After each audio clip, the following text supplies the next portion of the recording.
And here it is. It is here. Roll up, ladies and gentlemen. One man went to mow. It is here. The session starts again, just like it never stopped. So can't stop, won't stop. We cannot stop until we get a result from whatever it is we're trying to achieve. So the session has commenced and your company is required. So come then be with the platform for however long the session lasts. You know what goes on here. So come partake as you usually do. One man went to mow, the eagle has landed. Another Savior, holy, holy, holy, holy, Adimebujuku.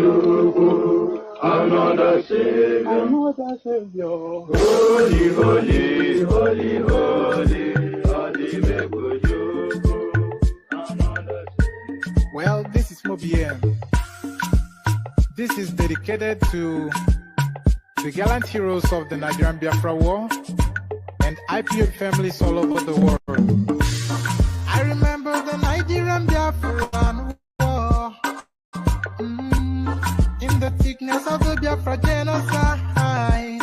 Hey, one man revived the vanishing hope to life. Let the great Biafra army to fight.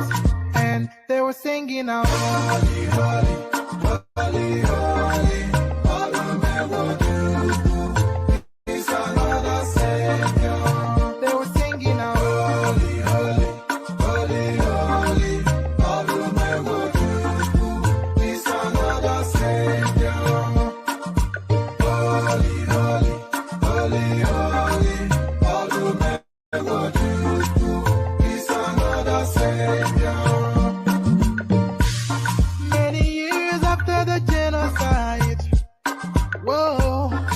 Another great leader has risen up now. Oh, and he's leading the Biafrans to victory. Inyamadika yabika kwa namno. Hey, anamekele mazuche mefo. Manemo, it's an honor having you on board. When I'm singing along. Holy, holy, holy.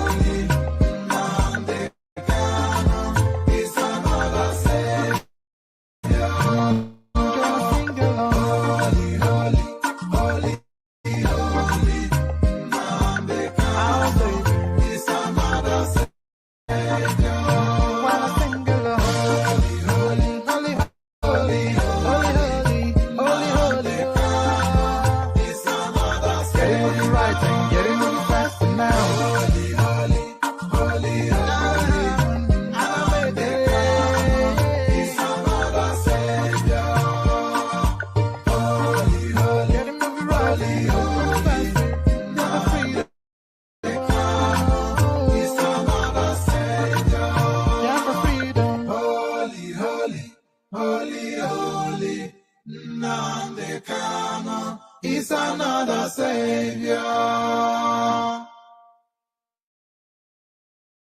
Another Savior. Holy, holy, holy, holy, Adimebujuku.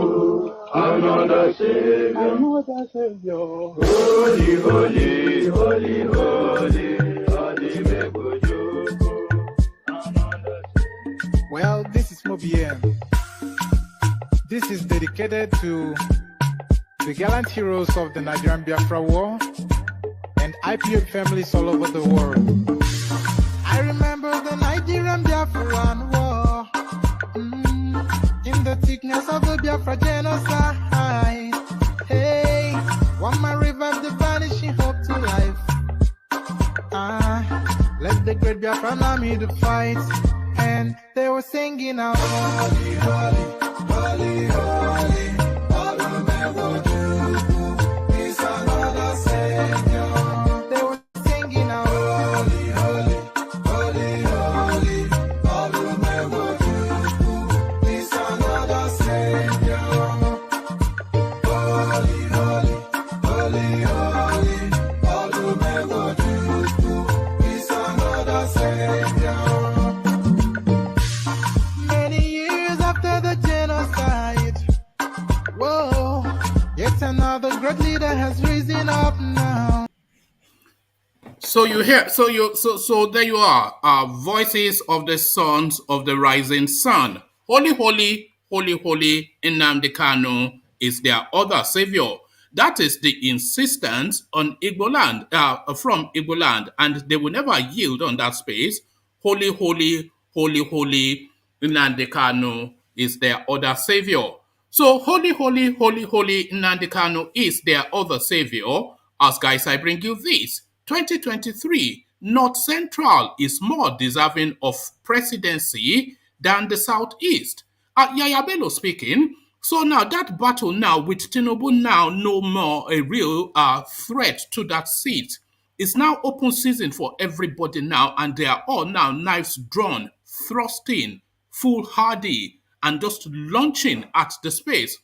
Yahaya Bello launches 2023. North Central is more deserving of the presidency than the Southeast, a headline attributed to Yahaya Bello. So there it is right there. Yahaya Bello visits Buhari for progressive talks. So there it is. This guy now, we thought once upon a time that it was a joke, but it looks as though he is quite intent. So he wants to straddle that generational shift narrative that the Nigerian space is clamoring for, and he now being a fairly young man, under 50, so he at least fits that template. But is he fit for purpose? Again, Yahaya Bello visits Buhari for progressive talks. So quite what that means, we'll find out just shortly. So what emboldens now people to come out into space is this next one. 2023, Tinubu's political base has completely collapsed. Farouk Perogi opens up. So this is a noted and a respected journalist, and he doesn't speak casually. And when he speaks to facts. So the facts as he knows it, 2023, Tinubu's political base has completely collapsed. Farouk Perogi opens up. So quite what Farouk makes bold to make that bold, we find out just shortly. So, but as everything changes but remains the same, everything changes but stays the same. As guys, Buhari appoints Bello Koko, exposed by Pandora Papers as substantive MD for Nigerian Port Authority. So a certified, confirmed fraudster has been put in charge of the Nigerian ports. So, like I said, everything changes but stays the same. Buhari appoints Bello Koko, exposed by Pandora Papers, as substantive MD of Nigerian Ports Authority. So nothing will ever change in that country, of course, we all know that. And then we land on this last one, supplementary budget, Buhari to spend 2.5 trillion on fuel subsidy. So that's roughly another $2 billion. Well, so as I said, they are going to loot hand over fist between now and February, or between now and until they leave office. So the looting continues, a looter continua, but not to the struggle, not that a looter continua in the paradigm of governance is that the looting continues. So the looting continues, but before anything continues, we come in now via what is now tradition, I would say. We come in now via Yoruba land, and we visit about Ogunde, who visits London.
Okay, so there it was. And by the way, if anybody knows how to get hold of a fuller length of that particular musical intro, please just drop it to me on Instagram. Because I don't think we get the fullness of it. We don't get a full enough diet of that Habat Ogunde cameo. So, Habat Ogunde cameo, as guys, I bring you this. 2023, North Central more deserving of presidency than the Southeast. Yahaya Bello speaks to the space. Kogi State Governor Yahaya Bello on Tuesday said the North Central region is more deserving of the presidency in 2023 than the Southeast. The governor said this while speaking to State House correspondents after visiting President Buhari today, February the 15th. The governor averred that the North Central has been the most marginalized since 1960 when the country attained independence. The governor, who was at the State House to brief Buhari on the state of insecurity in Kogi, said the North Central has never produced the president or vice president of the country, and it was only fair that it produces the next president of the country in the 2023 general elections. So that is it right there.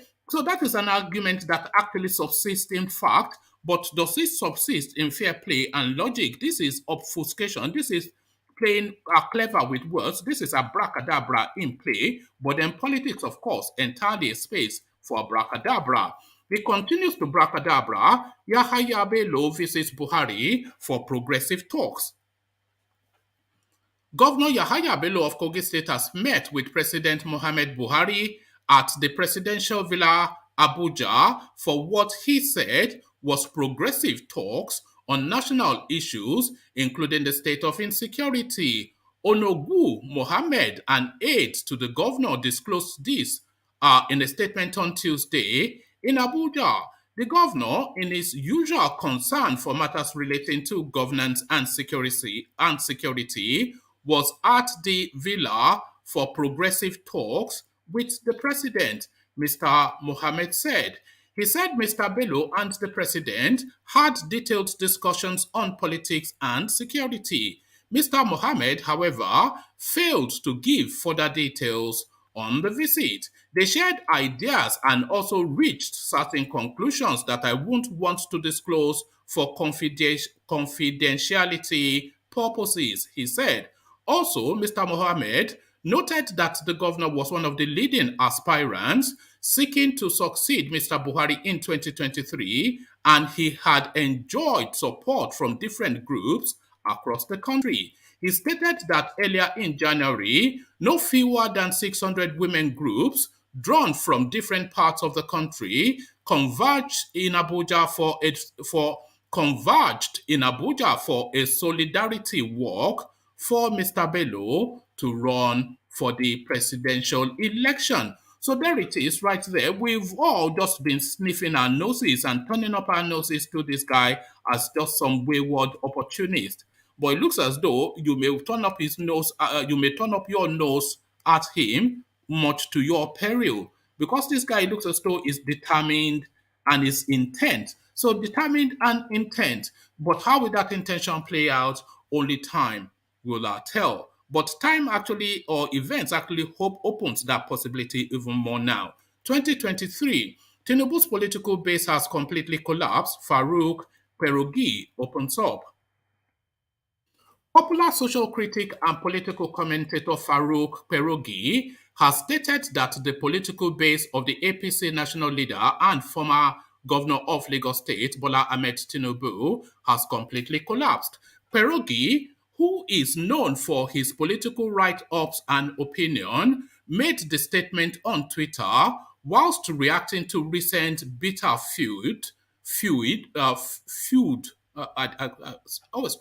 recent bitter feud between Tinubu and the current Minister of Interior and ex-Osun State Governor, Rauf Aregbesola.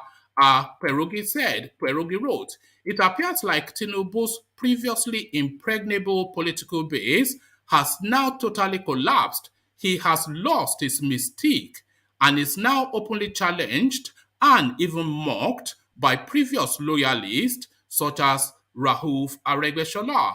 His inner circles is peopled by traitors who habitually leak unflattering information to the public about his health struggles.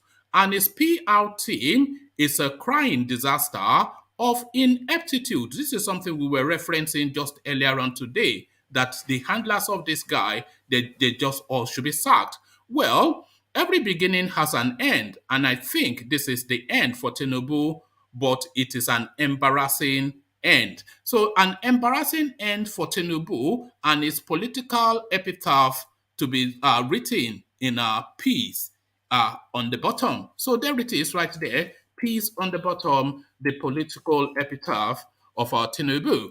Buhari appoints Bello Koko, exposed by Pandora Papers, as substantive MD of Nigerian Port Authority.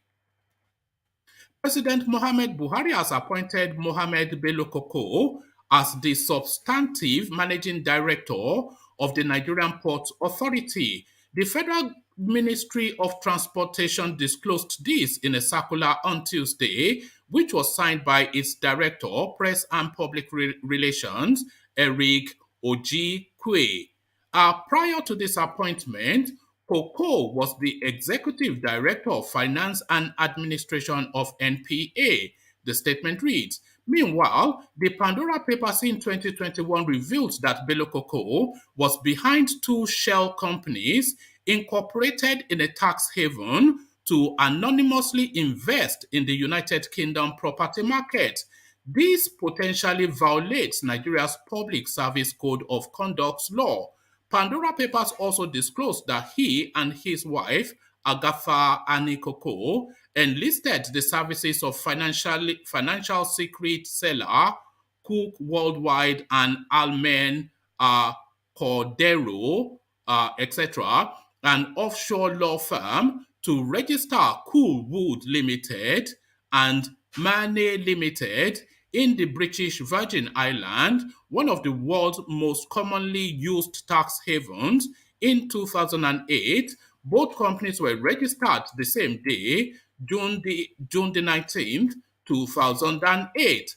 Though a public servant, Bello Koko is also a director of two companies in violation of Nigeria's Code of Conduct Bureau and Tribunal Act, Sections 5 and 6.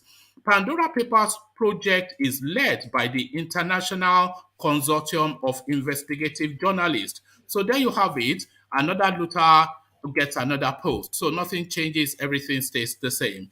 Nothing changes, everything stays the same to this last story. Supplementary budget, Buhari spent supplementary budget, Buhari too spent 2.5 trillion on fuel subsidy. So that's 2.5 trillion, not billion. President Mohamed Buhari has submitted an amendment to the 2022 budget proposing 2.557 trillion for fuel subsidy. Mr. Buhari's request is contained in a letter dated February the 10th and read at plenary on Tuesday by Senate President Ahmed Lawan. The president said it was imperative to remove all capital projects that were replicated in the 2022 budget, saying that 139 out of 254 projects amounting to 13.24 billion had been identified for duplication. He also urged the National Assembly to amend the budget by adjusting the capital expenditure to 106 billion naira, whilst the recurring expenditure should be adjusted to 43 billion naira. Mr. Buhari said it was necessary to present the amendment proposal following the suspension of fuel subsidy removal. It is important to restore the provisions made for previous key capital projects in the 2022 executive proposal that were cut by the National Assembly, he said. He said it was pertinent to reinstate the 25.81 billion cut from the provision for the power sector reform program in order to meet the federal government's commitment under the financing plan agreed with the World Bank to reinstate the 4 capital projects totaling 1.42 billion naira in the executive proposal for the Ministry of Water Resources that were removed in the 2022 Appropriation Act. Also, the restoration of the 3 billion naira cut from the provision made for the also the restoration of the 3 billion naira cut from the provision made for payment of mostly long outstanding local contractor debts and other liabilities as part of our strategy to reflate the economy and spur growth. You will agree with me that the inclusion of the National Assembly's expenditure in the executive budget you will agree with me that the inclusion of the National Assembly's expenditures in the executive budget negates the principles of separation of powers and financial autonomy of the legislature. It is therefore necessary to transfer the National Assembly's expenditure totaling 16.59 billion naira to the service-wide vote to the National Assembly's statutory transfer provision. It is also imperative to reinstate the 22 billion naira cut from the provision for sinking fund to retire mature loans to ensure that the government can meet its obligations under already issued bonds as and when they mature. The cut made from provisions for the recurrent spending of Nigeria's foreign missions, which are already constrained, are capable of causing serious embarrassment to the country as they mostly relate to office and residential rentals. The president said the reduction in allowances allocated to personnel of the Nigerian Navy and the police needed to be revisited. Some significant and non-mandated projects were introduced in the budget of the Ministry of Transport, Office of the Secretary to the Government of the Federation, and Office of the Head of Civil Service of the Federation. Mr. Buhari noted that Mr. Buhari noted that several projects included in the budget of agencies are outside the National Assembly's mandate. The Ministry of Finance, Budget and National Planning has directed to the Ministry of Finance, Budget and National Planning has been directed to work with your relevant committees to comprehensively identify and realign all such misplaced projects. It is also necessary to restore 32 projects in the Appropriation Act as contained in the executive proposal for the Ministry of Water Resources in furtherance of our effort to complete and put to use critical agenda projects. I therefore request the National Assembly to make the above amendments without increasing the budget deficit. I urge you to roll back some of the 887.99 billion naira of projects earlier inserted in the budget by the National Assembly to accommodate this amendment, Mr. Buhari added. So listen to that figure, the insertion from the National Assembly into I don't know what the value of the budget is. I think the budget itself will be about 5 trillion naira thereabout, but they've inserted 887 so 888 really 887.99 billion naira of projects inserted by the National Assembly. So there it is right there, a luta continua, as I said, the looting continues. So there it is.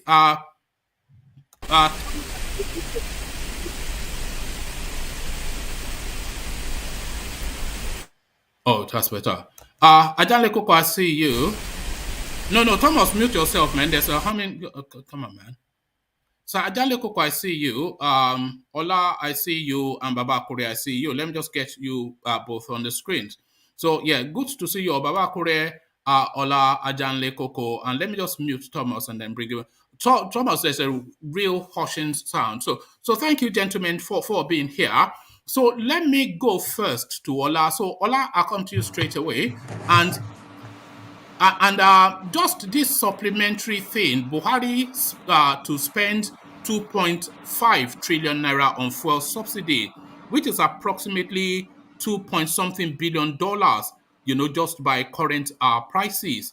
So that an addendum to the budget, but the budget then being broken down in details because they're saying don't increase the deficit, but pull back some of the projects that are already there. There's some duplicitous projects that needs to be deleted, projects doubled up and rebranded, and the insertion of nearly a trillion naira, a trillion naira of budget from the National Assembly into what is meant to be an executive budget. What are you then making of this endless budget padding that consumes a good 40-50% of the Nigerian wealth?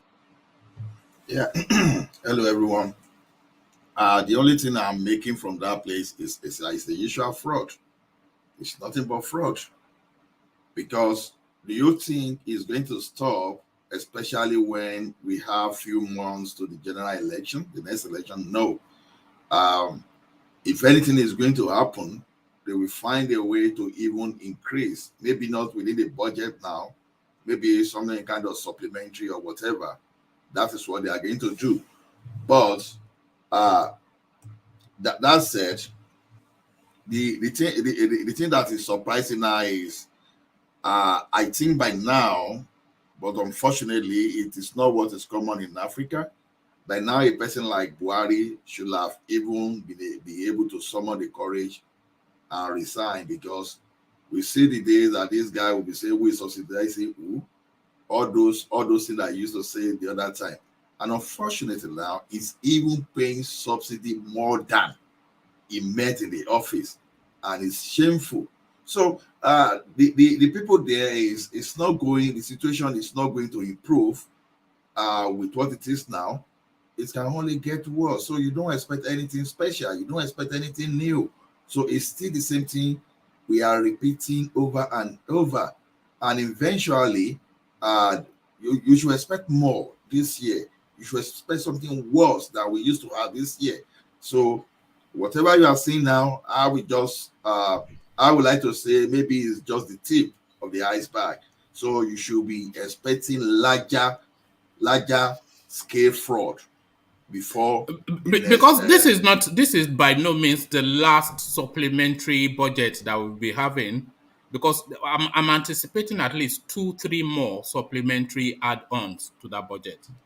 Yeah, because they need money to run elections. So, and that is what they do. If you go to the history of the elections in Nigeria, look at the years preceding the major election, you will see something. You will see the correlation between that election and whatever budget they representing. So it's a fact that people can cross-check on Nigeria Bureau of Statistics.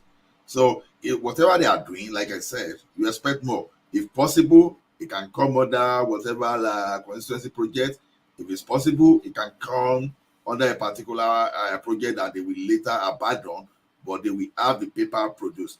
It's even because maybe those people that are padding the budget this time around, maybe they did the job that they rush it. That's why people can see so many double duplicated projects there. But naturally, before, if these guys are going to do this thing, they've mastered it to the point that you will hardly detect, except you have a serious auditor that would like to go through it. So it's unfortunate. Ola, who prepares the Nigerian budget? Who prepares it? We have the office for it. What do we call it? The Office of Budget and National Planning. Yeah. So which is part of the executive arm. Exactly. So every agency of the government, we have to submit their project. Yes. So the executive presents the budget. So when they present it to the National Assembly, what are they requesting of the National Assembly? the National Assembly, naturally the National Assembly, the members are supposed to go through it, try to verify whatever. You see, when you present a budget, for example, subject to approval, you want to go through that. Your committee will go through it and see, okay, this thing they are presenting, what's the basis for this estimation? Are this thing viable? They try to benchmark whatever they have with our resources. Okay, all right. so Okay. that's So what they do, that's the understanding, and because they pass it to law. all right. So that is the understanding. That is my understanding, and you've just confirmed that, because my understanding also is that the executive presents the budget for the country, stating their projects. The National Assembly audits that budget to see that it's a value for money and is relevant to the people's needs, and they interrogate it. They invite agencies to come and defend it, and once they are satisfied, they sign it off. So that is my understanding, and I think roughly that is what you described. So now, Yeah, this paragraph, Ola, I therefore request the National Assembly to make the above amendments without increasing the budget deficit. So that's to say, don't increase the budget more than it is, but make this adjustment. It's 2.5 trillion naira that is looking to move money around for. So without increasing the deficit. So now this is what it goes on to add. I urge you to roll back some of the 887.99 billion naira of projects earlier inserted in the budget by the National Assembly to accommodate this amendment. So the National Assembly, they are inserting trillions of naira worth of projects which they describe into a budget presented by by the executive. Is that not fraud? That is fraud in open play. you see, I think that criminality started, was it under Yaradua or under Goodluck Jonathan, for example? Because because under Obasanjo they try so many things, especially that time, like what Obasanjo was accusing Atiku of, that Atiku was the first person to that used to entice that was enticing the National Assembly with money for them to perform their job. So they've been trying this since in the time of Obasanjo, use money, and the guy will just find a way to remove one Senate president and replace with another that will try the same thing.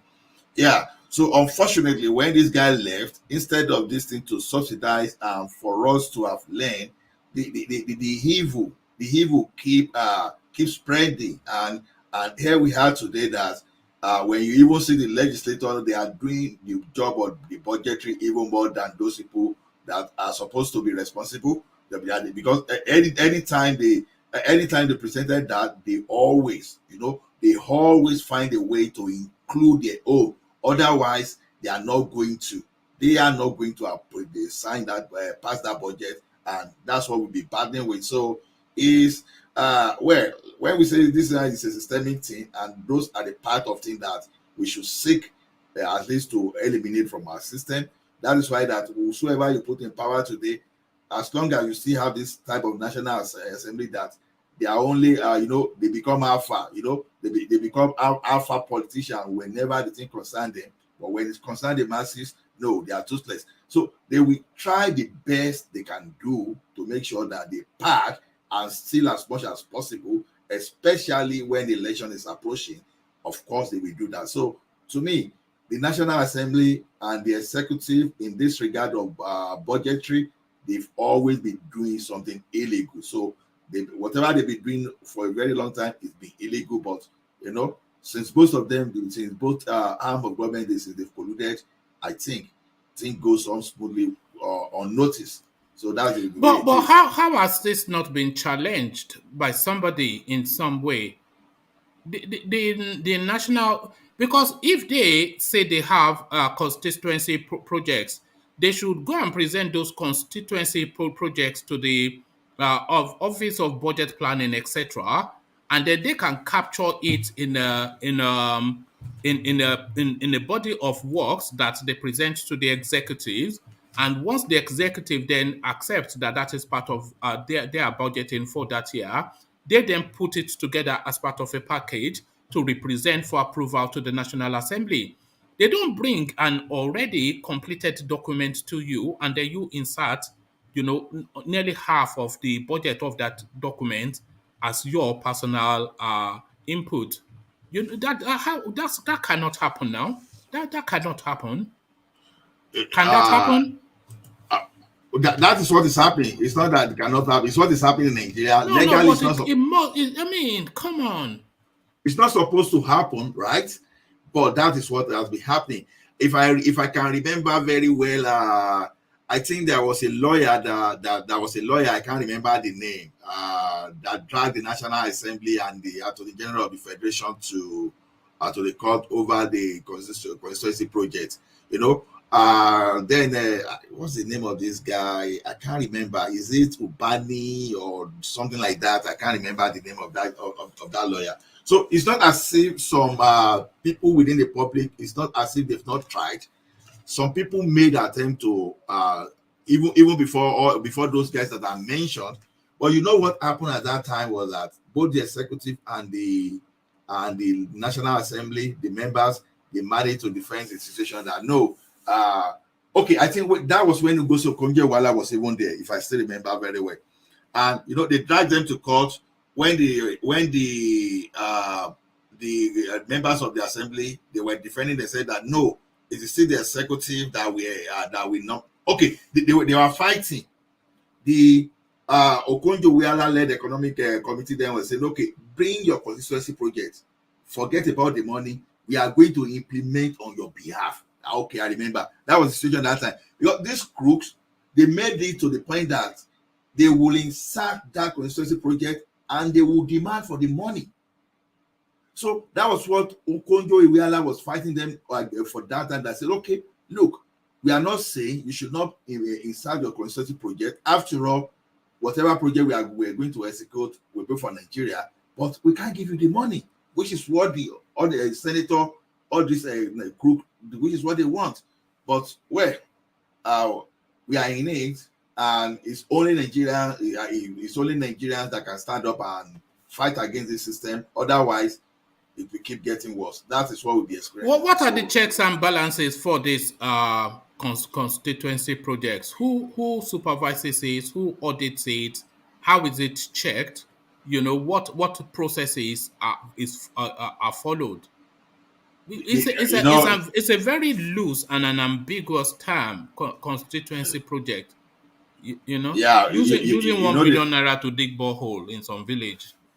The National Assembly members, and say when you look at them, when you have even the head of the National Assembly, the Senate President, I'll be telling you that that is submitting his constitutional duty to become a rubber stamp leader.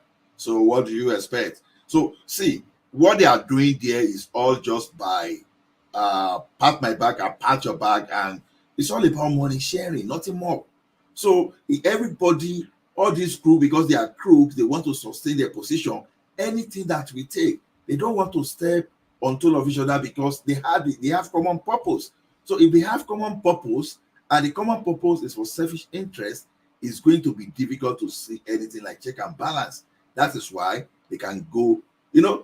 Remember, was it not that time? I don't know if it may not leak to this one. I think Okonjo-Iweala was fighting for someone that they had for something about the national interest, that they have to kidnap his parent. That is how terrible you can find these guys in Nigeria. So for someone doing his job, they kidnap a parent, and it was that bad. So the National Assembly is just that, when executives come, okay, what is my own? What is your okay? We are going to approve it. If you are going to add our own, as simple as ABC. And the person that is supposed to even provide the leadership, for example, the person that will fight corruption, that it was a campaign that people believe that, this guy should be able to bring something. Unfortunately, he hasn't done anything. It's even getting worse. So it's like, can I say we are helpless? We are not helpless, really. If we really want to stand up to this, we are not helpless. How? Let's follow those people that want to make sure that they tear this constitution down. Let's reduce what accrues to that particular Abuja, so that whatever, No, even for governor. hold on. So describe what you mean by let's follow people who want to tear the constitution down. How is that going to happen? No, like that. Okay, how it's going to happen is just a mass action. Mass action. I'm not saying. Mass I'm not saying action. that people. No, I'm not saying people should carry. Okay, for example, mass action like that of NSAS, for example. You understand? And because we've seen that NSAS alone was very impactful because it is for the government NSAS to was send. not a mass action. NSAS was a southern skirmish. It was just a skirmish. It was just a flash moment. It was just a flash moment. Okay, It did not achieve any. Did it achieve anything? it achieved. It What achieved a did it? lot. What did it Why we achieve? are saying? Do you know why we are saying it hasn't achieved? Because we are not seeing. Because you are expecting to see the impact immediately. Things like Okay. that. Things like that goes long term for people to feel the impact. Did Hmm. that action unsettle the government?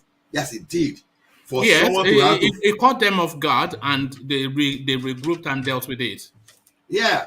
See, we've never seen the But end of that. there's nothing quantifiable that's come out of it. Okay.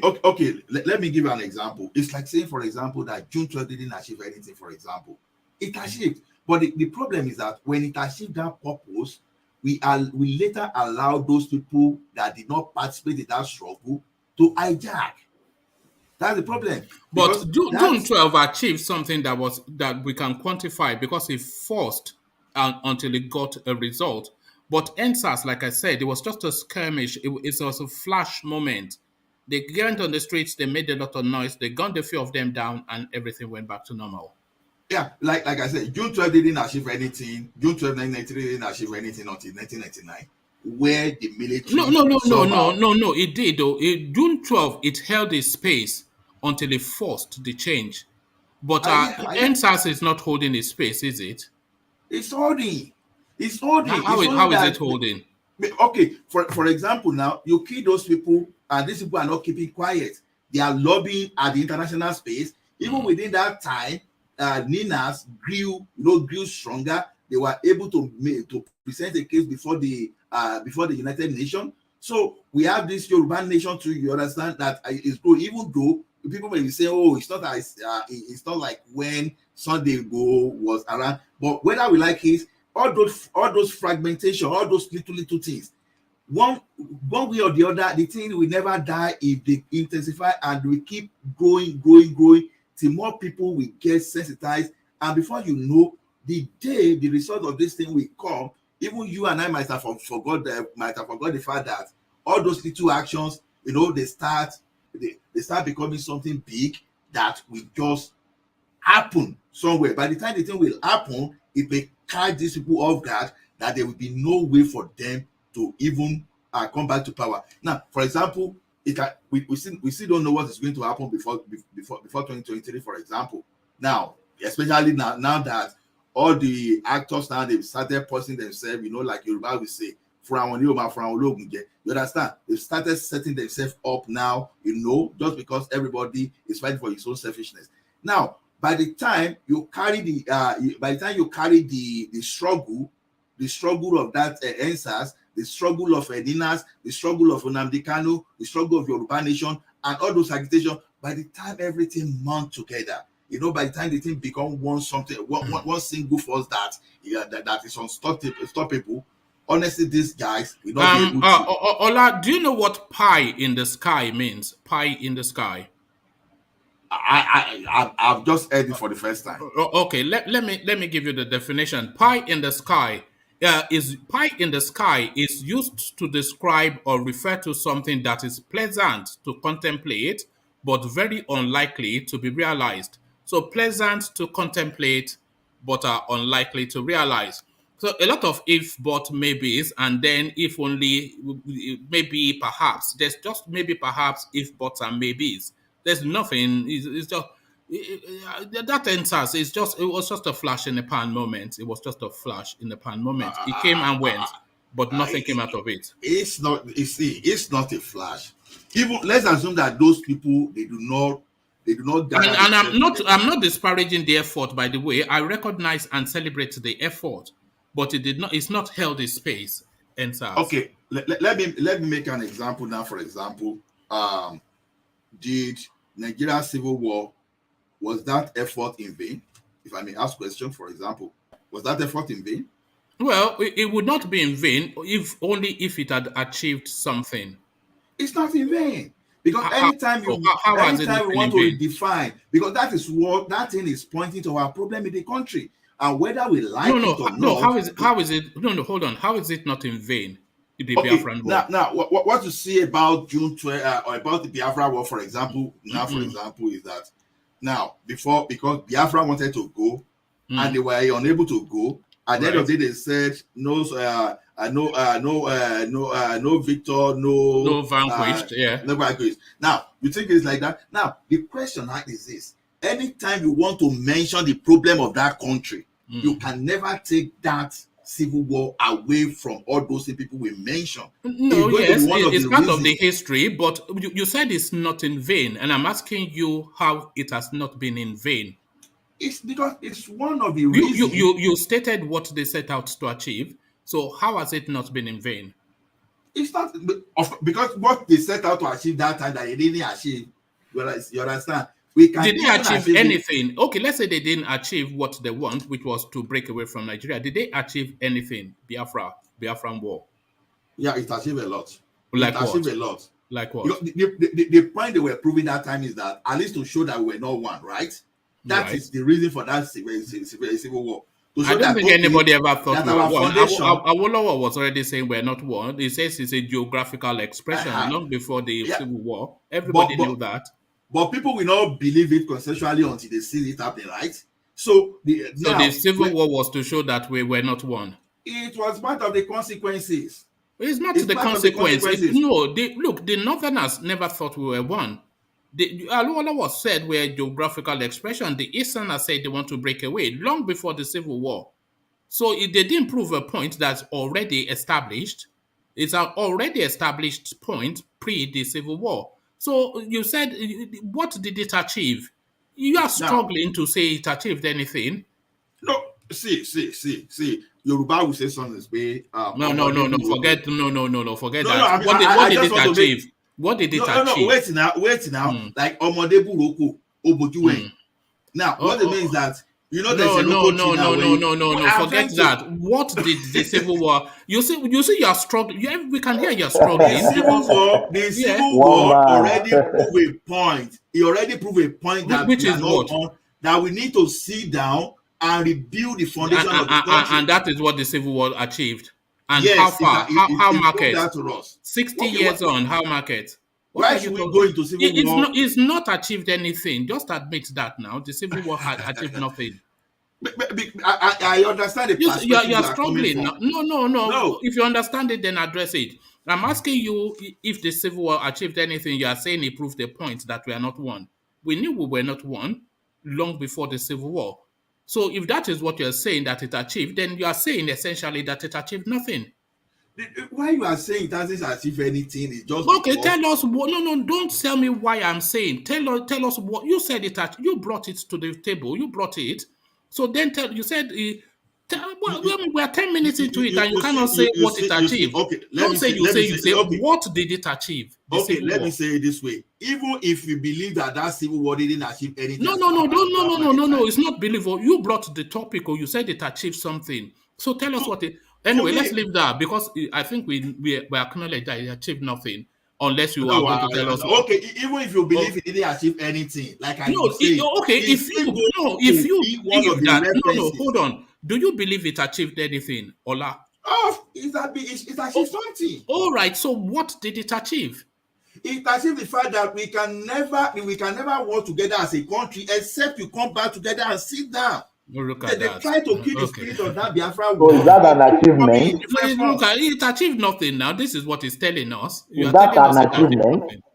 No. It depends on how you set achievement. It depends on how you benchmark it. The thing is that thing is still telling us that we were built on false foundation. It revealed a lot of things about us, whether we like it or not. So you cannot kill that. That's why you cannot kill that spirit. So it brought that. It brought that new knowledge? Did it bring that new knowledge? Oh, of course, yes, because not everybody was aware. Okay, you will tell some Not people everybody before was that. aware before the civil For war that example, were not born. you will tell some people before that if Buhari get to that place and they will not try to capture your land, you say it's a lie. But when Buhari got to that place now, for example, some people that we're could talking not about believe the it, civil. Look, you are they can running see now. it. Okay, let me just move you from that because we can see that you are not able to say what it has achieved. So it achieved nothing, no. And by data, 5 mean million people died and achieved nothing. So that's the point. But okay. unless you want to actually say something that it, I don't want to hold that space because I think we can see you struggling. But Let's go ahead. Maybe someone will come to that space later, but I know yeah. it has achieved something. Yeah, but you cannot think of it immediately. So 2023, North Central is more deserving of the presidency than the Southeast. Yahaya Bello, and he presents that the North Central, not only has it not ever ruled the country, it's not even ever held the vice spot. So what are you making of that as an argument, Ola? The guy is a joker because to me, when we talk about ruling, I come from 1960. So I know Yaya Bello is only fighting for selfish interest. How long did the Gowon alone spend the power? It's from the North Central. How long did the IBB hold the power for? So it's a guy from the north. So when you had those two together alone, I think we have about 17 years in between. Then Absalam Abubakar held that power for some time. So how can you say that they've never heard anything? That's rubbish. Absolute nonsense. I know that he's fighting for one this thing. And I know some people will say since 1999. I don't believe in that. I will say since the first foundation of Nigeria, whether you are in the military uniform, whether you are an intelligent person, whosoever that has been the person that was controlling the country at that time, and whatever region the person came from is part of your region. We don't care all these things. So to me, Yahaya Bello, is good for his own political promotion. At least is doing his PR to make sure that his position is fighting for himself. So what he has said is not uncalled for. It's not unheard, but to me, there's no way he can prove that. And unfortunately for him, I don't know. Let's say unfortunately for him, he can fight, he can do everything. What that guy is supposed to be doing, instead of stealing money that he thinks he's going to use to run election, he also use that money to better the life of his people, for the people now to shout that, oh, since you can do this one, why can't you try something better? But you are stealing money, you are not doing anything, you are fighting the battle that you cannot win. Yahaya Bello, is one of them, but does he think that I can just come yesterday and just want to upstate these people because it's not bringing anything new? It's trying to bring the same thing these people are bringing. Then those people that are there, then they are not ready to they are not ready to just vacate the seat for him. So he can try it. Does he really think that, okay, even they are talking of the North Central, it's not the strongest there, for example. We see Asharaki there. And so, good. You can talk of North Central, but we see how this guy that keep fighting Buhari or every now and then. So he's a North Central person too, but definitely it's not going to be Yahaya Bello. So what is he talking about? The Niger State governor is there too. Is from that region. So to me, Yahaya Bello is just trying. He's just a dimer, sinking man that is trying to just hold whatever he can hold so that he cannot sink. So to me, is another comedy hour anyway. So because the country, like we keep saying, sometimes it's unfortunate that we just have to use context to define this thing. That country, we should not be talking about the region the power should go. We should be talking about how to, because we have a structure that keep giving the same result even in a worse format. Another person that will get to that place under this particular system, we even produce worse tomorrow. I know that people are fighting for Showore, all those things. Showore, all those, if you put them under this particular system that we are talking about, they will suffer the same thing. We should not forget that some of these old people, for example, they came there too young, they were giving brilliant ideas, all these things. Oshiomole went outside, was giving brilliant idea, but when he got there, we can see the difference. What's the name of this guy? Keamo can shout from anywhere across the country. We see what he's doing now. So many of them, Even Isaleko Barack Obama, for example, now that is even this thing. Good, that guy is still trying to do this, but at the end of the day, they've all been dented with this particular system. The system, despite their so-called competency, the system has managed to draw them back. So anybody that we ask, whereby you are the president and the National Assembly will be telling you, will be padding the budget for you, are you going to perform? And if you do not cite them, for example, they will invoke the clause. All of a sudden, the National Assembly will understand how to impeach. Those National Assembly, for example, they undermine Goodluck Jonathan very well when he was there. I know that Goodluck Jonathan is a gentle guy too. Good, perfect. But whether gentle or not, they still try their best. They undermine that guy. So if you just go and bring one tree to come and stand the tallest in the forest, whereby you have millions infested tree, nothing is going to happen. So change the system, do this, because naturally before now, when they were doing that the way they were supposed to do, like I grew up to know, we normally call this kata then, because whenever we have bad road in the local government that time, they will bring kata, they grade the road. They will even take tractor to the rural area to help some farmer do some kind of rural farming. Now, when all these people came, I remember when Commodore Bamdele Otikosi was the minister administrator then, when they've not even destroyed everything that time. Maybe, I think, if I could still remember, I think they bought 200 tractors in 1984 that they were using to do something. All those things now, they've now moved away. All those fashola farm, all those kind of rural agricultural scheme, all those stuff. There's a place in Adoki, they call it Agric. We know that Agric settlement is where you see different type of settlement for agricultural purposes and where they do some kind of valuation processing. All those things are dead now. And why are those things dead? It's just because what used to accrue to all those local government those days no longer accrue now. Government is the alpha. Governors are the alpha and omega in the state now. That sometimes the court can even give order for them to even do election. They won't. They just appoint their cronies there and they just grab the money. Sorry, Ola, where are you taking us to? Because I'm confused now. No, we are talking of someone that is saying that the thing should come to the North Central. I'm not saying that it should concentrate on delivering value and to stop chasing what it will never get. So right. You should just forget about that politics. So, and I'm now saying that if you need to get things right, it's not about talking about where to zone. Let us tear this constitution down. Let's follow Ninas. All those people that let's follow them and say no. Is Ninas even still existing? Did the Professor Akitoye not pull out of Ninas? Professor Akitoye pull out of the inner, but the idea is never dead. So the idea, who is left there? Did the Middle Belt not pull out just after Professor Akitoye? Yeah, even so if Ninas is now Tony Nande just with his documents banging table. They just realized that man is a fraud and he's working for Nigeria government to discredit them. What, Tony Nande? Yes, most of the things they were planning behind, the government was knowing. And I think they found a leak somewhere that leaked back to him. I never trusted that guy. Even to the point of making the presentation to the United Nations, right? See, which presentation? Which presentation? The presentation they made to the United Nations.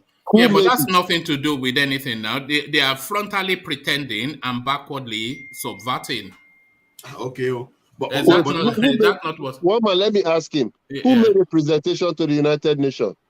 Did you see any video? All those documents, all those documents. Can't you press the podium anywhere? So all those documents they presented to United Nations, are you saying is a lie? Have you? Now, I think in conjunction with them, do you have a proof that they made a presentation to the United Nations?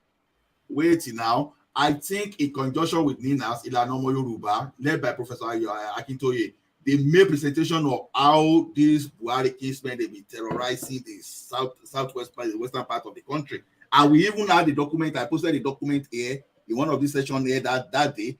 You can even see the video of everything. See, look, my dear brother, will not be perfect. Wait, my dear brother, don't go in circles. Don't go in circles. What is asking you? Anybody can write to the United what evidence Nations. You have? What evidence do you have that they, all the thing that is claiming that it was before the U.S. Congress, it was at the UN, What evidence do you have that this guy actually was there? All these things.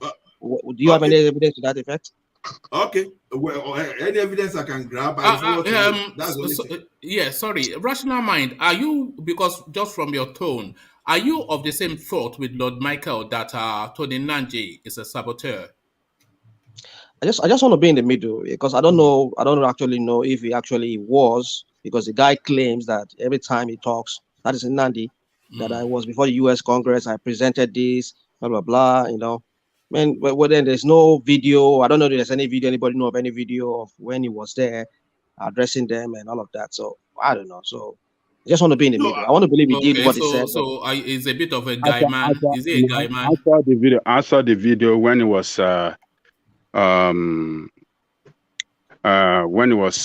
talking with congressmen in the United States, when he was presenting he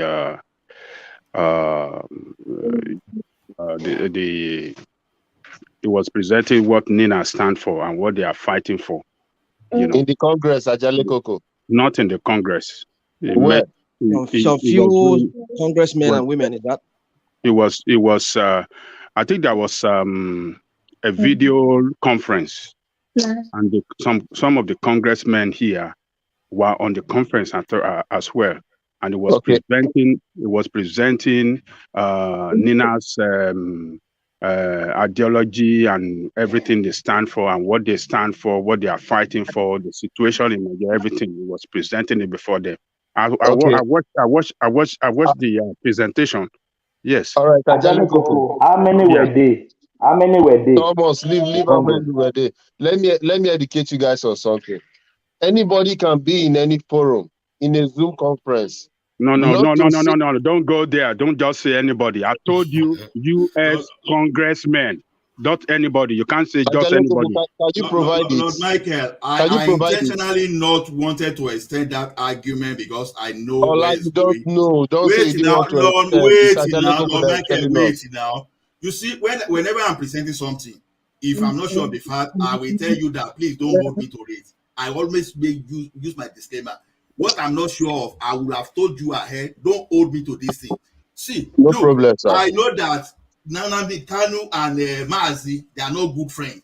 Anybody on the side of Mazi will not be on the side of Tony Nnamdi. So that thing, I didn't want to open that place. So don't think that I did. When I told you that when I lay my hand on evidence, I prove it to you. I just tactically avoided some kind of lockdown. So let me just tell you that thing. Go ahead.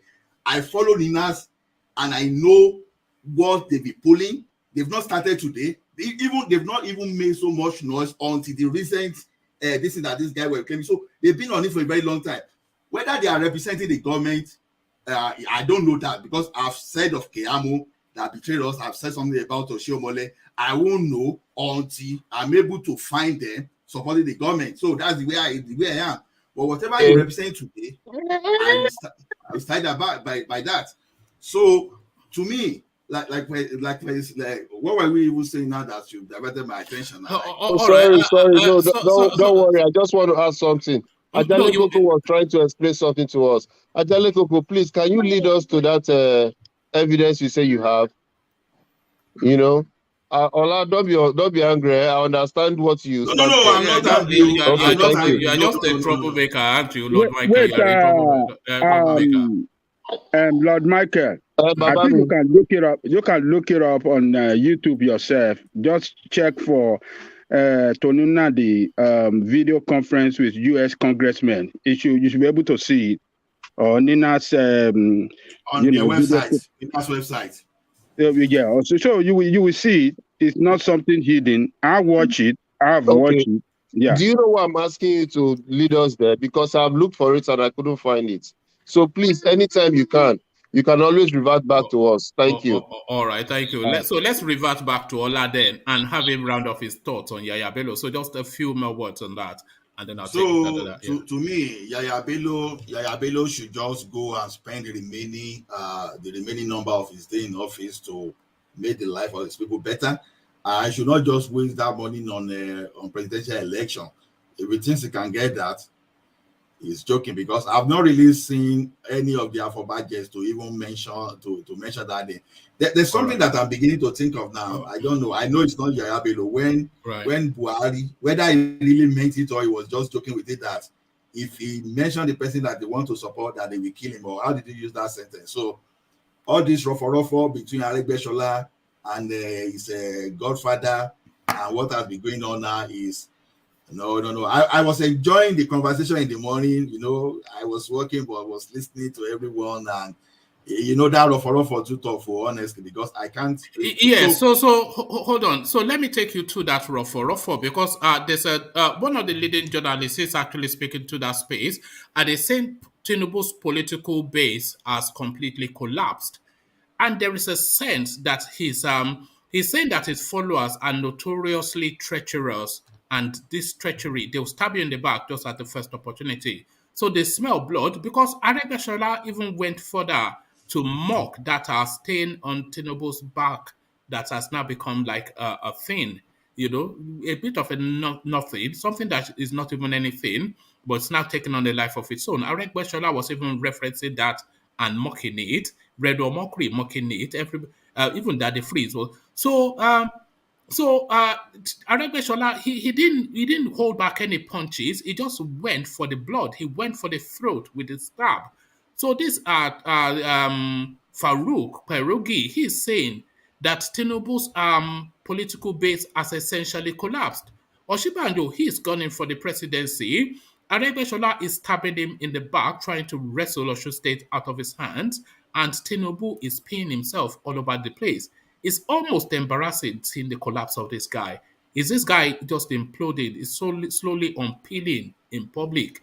It's just, you want to look away, you don't want to see it, Yeah, you see the Tinubu issue, unfortunately, is an elderly person, but I will still have to say whatever I need to say. Yoruba will say, Afago, Kenya, Aparo, Umojunwa, Dojunri. See, the thing simply means that, the raffia pan, this thing, you use it to make some kind of basket, and there's the one you design for fowls. If you use that one now, you start stealing apparel, quail, we call it partridge, right? So when you start stealing that, you think you can use that basket to do just to harvest that apparel's egg. What will happen? Everything will just broken. At the end of the day, you will lose. See, there's a state that you see something, you build a monster, and the way you are behaving, they will be following you too. It's just like a child that we want his own child to his own children to treat him very well. They will notice how he's treating his own parents. That is the grandparents. That is exactly what is happening.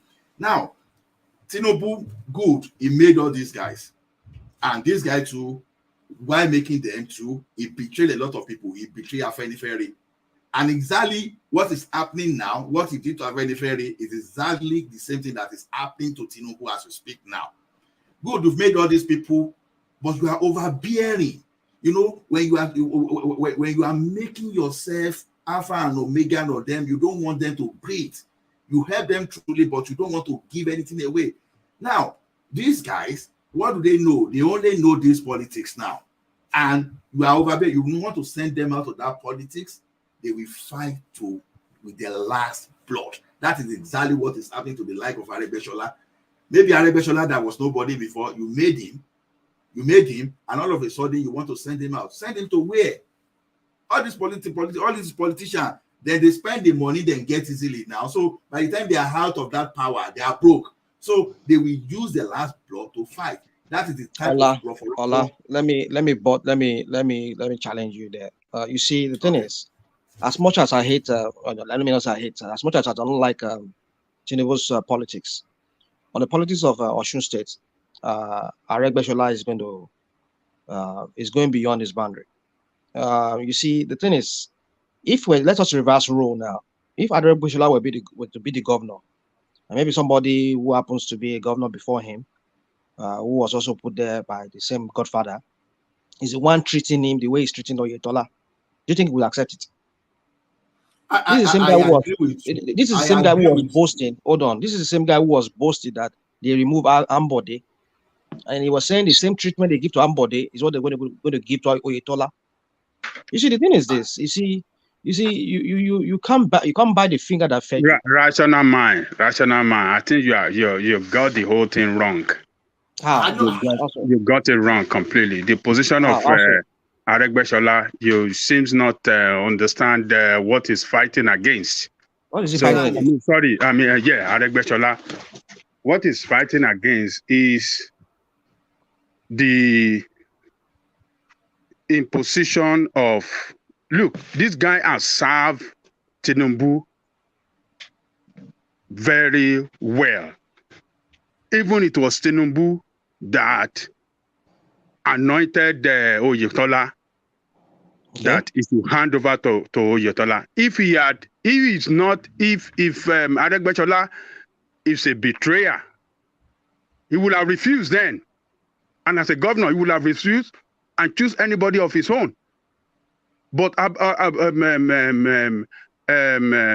do you call him? Tinubu told him that, hey, this is the person I think that can continue on the template that you're going to be leaving behind. This is the person that can do the job and follow the foundation that you are leaving. You can build on it. All right? And the guy accepted. He complied. And then only for Oyetola to now trying to destroy the structure. Yes, he was trying to take over the. You see. I think you're trying to take over the structure of the party at the detriment. With Tinubu at the detriment of Aregbesola. You know that there's one thing in politicians. You see, you are going offline. I mean, let me say you're going offline. What I'm saying is, you seem not to understand how the politics of Nigeria works. I think you said you're a politician. You should have let me land there. Let me land there. Okay, land. Okay, land. Sorry, land. Let me land. Right? Sorry. I know where you're going. Yes.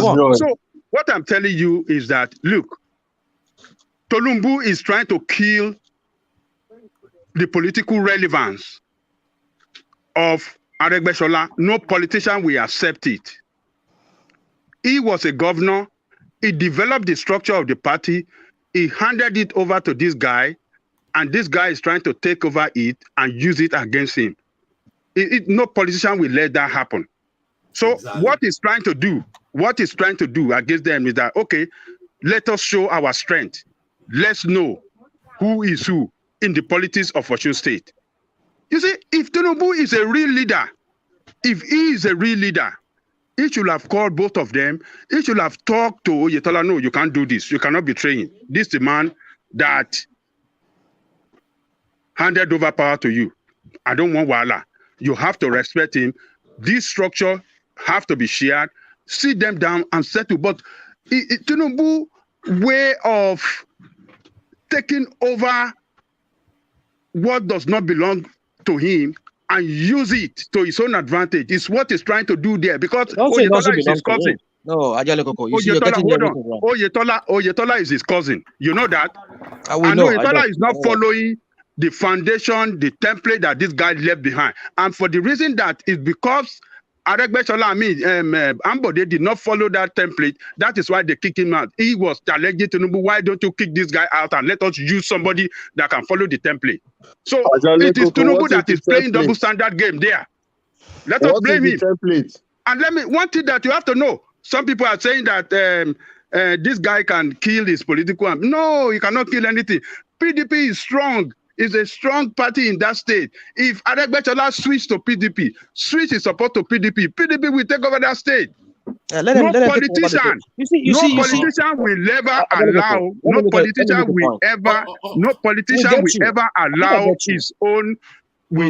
allow his own relevance to be killed. Particularly if you're a former governor. Look at the former governor of Kano State, Sherakau. He's the one in charge of the structure in Kano State, even though that, what do you call this now? Gandola is the governor. All right, Ajale Koko, I think we get the point. Let's give Rational Mind the right to reply, and then we go back to Ola to round off his thoughts. Okay, thank you. So right to reply, yeah, Rational Mind. Yeah. Thank you, one man. So, you see, I understand all what Ajale Koko said, but you see, in the politics of Nigeria, the way that politics is set up is that the governor of a state should have control over the structure of that state. But whereby a former governor is trying to become over. You see, you talk about somebody being political career being killed. If anybody's political career being killed, Ambode is one good example. His political career is damaged. It's totally gone. So, but Aregbesola became the Minister of Interior. You know what that means? When Fashola was when Fashola had issue with Tinubu in Lagos State. Ambode does not have structure. It was Tinubu's structure. Hold on. It doesn't have structure. Hold on. Who made him have that structure? Different things. Who gave him that structure?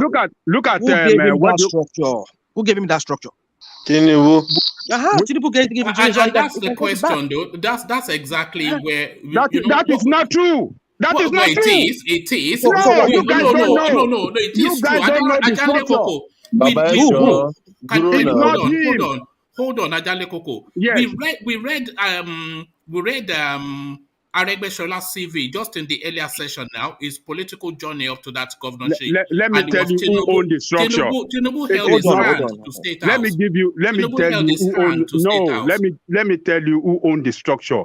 Right. It was Bola Ige's structure. That was the structure that Bola what Ige, is the name? Hold on now, one man, hold on. I mean, we're on the platform to enlighten ourselves. We're not just here to come and just shout on each other. Okay. Bola Ige, it was Bola Ige's structure, right? Bola Ige gave it to, what do you call this? The name of this man, that Baba, that Akonde. It was Bola Ige's structure that Akonde was using. So it was Akonde's structure that Aregbesola took over. It was Bola Ige's structure that they used to form AD, Alliance for Democracy. Bola Ige was the one. No, I'm talking about Bola Ige. It was Bola Ige's structure that they were using in AD when they formed Alliance for Democracy. Aregbesola took over Bisi Akonde.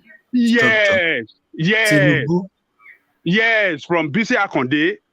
Bisi Akonde was using Bola Ige's structure. And when Aregbesola came, he took over that structure from Baba Akonde. It was a Afenifere structure. It's not the structure of Tinubu. You're just going long thing here. Let me tell you something. I am telling you the basis. I'm telling you the history of this thing. It is not Bola Tinubu structure. It is Afenifere structure. You guys it is Afenifere structure. Hold on. Okay. Yeah, don't give what is not to Tinubu, man. Hold on. I understand where you're going, but this is what we're talking about. Aregbesola served as a commissioner under Tinubu. When Aregbesola moved to Osun State, said he wants to contest, the money and everything, the political calculation and everything, it was supplied by. I agree that Bisi Akonde was part of it. Bisi Akonde and Tinubu, they work together. You know that. So now, when it comes to the money and everything they used in prosecuting that election, everything came from Tinubu. Tinubu supplied the whole machinery for it. That is the people's money they stole. Put that in mind. So now, who called the shot when it comes to that? Tinubu calls that shot. Rational Mind, give me 1 second to insert something in that spot that you just spoke to. Just a very quick paragraph, and then I'll let you carry on. I inserted this paragraph earlier on. It says, upon the return of the country to democratic rule in 1999, this is Aregbesola, he was a ranking member of the Alliance for Democracy led by Senator Bola Tinubu, who would go on to become the governor of Lagos State in the same year. Aregbesola was the director of Bola Ahmed Tinubu campaign organization, who drove the electoral victory of Bola Tinubu in 1999, and he performed a similar feat with the platform of the Independence Campaign Group, with which he ensured the re-election of Tinubu for a second term in office. Upon Tinubu's inauguration as governor, Aregbesola was appointed Commissioner of Works and Infrastructure, which included supervision of Public Works Corporation and the State Electricity Board. He not only oversaw a large investment in road infrastructure in the state, but also birthed the master plan that has served as the basis for the infrastructural development and expansion of Lagos State under Tinubu. Following Tinubu's tenure as governor of Lagos State, Aregbesola ran on the platform of the Action Congress for the governorship of Osun State in April 2007. Aregbesola had to withstand the several attempts by the incumbent state government to cut short his ambition, from the failed attempt to abort the launch of Oromiyan, the campaign organization of Aregbesola, which was fixed in Osogbo Stadium, etc., etc. So you can see that his political journey is essentially handheld by Tinubu. Yeah. So let me land this point. So let me make on the Adelikoko and anybody understand this. You see, the point I'm trying to make is this: that the treatment Aregbesola is giving to Oyetola, if we were to be Aregbesola, he would not take it. He would not take it. This is a guy who is the treatment. Tell us the treatment. Tell us the treatment. Now, listen. If the governor of a state, if he is the governor, let him have the structure. Aregbesola was able to become possibly if Tinubu don't wanted him to become Minister of Interior, maybe he could have used his influence and blocked him from becoming Minister of Interior. That is the meaning of killing his political career. He will not become a senator, he will not become a house rep, he will not become even a minister. But no, possibly Tinubu would have blocked it. What do you mean? You think Tinubu control everything? Tinubu has the power to block it. I'm not saying he controls everything. I disagree. What do you people mean? What are you people talking about? Hold on. What are you guys talking about? Hold on. You think he doesn't have his own strength too? You think Aregbesola does not have his own strength? Tinubu didn't want Fashola, for example. Tinubu didn't want Fashola, so what happened? Of course, that's an example. I mean, what are you guys talking about? Hold on now. Would you allow me speak? Now, when Amode did not make the second time, if there was this rumor that Buhari wanted to give him a political position, they said Tinubu was one of those people that blocked him. That's the meaning of killing the political career of somebody. But Aregbesola still went on becoming a Minister of Interior, which is to say that not as if Tinubu wants him dead politically, because that is what you are asserting here. But the point is that when it comes to the structure of the state of Osun State, Aregbesola is becoming overbearing. Is going beyond his boundary. Let Oyetola have the control of the states. You cannot share it. If you have practiced politics before, you will know the meaning. If you have practiced politics before, you will know what structure means in the political relevance of a politician. That doesn't mean he doesn't have any structure. He will still have a structure. But he wants to hold on. He wants to share control of the APC in Osun State with Oyetola. As a former governor, does he not have the right to do that? Does he have to surrender everything to? You don't know how. Rational mind, you actually contradicted yourself, and I will tell you how am I contradicting myself? Any politician that doesn't have structure is a politician with no base. Aregbesola and governor of Osun State, they are competitors in that. Hold on. Let me make it. The point I'm making is this. Hold on. The point I'm making is this. Hold on. You guys, hold on. Now, talking about Lagos State structure. Who controls the Lagos State? Tinubu. Does he allow anybody to share that structure with him? Does he allow anybody to share that structure with him? Of course not. Okay, why? Why? Because he wants to continue calling the shots. Oh, okay. So if Aregbesola want to do the same thing in Osunde, it is wrong, right? It is wrong. Yeah, it is wrong because there's a governor. What are you talking about, rational mind? Do you understand what you're talking about? If he is the governor, he want to control everything. What do you mean? If he hold on. If he is everybody surrender to him. Now, if Aregbesola is the governor, if somebody is doing this to him, I will support him. that he should have control over the structure of the state. No, it is not right. It is not right. Rational mind. All right. I'm not sure where this. Rational mind actually counter his own point. If Tinubu is controlling the Lagos state structure, and we are now is fine with you, right? Then Rauf Aregbesola, ex-governor, former governor, want to control that of Osun State. It's not right with you. It's not right with you. And you say, I mean, what are you talking rational mind? You understand? Oh, hold on. What I'm saying is this. But it's controlling the structure. The governor should be the one controlling the structure of the office. If the governor does not have the strength to control the structure, he has to go and build his own structure. Somebody already have that structure in place. It is Tinubu that is the problem. He's trying to destroy that state to the advantage of the governor, because he knows the governor is not a politician. He doesn't have the strength.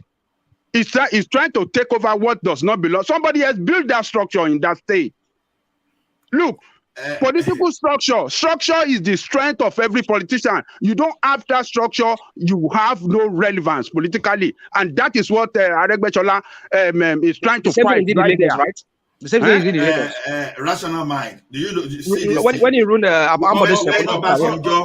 when Obasanjo wanted to capture the Southwest structure that time, what did he do? He brought Bola Ige as its power minister. Then they had to the general of the federation again. You understand?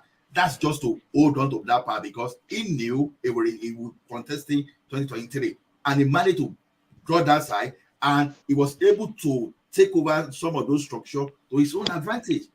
Any politician will want to sustain his means of livelihood. That's exactly what Aregbesola is doing. But the way rough now, the rough between Tinubu and Aregbesola is what we are doing now. We can't say Tinubu is all right in Lagos and all of a sudden say Aregbesola is not all right to do that in Osun State.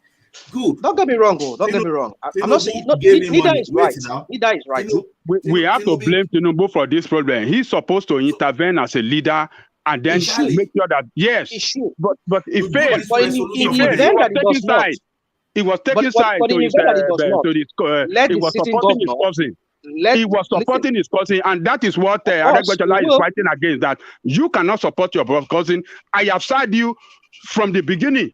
I help you to power as well, and we serve together. And when I was a governor, when I was trying to hand over, I had person of my own choice. You said no, that this is the person you want, and I respected you and gave you that person. And still you want to control. You can't control somebody forever. Let's go to the substance. So what is it he wants to control in Osun State?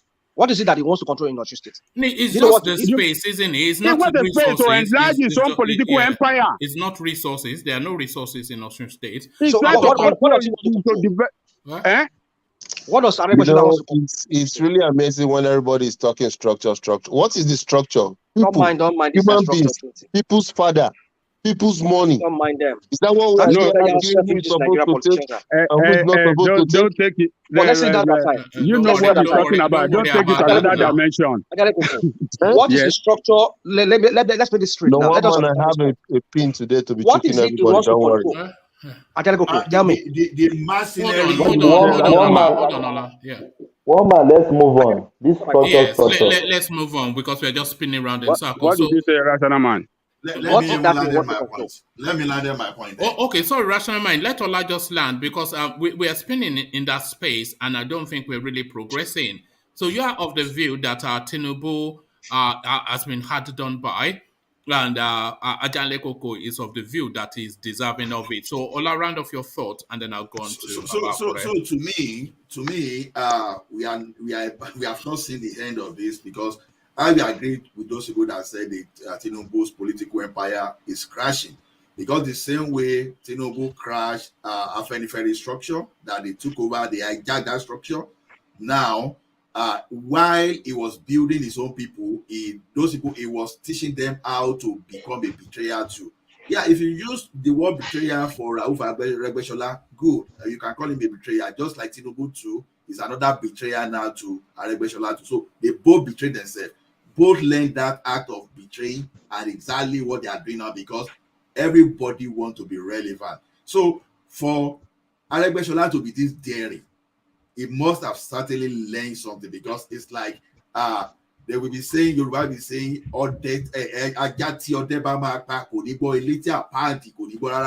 see, when you are talking, when you are warning someone that this journey you are about to embark upon, it is not meant for you. Otherwise, you can go with this journey.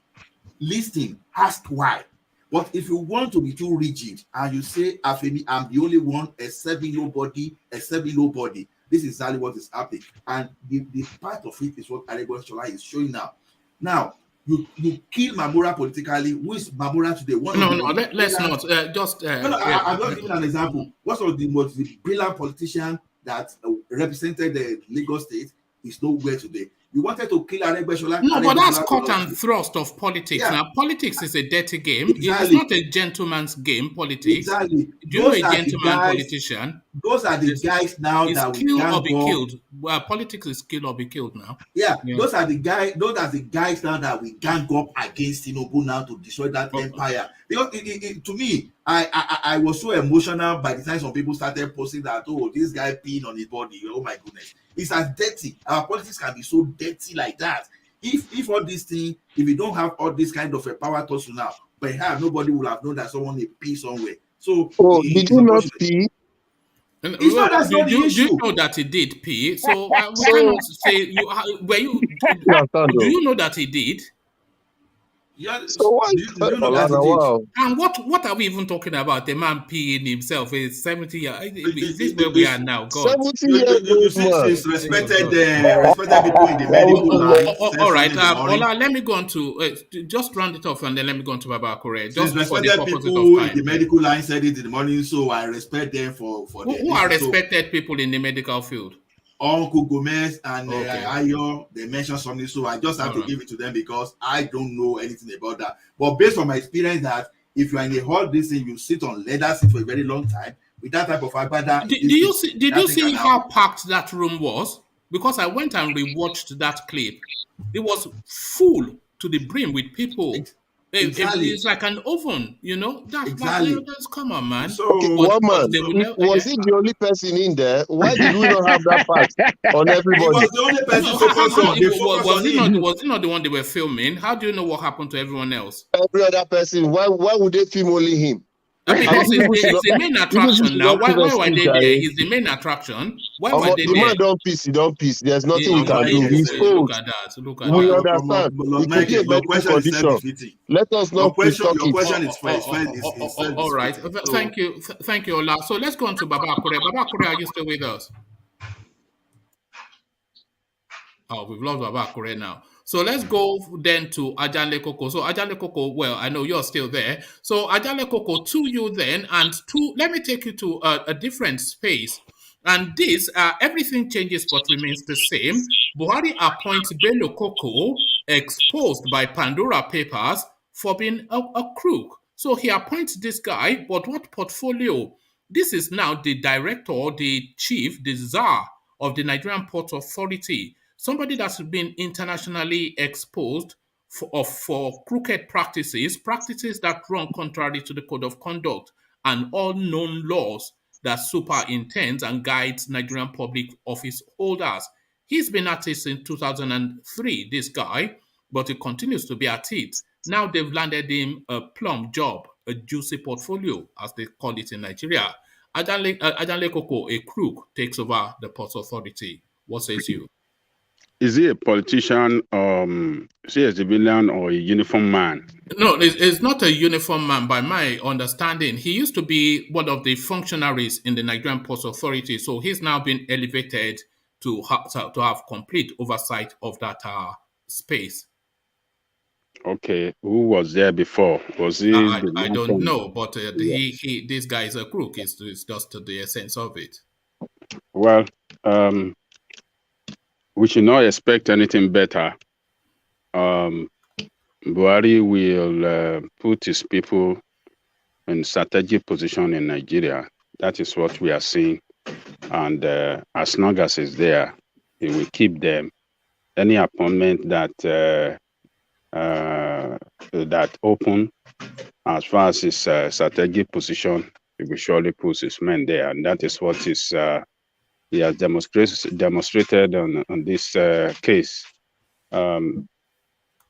it shouldn't be. I mean, at this time, we shouldn't even expect any better from that man.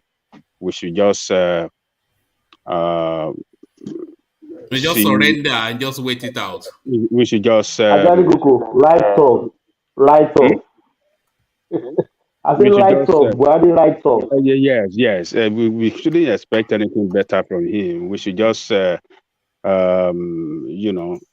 come together and see how we can prevent somebody like him to take over after him, particularly from any one of these two politicians. I mean, these two political parties. That's my own position. We should not let these people retain power. They don't mean well for our people, and they will never do anything good for that country. So that's my own position. Okay. It's not a surprise to me. Buhari that is Buhari for you. We should just accept it. All right. So to this, Tinubu's political base has completely collapsed. Farouk Perogi opens up. So he, one of the leading political commentators in Nigeria, reading the politics of it, and is just saying that this guy, he's described it as embarrassing what we're saying publicly of Tinubu's now fall from grace. It's just falling, but in staggered motions, and it's just so shameful to see. So Tinubu's political base has completely collapsed. Farouk Perogi, do you concur, Ajale Koko? I will not agree that his political base is completely collapsed. We have not seen any sign. If he's having problem with Aregbesola, that is just one of issue that will come up in political space when a leader doesn't act well as a leader. If a leader is trying to turn himself to God, then the followers can resist. Or who has his back in the APC? Who has his back? Who has Tinubu's back? Because from how I'm seeing it, is completely exposed. But who do you think has his back in APC? I mean, we just saw him that he went to Sokoto now. We saw a lot of crowd that came out to accept him, and everywhere he's going, he went to Awujale. A lot of crowd were there. He went to Alake. A lot of crowd. So I wouldn't say that his political. Does Yemi Osinbajo have his back? Well, we don't know, but I will not accept if Wole Osinbajo is interested in that same position. But for now, he has not indicated his interest, and I will still.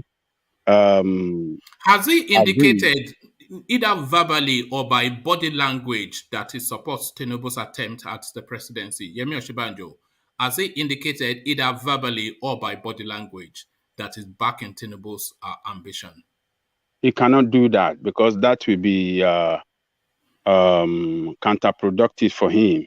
As a vice president, every aspirant will surely go to him for their support or their blessing, some kind of way. No, why? He's the vice president. He has no stake. Well, he holds the second most highest position in the country, and he knows a lot of people in many places. All the politicians, powerful politicians in the country, they know him, and he can talk to them. He can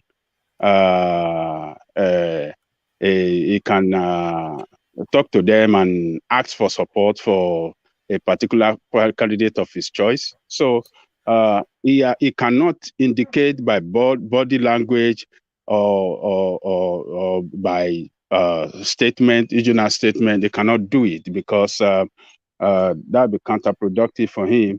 It's not going to be good for him because we don't know whether he still have interest. So he cannot do that now. But as the second in command, even though he does not have a strong political base, but he knows the power that be around the country that he can talk to and seek for their support for any candidate that he like. All right. Adale Koko, let me bring it to you the way this Farouk character presents it. It's not really long-winded. Popular social critic and political commentator Farouk Perogi has stated that the political base of the APC national leader and former governor of Lagos State, Bola Ahmed Tinubu, has completely collapsed. Perogi, who is known for his political write-ups and opinion, made the statement on Twitter whilst reacting to the recent bitter feud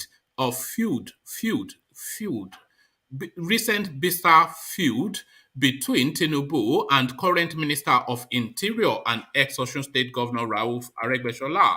Perogi wrote, "It appears like Tinubu's previously impregnable political base has now totally collapsed. He has lost his mystique and is now openly..." Sorry, can somebody mute? Sorry. He has lost his mystique and is now openly challenged and even mocked by previous loyalists such as Rauf Aregbesola. His inner circle is peopled by traitors who habitually leak unflattering information to the public about his health struggles, and his PR team is a crying disaster of ineptitude. Well, every beginning has an end. I think this is the end of Tinubu, but it is an embarrassing end. So the final note of Tinubu, his memory, because people remember you by your last act, will be just pea stains at the back of his agbada. So do you disagree with what that guy is saying? Because this is what is playing now. Yemi Osinbajo, he's indicating that he has the ambition to the presidency, so he has abandoned him. Ambode would love the position to stab him in the back. Rauf Aregbesola is openly mocking him and challenging him. Fashola has not really come out to take a position. What is his name? Ngige, he is somewhat quiet. The silence of Oshomole is damning, and this guy walks a lonely journey. All of the people that he made, where are they in his moment of need? Tinubu completely, his base, political base, collapsed. That guy. Woman, can I add this to Ajale Koko? Ajale Koko, don't you think this man is forcing himself on people? I think they don't want him. I'm seeing that sign. Don't you see that? Well, I wouldn't say that is forcing himself on people. He said it recently when he went to BUHARI's to indicate to inform him of his interest. That is a lifelong ambition for him. So he's pursuing his lifelong ambition. He has already, worked hard for this time. So he's pursuing his ambition, and we can see everywhere he goes, he looks like a strong candidate. He looks like he's a person to beat in APC. There's no other candidate in APC that shows strength like him. I've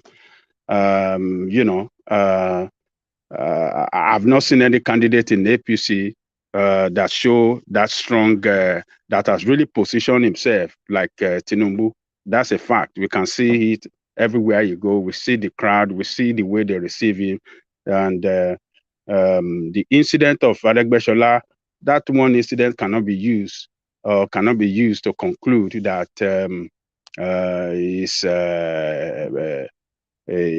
his political strength is dead, or he doesn't have that political strength anymore. So Osinbajo does not have the structure, except if Buhari want to support him.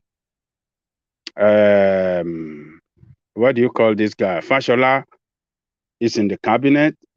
He cannot be jumping around with him because he's serving already. He cannot be jumping around and be shouting Tinubu. But we know that it's Tinubu boy. But Ajale Koko, he can show support, isn't it? No, he cannot. He cannot. This is not the time for that yet. It's not the time because it's a serving minister, and they still have to go to Congress, through Congress, to nominate their candidate. So they have to play it little by little, so that you will not step on toe of people. You know, politicians, they know how to do their own thing. So let them keep calm, but they know who they are supporting. We know that Fashola is his boy. So but as far as I'm concerned, I don't think that his political strength is damaged. I don't think so. He still have a strong force, you know, to fight his to continue to pursue his ambition. So that's my take, one man.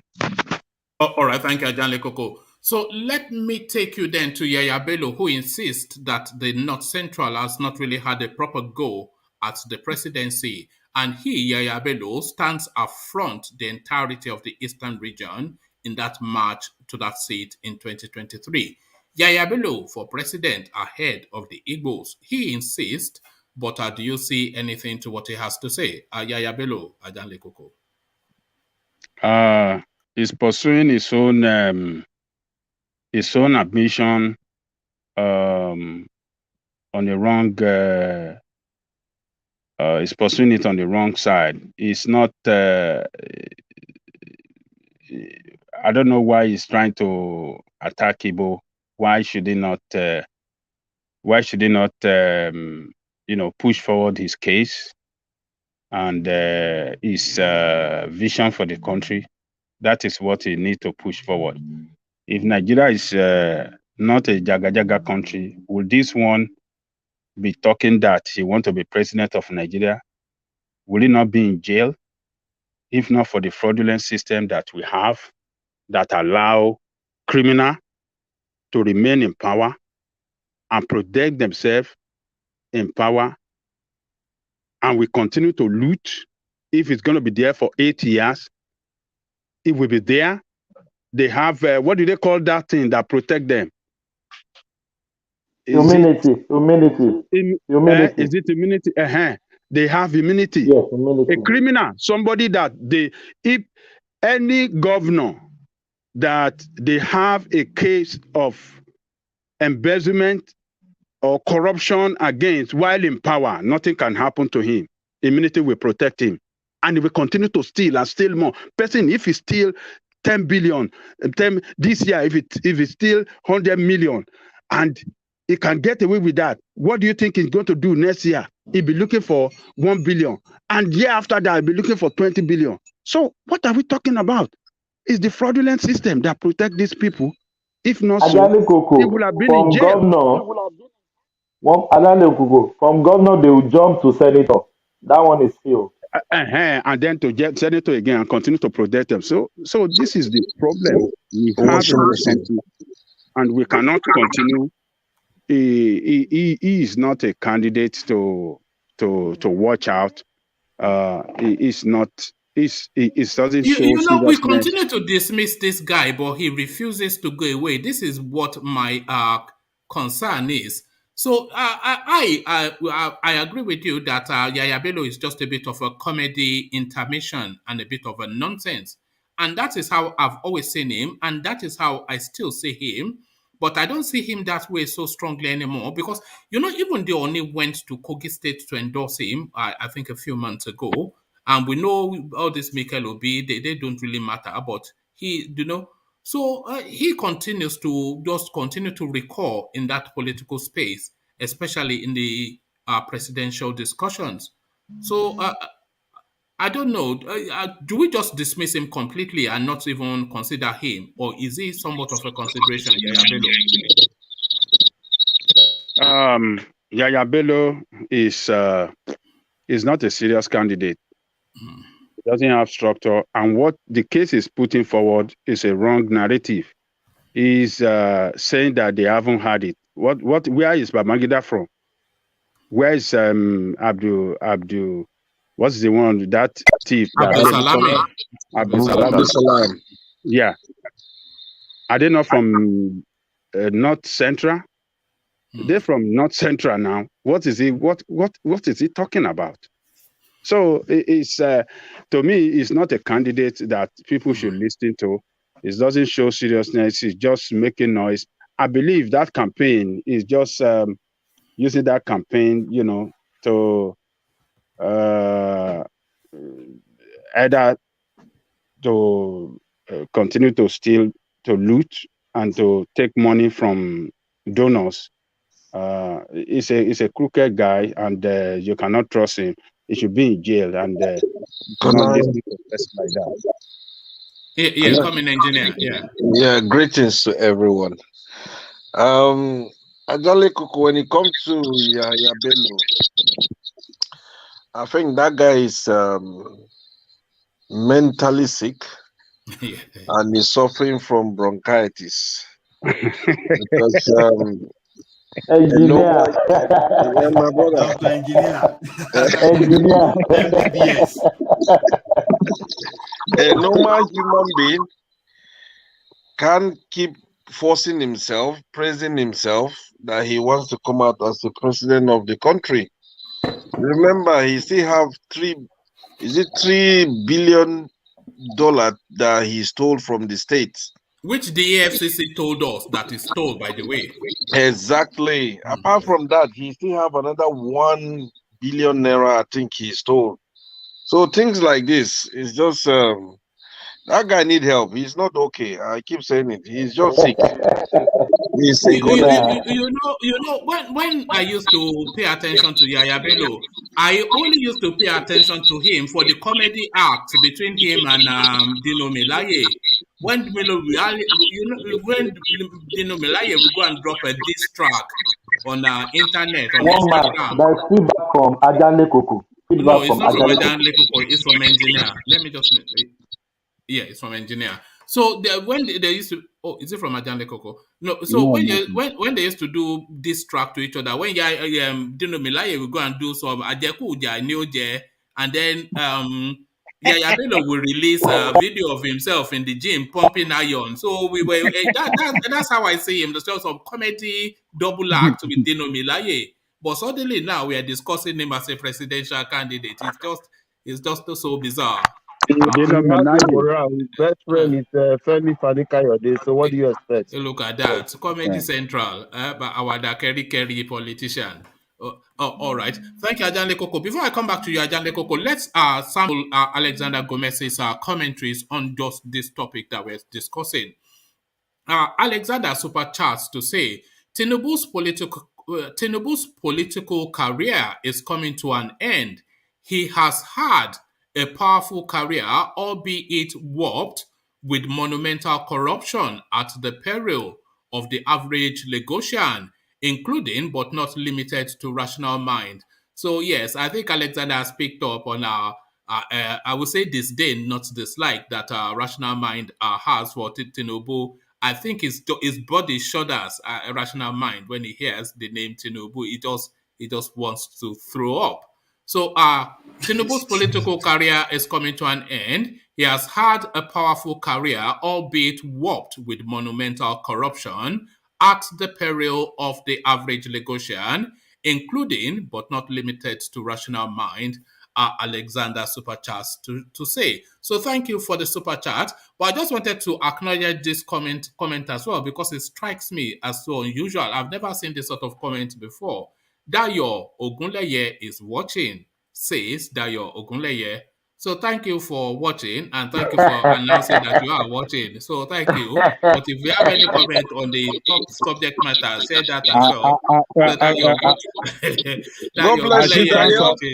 As she thumbs up. Have you thumbed up Dayo Ogunleye, and have you subscribed? That is the real thing. So tell us then. Edward Ogunleye on the chat. There is another Edward Ogunleye.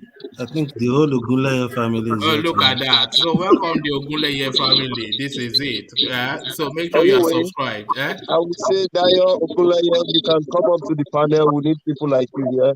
Yeah. Since you can announce yourself, you can come and speak up too. Just the grandness of it. Dayo Ogunleye has arrived. Not like your template, Look at that. Lord Michael, template. One man, can I ask you a question? Can you expand the number of people on your stream yet? Is it expandable? No, it only gives room for 10.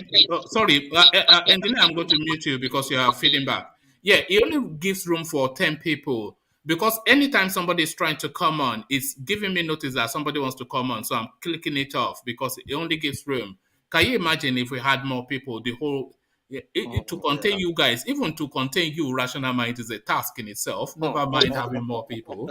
You and your rascally behavior. One man, it will be like Ijagboro. You know, well, you see? I want to say this. I saw engineer. Soli was fighting in the morning. you know, Stoli is still fighting in the comment section long after the session. You know, because I just went to have a look to see how that session went. And I saw in the comments that Solly is still fighting somebody. Even that guy. Oh God. So that guy don't shout at me. Yeah, it's not a sensitive soul. You know, young people are. I blame Ajale Koko. Ajale Koko, I blame you, sir. You are the one that turned Solid. You say you are turned Solid into a monster, eh? Well, wait. And Solid is the proper gentleman. Look at that. Solid is a gentleman now. He's You know the thing with Solly is, you know, Solly he openly tells us that he smokes obvious blend, you know, Colorado, and you know that if you smoke those things, you are susceptible to paranoia, and then you are sensitive somewhat to, you know. So yeah, so I think it's Colorado, you know, Colorado blend, Amsterdam blend, right? Before you continue, rational mind. Yeah. I saw engineer eating cucumber. Engineer, I hope it's not fairly used. How about Lord Michael, first and last one, you know. Valentine's Day was yesterday. Valentine's Day was yesterday, not today. Look at this guy. Oh my goodness. That's a good one, my brother. Thank you. How low can you go? Thank you. Let's moving swiftly on to Ajale Koko. He's a safe territory because we don't hear things like that from Ajale Koko. But Ajale Koko, let's hear things about this from you. Supplementary budget, Buhari's to spend 2.5 trillion naira on fuel subsidy. So 2.5 trillion naira, well in excess of $2 billion. So that's an addendum to an already over-bloated budget. But that budget bloating is actually budget padding, because Buhari is asking them to find the money for this supplementary addendum from the padding, and is telling the National Assembly to reverse the 888 billion naira insertion that they inserted to a budget that was submitted to them. So just hand over fist looting, and that space we must address it, this community project. So the community project 888 billion naira, address that, and Buhari's addendum 2.5 trillion naira, address that too. Comments on both, Ajan Lekoko. There's nothing they can do about stopping them from padding the budget. There's nothing the president can do. He saw it and he signed it. So what is he talking about now? So if he wants supplementary budget, he has the assembly that are rubber stamp now. They will do it for him. So what's the big noise he's making to,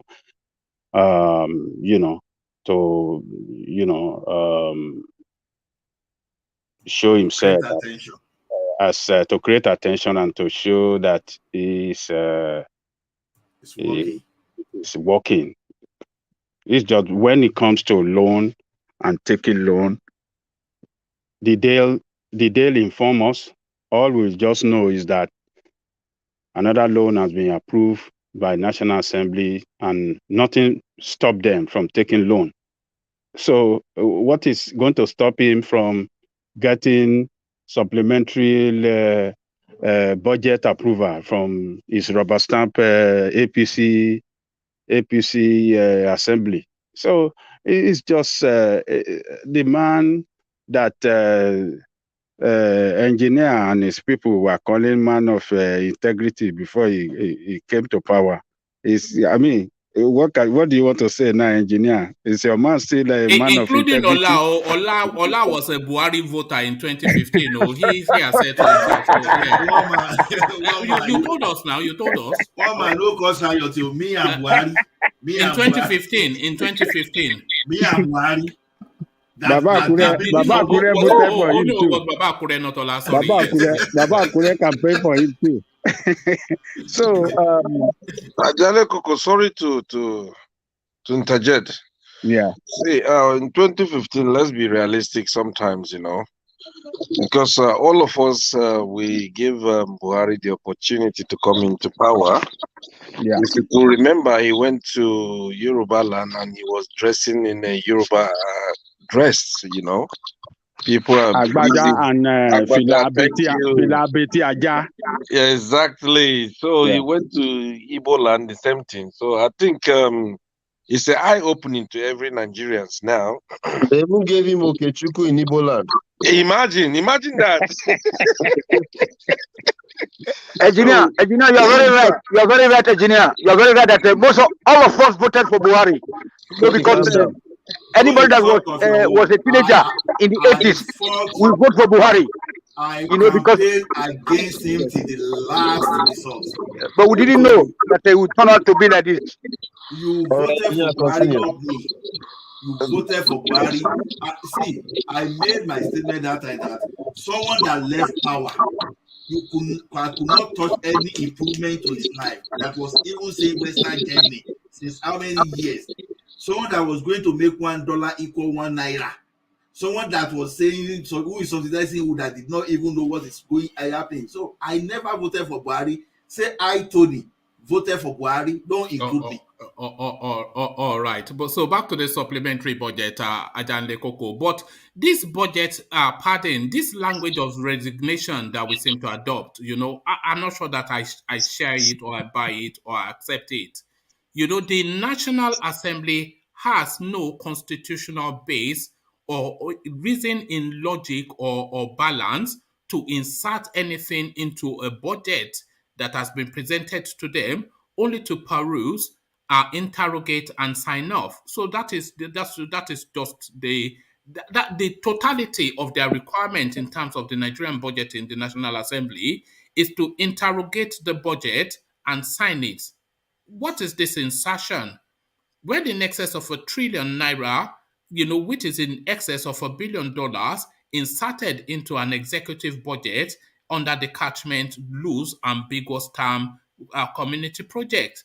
And a lot of those budgets doubled up, duplicitous. So because Buhari is telling them to delete the duplicated projects and to remove their padded community projects so that they can have the space to park oil subsidy without increasing the deficit, i.e. expanding the budget number.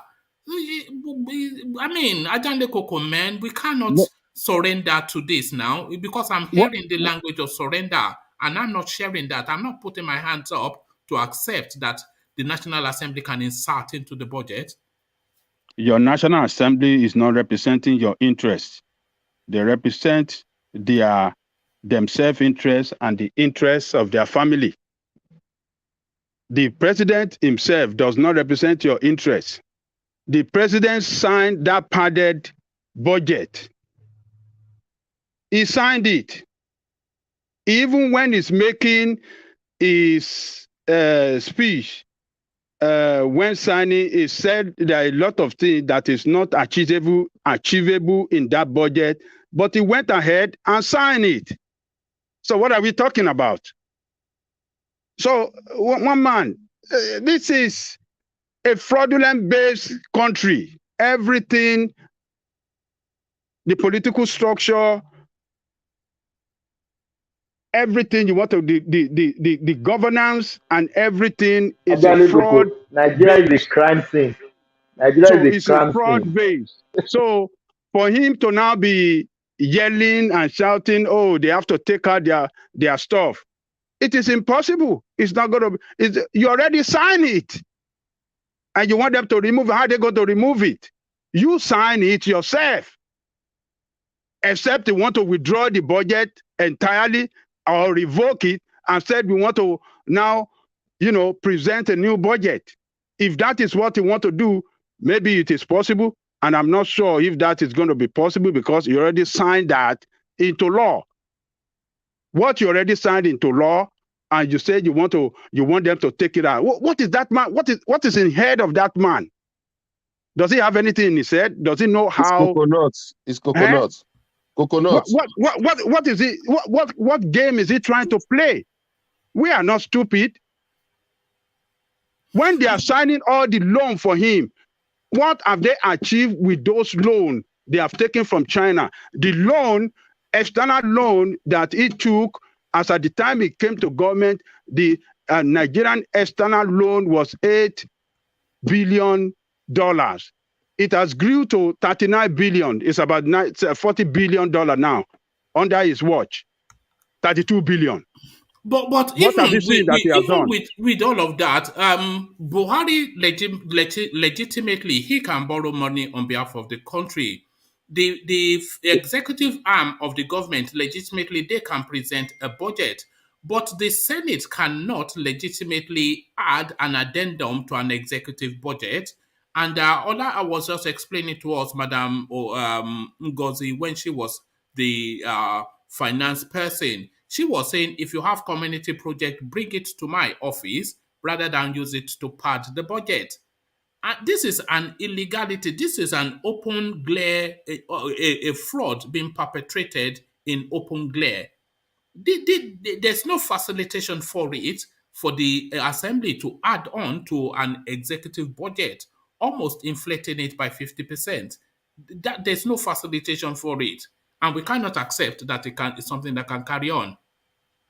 Yes. And we must interrogate what happened in the past. Yes. So one man, I want to ask you this question. Since you say we cannot accept, what do we do? And how do we go about it so we can stop this rubbish from continuing? Well, we have to, let me just address that. We have to, in unison first, say we are not accepting of it, and then determine then a course of action. We could take it to law. We could take it to law because it's an illegality. I think that's an option. Yeah. Well, another option, like we've been saying here, is you see that 1999 Constitution is flawed in every way, in many ways. You see what the National Assembly is doing. It's just something we can just describe as a real big, huge scam and fraud.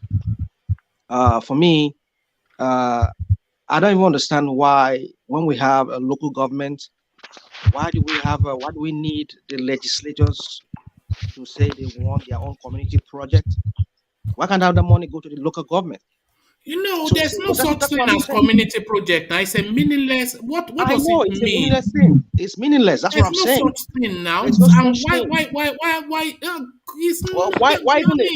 Why even a legislator who is just there to make laws? What does it concern him with? Is he a contractor? If he wants to do community project, let him go and be a councillor or a governor. So that's why that constitution needs to be. You're a lawmaker, not a contractor. That constitution needs to be worked on and clearly spelled out that anything that has to do with. But the constitution does not facilitate for it. It's extra constitutional. It's outside of the constitution. I know, that's what I'm saying. This thing needs to be spelled out clearly in the new constitution or whatever constitution they are going to have. So that's what I'm saying that 1999 constitution is flawed. Yeah, no. But it's not the 1999 constitution though, because the constitution doesn't give scope for it. It's just an act of illegality and fraud, isn't it? The constitution cannot detail all the frauds. The constitution does not support it. There's no facilitation or provision for it. Maybe we resort to the judiciary then. Let's just so it's something that but we cannot. That could be higher than once and for all. Rational mind. There is no separation of power because the country is not being ruled, with debate. Other countries are always being ruled by debate. They will bring this and then they debate it. They debate it at national level, state level, and local government level. Like yesterday, the people of Europe, they protested, against corona, vaccination, and today now they have taken it out. So Germany, they say you can go to your supermarket without any mask or whatever. People have to debate. So as you rightly said, Ajanigo could say that it's a fraudulent country. Then Soli said that it is a crime scene, and now you tell me now that nothing can happen. So we must look for an alternative. Okay, I have a suggestion. As far as I'm concerned, I put the whole blame on the president. You are the one that presented the budget, and they returned it to you with, padded up. You have the right to reject it. No, he has the right. No, Ajande Koko. We have to speak to political expediency as well. So we have to speak to political expediency because the president does have the right to reject it. But then if the president rejects it, they can stagnate that budget. They can make it difficult to approve all the laws that he needs to carry out his projects. And they can really grind his administration either to a halt or to a very snail pace. So for political expediency and for reasons of being able to activate that budget, he has to sign it now. Otherwise, he has to sign fraud. Well, okay, if he doesn't sign it, then he doesn't get a budget. So then he will what happens? Okay, he's going to get it because he will get it. He will get it. If he stand on his ground, if he's a principal man. No. I mean, you have to think. Okay, so what are you guys complaining for? What are you guys complaining for? The complaint is to interrogate that space because the executive has to function to a budget, and the budget for it to activate has to be approved by the National Assembly and then accepted by the president. You know that this also happens in the United States too.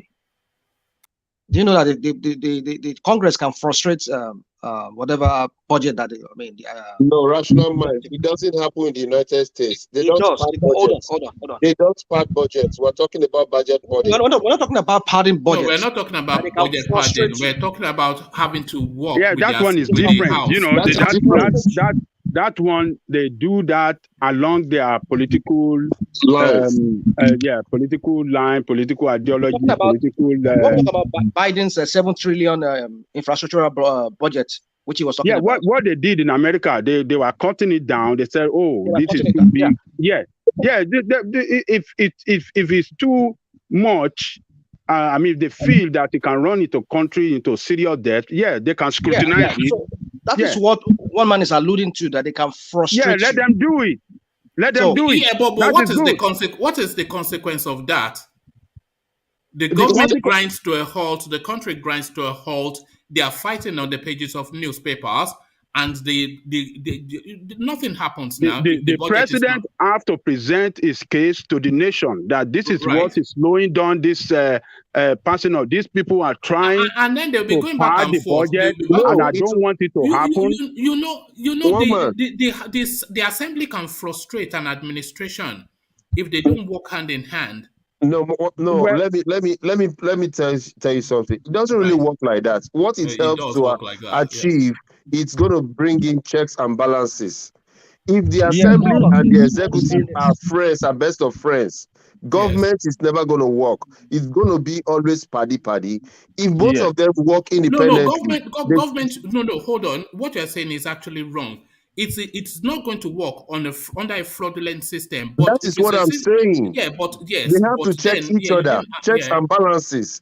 If they all agree on the same terms every time, all we are going to keep seeing is corruption. That is why we're seeing corruption, because now our National Assembly is a rubber stamp. But what we're saying is this: we're talking about budget padding in the Nigerian context. That these people they inflated the budget just because of their own, and Buhari had to look the other way because he doesn't want problem. He doesn't want them to frustrate him. So the point we're trying to what me and one man is agreeing on here, which I just we also were asking you guys to also see it that way, is that this thing needs to be challenged. We can't continue like this.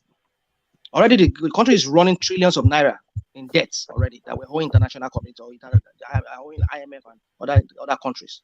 So what we're saying is this: is either that constitution needs to be reworked, or we go to court and challenge this in the court so that this thing can be once and for all be dealt with, and never again they will ever part the budget. Because if the Supreme Court pronounces that the National Assembly is not allowed to have an insertion into the Nigerian budget, into executive budget, then that is the end of that.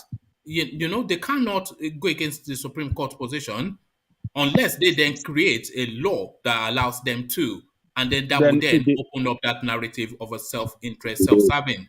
It's all boils down to what I asked you before. Executive arms of government can push that case on a legal ground, and like you said, take it all the way up and make it a law in that country if they really want to do it. But when you see the executive arms of government allowing pardon and coming after, don't let me even say executive arms, let me say BUHARI allowing this thing here, and then coming after to say, you have to remove all this. When you already sign it, you have to remove it and then insert the, to accommodate subsidy. That is stupidity of the first you know, order. if it doesn't sign that budget, you know, the Lagos-Ibadan Expressway, it grinds to a halt. The Niger Bridge, second Niger Bridge, that grinds to a halt. You know, all of these are things that is claiming that is doing, they grind to a halt as it battles the National Assembly. Then fine, one man. Fine, he signed it so that he can allow all this project to continue. And at the same time, you accommodated their pardon, right? He accommodated it. He allows it. Why is he coming after to complain about it? Exactly. You know, he highlighted it at the time as well, when the budget was being signed, that there were a lot of insertions by the National Assembly. Yeah, this is just like medicine after death. Yeah, that's a medicine after death. It's a gross misconduct. Misconduct completely. It shows that he doesn't know what he's doing. It shows that he's just signing and just anything goes. It's wrong. I will be that the same way he did sign this budget without even, he would do the same thing to that electoral law. That would really thing. Yeah. No, so you see, this man here, there is just an hypocrite. You know, you already signed it. You are sending what do you call this thing? The supplementary budget now. Just stand on your supplementary budget. Don't be telling them take out this. It is not possible. They're not gonna do it. They will make life difficult for him. This life they are saying they can make difficult for him. Then they will not sign this supplementary budget to allow subsidy to continue. And then who is going to suffer it? It's the administration and their party that will suffer this. They will suffer it. See, I won't be surprised. The consequences from the people. I won't be surprised one day when China will ask all of us to leave, that BUHARI has already signed the country to them, because he doesn't know what he signs. Whatever they give to him, he just signs. Yeah. No, I think he does know, because he referenced it, but it's a difficult space, you know, that space. And I'm not a BUHARI fan, but I see the difficulty, you know, because he has to have a budget. But let me say something. The budget is padded. Let's say something. You see, the Minister of Finance, that lady, I don't even know if she's qualified for that position. No, what do you mean you don't know? She's not now. She's just... This man, the CBN governor, doubles as the Minister of Finance and as the CBN governor. That guy, I don't just know the kind of work he's just doing in that country. Emefiele. And he's going political now, the way he's talking. I mean, you see the way so many things that the Minister of Finance... You said what? Murphy, you know. So anyway, what I'm trying to say is that this man doubles as the Minister of Finance. All the things that the Minister of Finance should be talking, all that thing that should be the one, she should be the one responsible for that. Emefiele will be the one talking about it. So when you have people in the highest position who are not adequately qualified for what, or who are not even qualified, how do you expect that government to run? That's why we're having this problem, because already Emefiele is already burdened down with so many issues within the central bank. so many issues going on there, so many allegations of fraud and everything. And at the same time, he has to speak about the national treasury and everything, the money. And I mean, what is the lady doing, Ahmed? What is that? What is she doing? So you see, when we have this kind of mediocres in government, that is why we get this kind of country that we have in that country. So you see, for me, I mean, like Adele Koko rightly pointed out, why is he complaining? What is the work of? I mean, I remember when this lady was there, that is now World Trade Center. What's the name of this lady? Okonjo-Iweala. Thank you very much. Okonjo-Iweala. The best. That lady is always proactive. You hardly even hear the voice of Soludo back then. So when Soludo just speaks, he only speak about the banking industry, the banking sector. But then you hear this lady always talking about the money coming in, the money they borrow, the money they're paying the Paris Club and everything. But this one, we don't even know what he's talking about. Yes. That was an open government. This one is the most shadowy and secret government we've ever had. We come here and we alarm all the time, but when they finally open the can on this, we will weep. What these people have been doing, we will weep. We're already weeping, woman. We're already weeping because nothing is going on. When they talk about the budget right now, it's just crazy. When the ministers of finance speak in other countries or their central bank governors, they move stock exchange. They move the stock market. You know what I'm saying? So, but in our place, just imagine, there's no light, there's no road, there is no water, there is no nothing, and then they say that they are budgeting, and there is no petrol. What are we? We can build petrol refinery. We can build it within 2 months. If we are serious, you know what I'm saying? Not within 2 months. No, 6 months. No, we can use mobile refineries. Go to the sea, bring the dredgers. You know what I'm saying? Tanks, and they produce. It's new technology. I'm living in the technological country built by Mr. H. Now, my man. 88. All right. Thank you. Thank you, Tony. Yes. So round of your thoughts on that space, Ajanle Koko, and then we go on to Black League. So Ajanle Koko, I'm not sure if you were talking about the budget, the padding by the assembly and the padding by the executive. So the padding is already done. The budget already signed. Nothing can be done about it. All issue asked for is the supplementary budget approval, and then we move on. The debt will continue to pile up, and petroleum subsidy, whether we like it or not, it will continue, but it's unsustainable. We cannot sustain that subsidy that we are giving out every time. We cannot sustain it because the refinery is supposed to be working. It's not working, and as long as we don't have it working, there's no way we can sustain. There's no way we cannot. There's no way we can stop that subsidy. If Dangote refinery come on stream, we will still buy petroleum more than what we are buying it now. So Nigerians should prepare for the worst, whether they like it or not. Inflationary rate will continue. Devaluation of the country, of the currency will continue. Hardship is ahead of us because the supplementary budget for this subsidy, they have to borrow loan to effect it. The budget, they have to borrow loan to run it. We don't have anything. 93% of the budget is going to go on debt servicing. The country is in a hole, and it's going down more and more. So it's economic hardship, more and more economic hardship ahead of the people of that country and ahead of that country. So that man should not talk about the padding, taking off for padding. It's not possible, and except he's looking for trouble not to get this supplementary pass. Okay. You see, what I think is going on is they've realized. Remember, we're discussing figures Ajale Koko just a couple of days ago when the World Bank itself was telling us that 93% of Nigeria's revenue goes towards servicing debt. So they've borrowed the country completely to the bone and they've looted everything. So there's no room for borrowing anymore. So they can't borrow to supplement to afford this supplementary budget.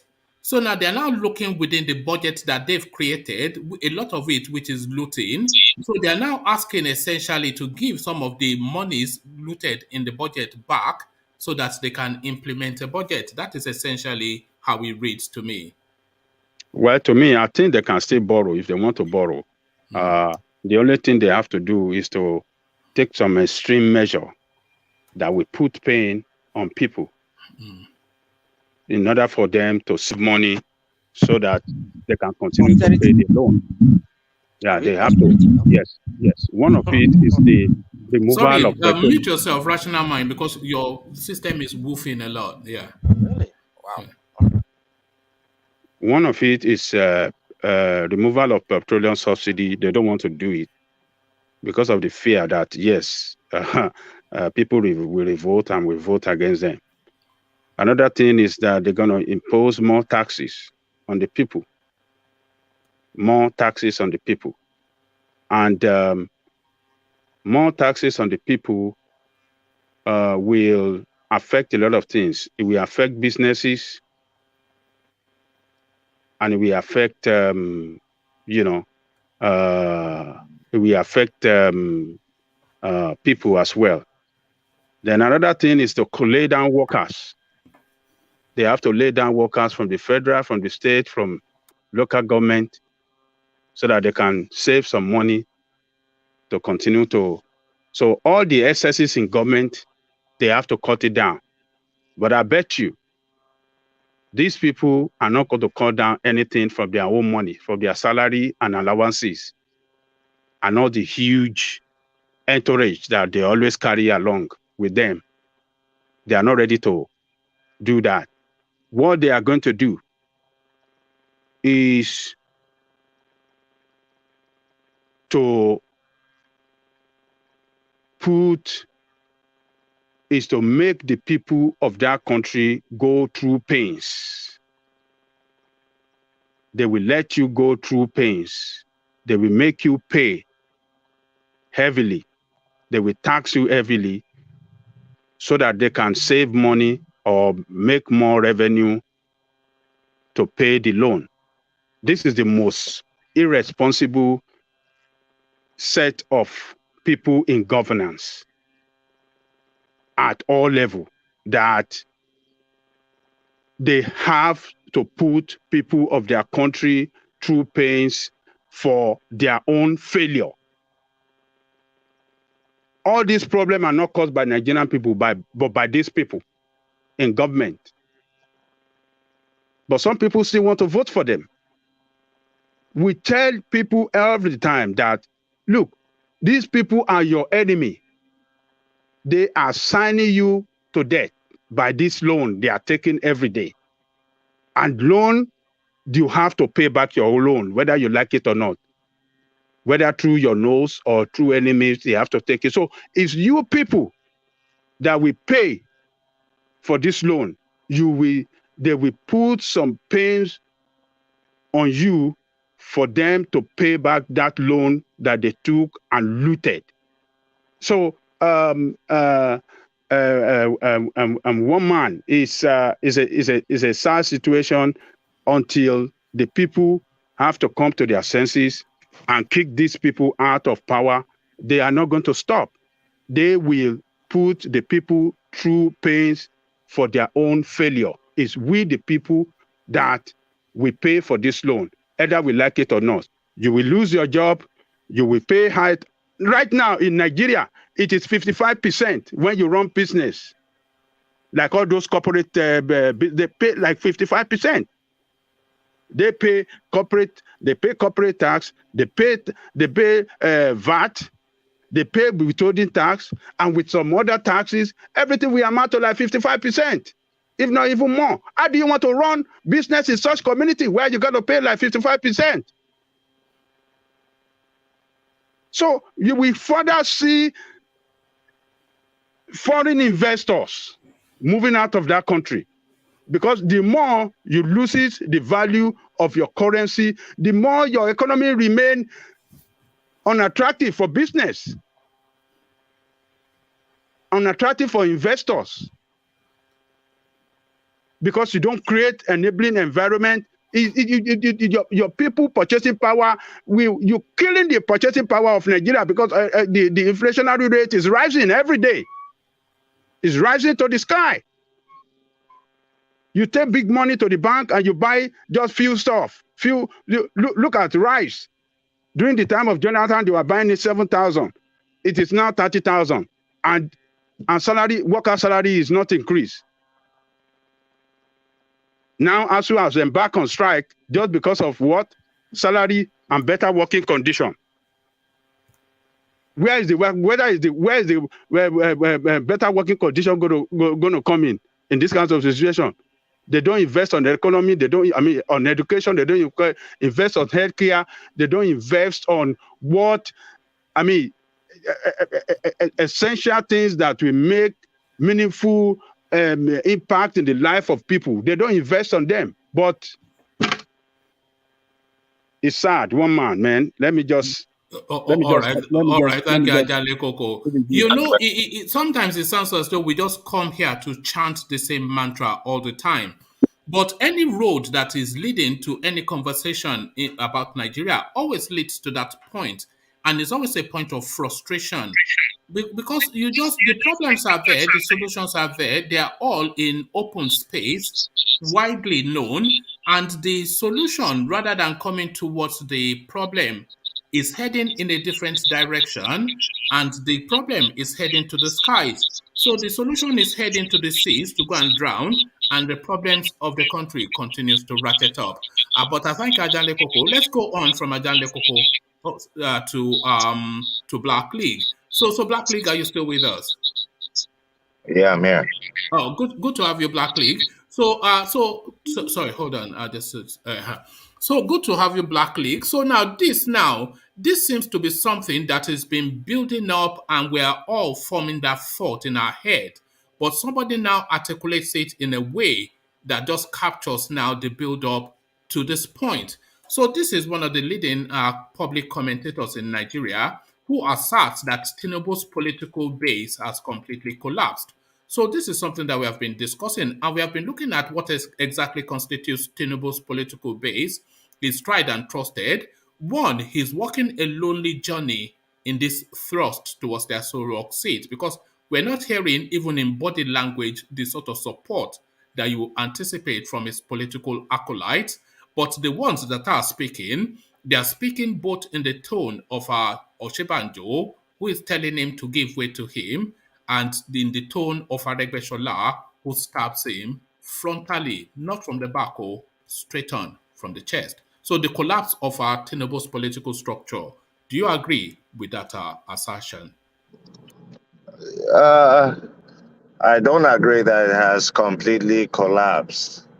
I will agree if he had said collapsing, because Tinubu is still a politician you have to reckon with in Nigerian politics.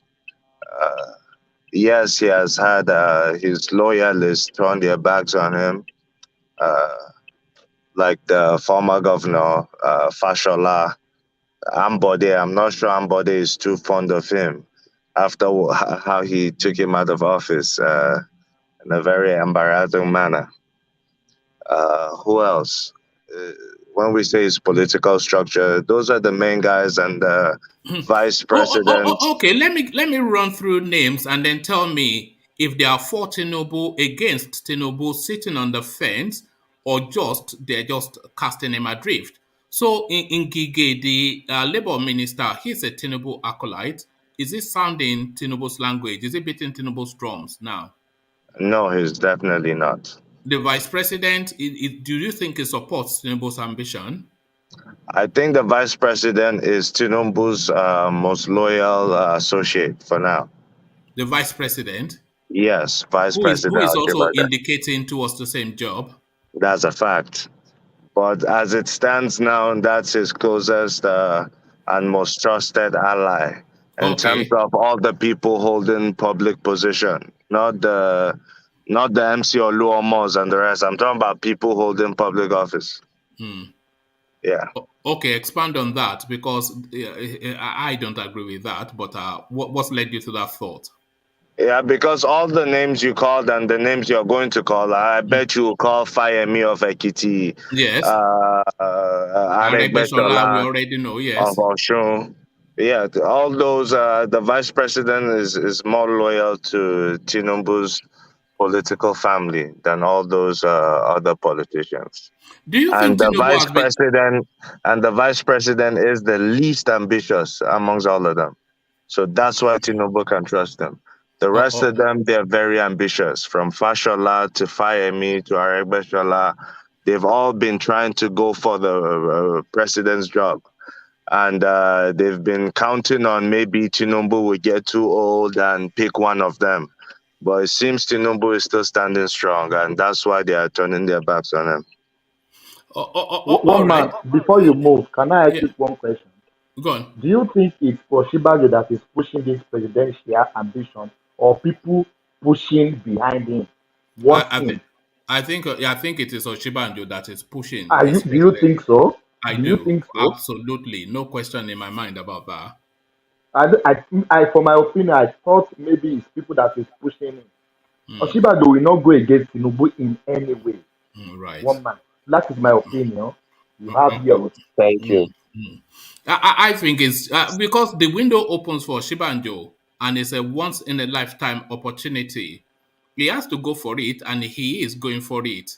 And we see him campaigning subtly with body language, with his acolytes, with his groups, who is sending round the spaces. They went to see Babangida to discuss Oshibajo's presidential ambitions. Who will facilitate for that? Why would Babangida accommodate a group coming to talk to him? But did you see Oshibajo there?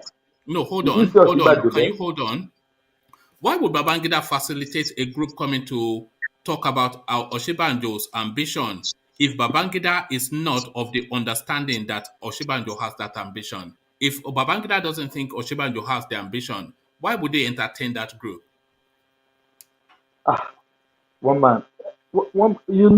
Many politicians, people do things on their back without their consent.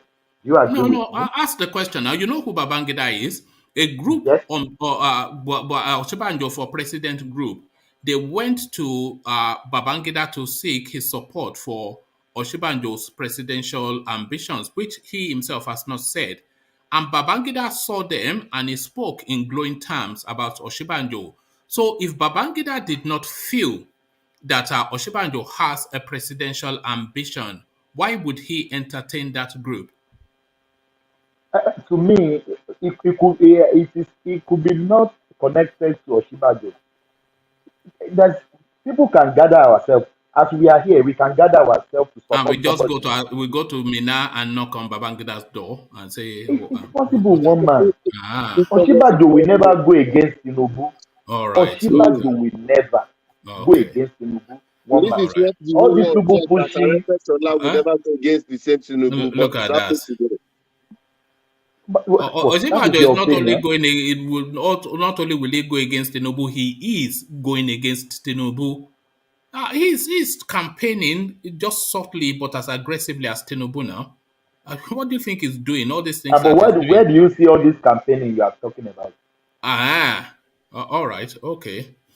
All right. But let's get back to Black League, because I can see that he's campaigning, but maybe you cannot read the smoke signals, but or maybe you are reading it differently. No, I definitely see that he is campaigning.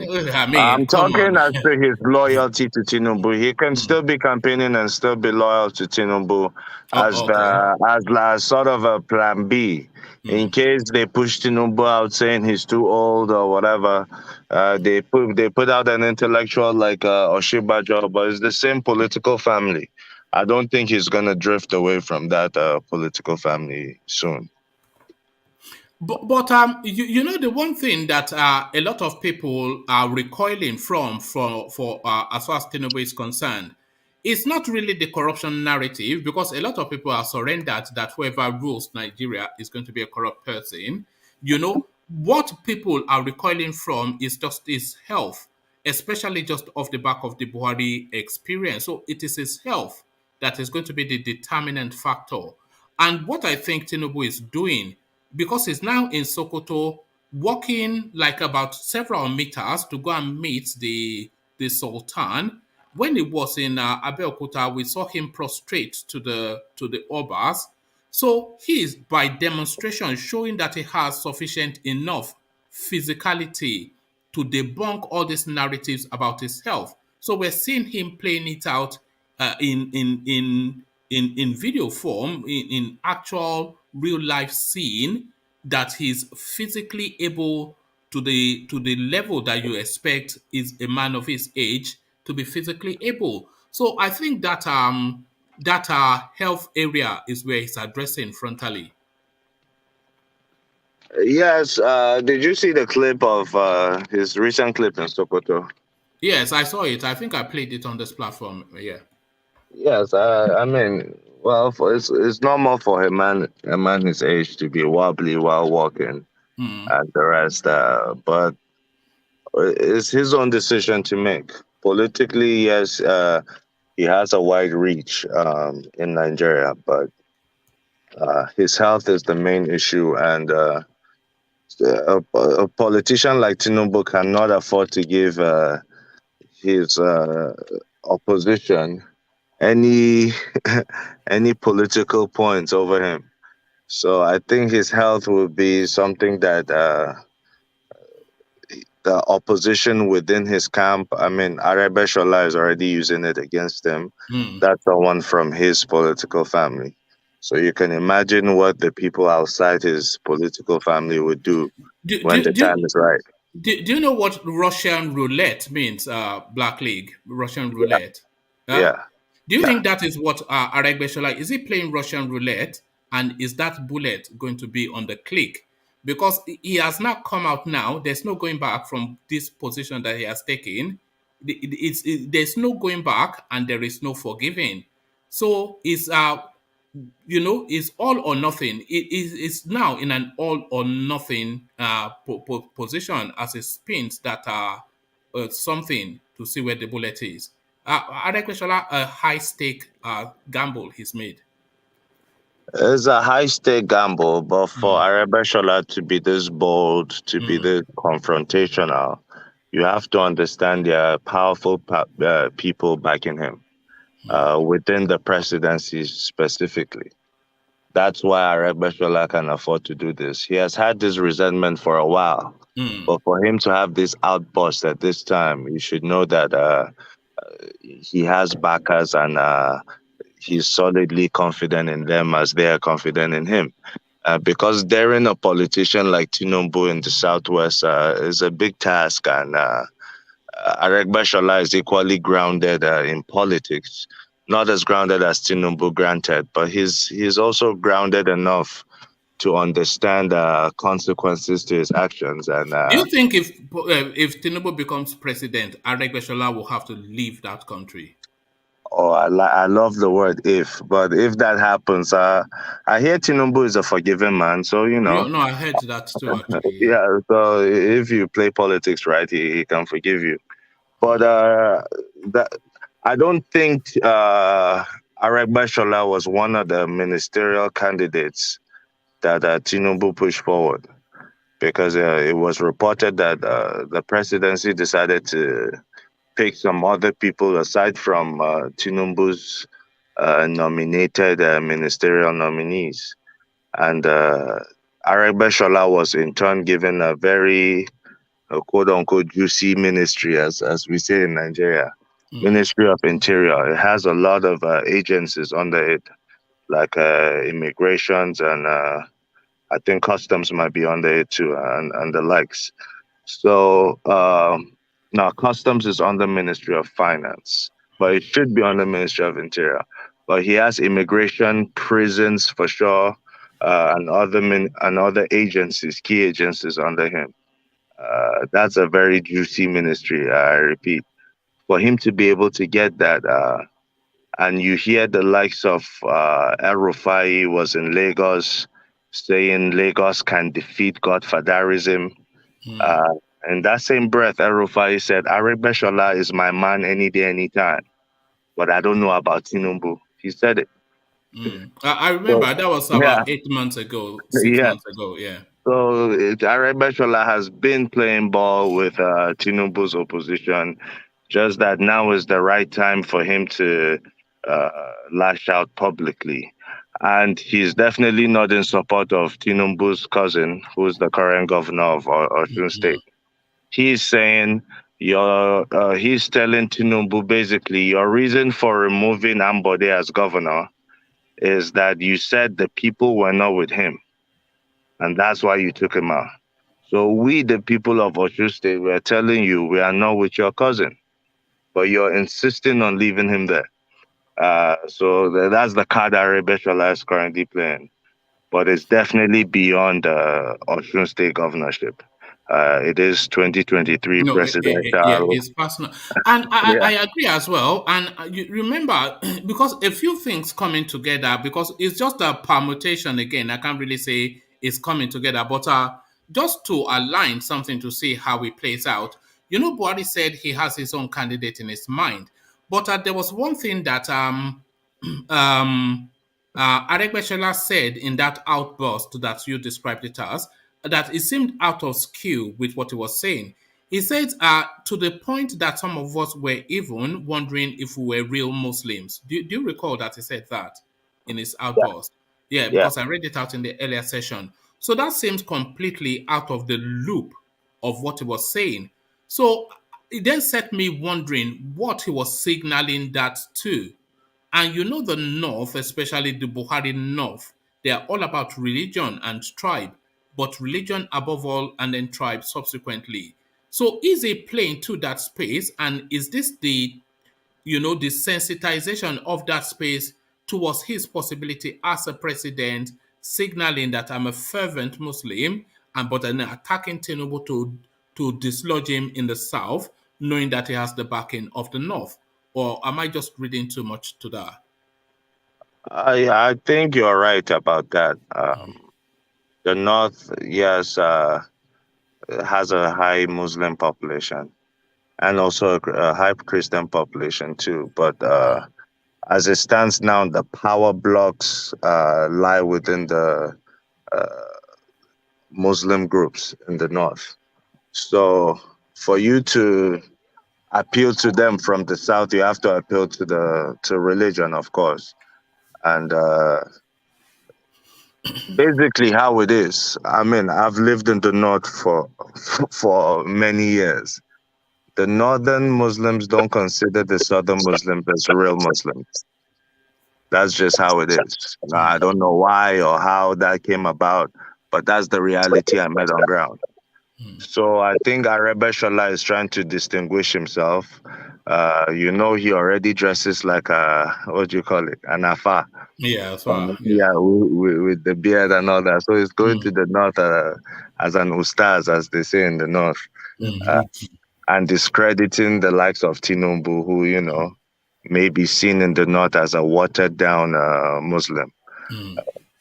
He may even be a Christian in the North to Northerners. I don't think they consider him a Muslim at all, Tinubu, and I don't really think he's a Muslim. Really, he's not. He's not someone of religion. It's just it's just from a Muslim family. More the case than being a Muslim. Right. And Aregbesola would definitely use that against him politically. Because it just struck me when he made to especially mention that as a Muslim, I was even wondering if I'm a Muslim. So they just, because that didn't seem to fit into the subject matter that he was speaking to.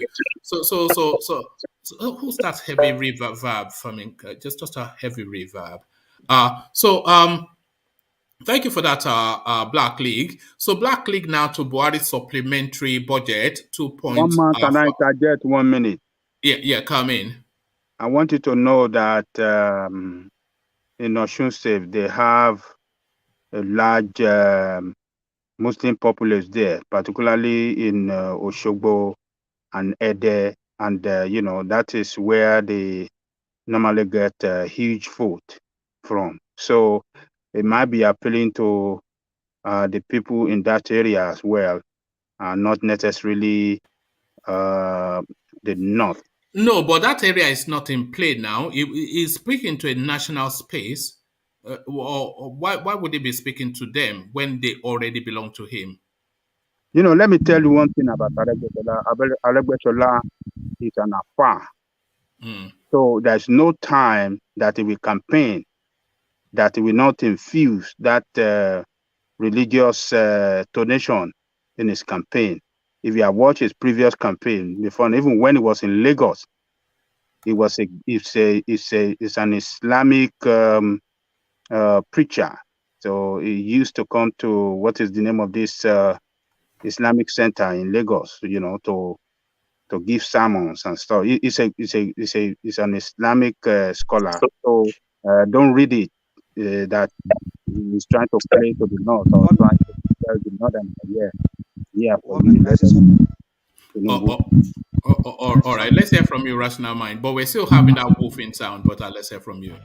You still hearing woofing sound? Is it still? Yes. I think others can confirm that, but carry on, yeah. All right, so, you see, for me, that speculation that is maybe trying to see if they will consider him for president by appealing to religion.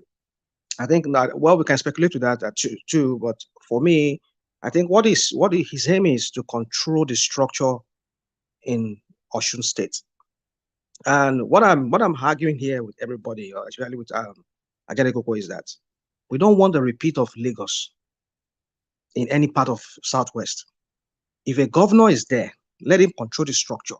And when he's done, let him go away. Somebody comes in there again, let him control the structure. What this guy wants to do in Osun State is he wants to be like another Tinubu in Osun State. We don't want that. We don't want that happening this way. All right. I think we spent a good half an hour on that. But Ajay Koko has a different view.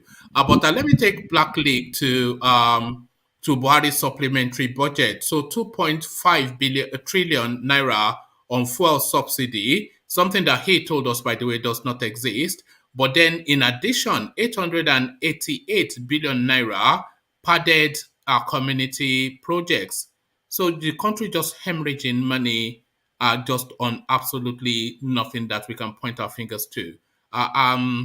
Black League, luta continua, the looting continues. That's precisely right. And your House of Rep members and your senators support it. Ajay Koko was right. They are all rubber stamp.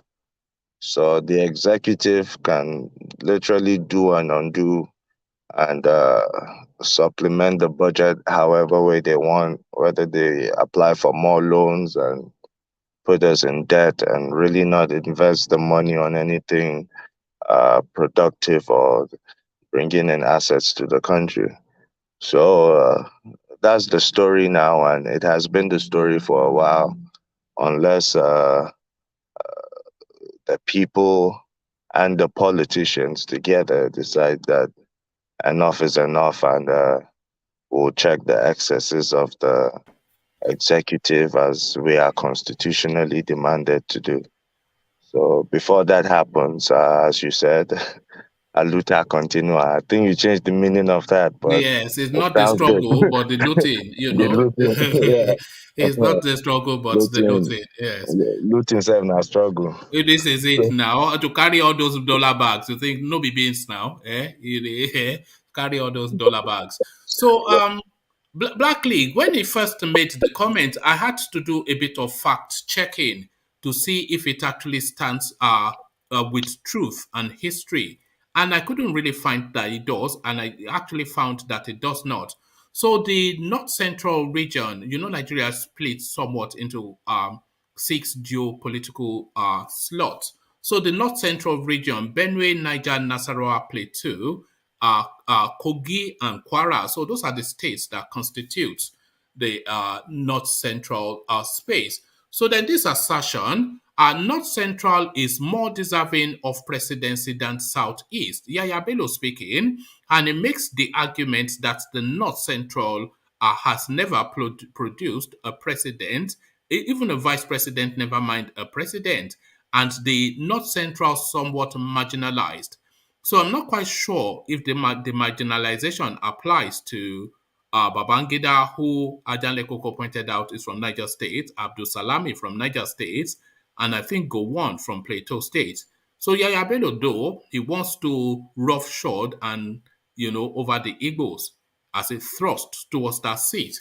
And what are you making of just the Yahaya Bello side story in this presidential race, Black League? Yahaya Bello is only right if you take out military rule, all the military governments aside, then he can say the North Central has never been in power. And that opens a conversation. Should we include soldiers that took power through a military coup as former presidents officially? Yes. I don't know. I don't know whether we should. And if we say yes, we should, I think that would encourage, soldiers to see like, oh, I could become president through a military coup. And long after the coup, I would still be regarded as a former president. I think that office is a dignified office, and it should only be for people who at least got there through an election. Now, whether the election was rigged or not, that's a different conversation. But as long as an election took place and they were declared winner, those are the people we should give the accolades of a former president. Because all these people cannot stand elections and be voted for, that we keep touting and keep giving praises of a former military president. I think we are kind of legitimizing what they did. What they did was wrong, from Abdul Salam, Buhari, Abacha, IBB, even Gawan, who was the only one amongst them who didn't take part in the coup that brought him to power. He shouldn't Did be Obasanjo accorded... take part in the coup that brought him to power? Obasanjo did take part, but He did not. He did not. They yielded to his seniority, the coup plotters. Well, we cannot say for sure, because the news being put around was that Obasanjo was covertly part of it. But for Gawan, that aside, I'm just speaking to all of them should not be given that, because it's the highest title we have. So if we are giving these soldiers in the barracks, I want us to stay in that space for a moment, Black League, because it is a space that I've often wanted to initiate a discussion about. That space on that ex-president. So you are saying that we are legitimizing the military despots by continuing to reference them as a former head of state and former president, and taking the government by the barrel of a gun is an act of treason, is an anti-people act, and it is not, you are not acting the will of the people, because the people have not surrendered the country to you, which they do via the ballot box. So you took it by a gun. So you are saying rightly that we legitimize it by continuing to reference these people as having occupied the highest office in the land, haven't taken that office through illegality. So how do we address that sport? How do we address it? How do we address that? So just speak to that a little bit. Precisely so, because aside from legitimizing it, it's like we're rewarding such behavior, and it shouldn't be so. These people are getting paid as ex-presidents. They are accorded the respect as ex-presidents. They're given the title of GCFR that only a sitting president or a former president should have. So I think all that should be stripped away from them.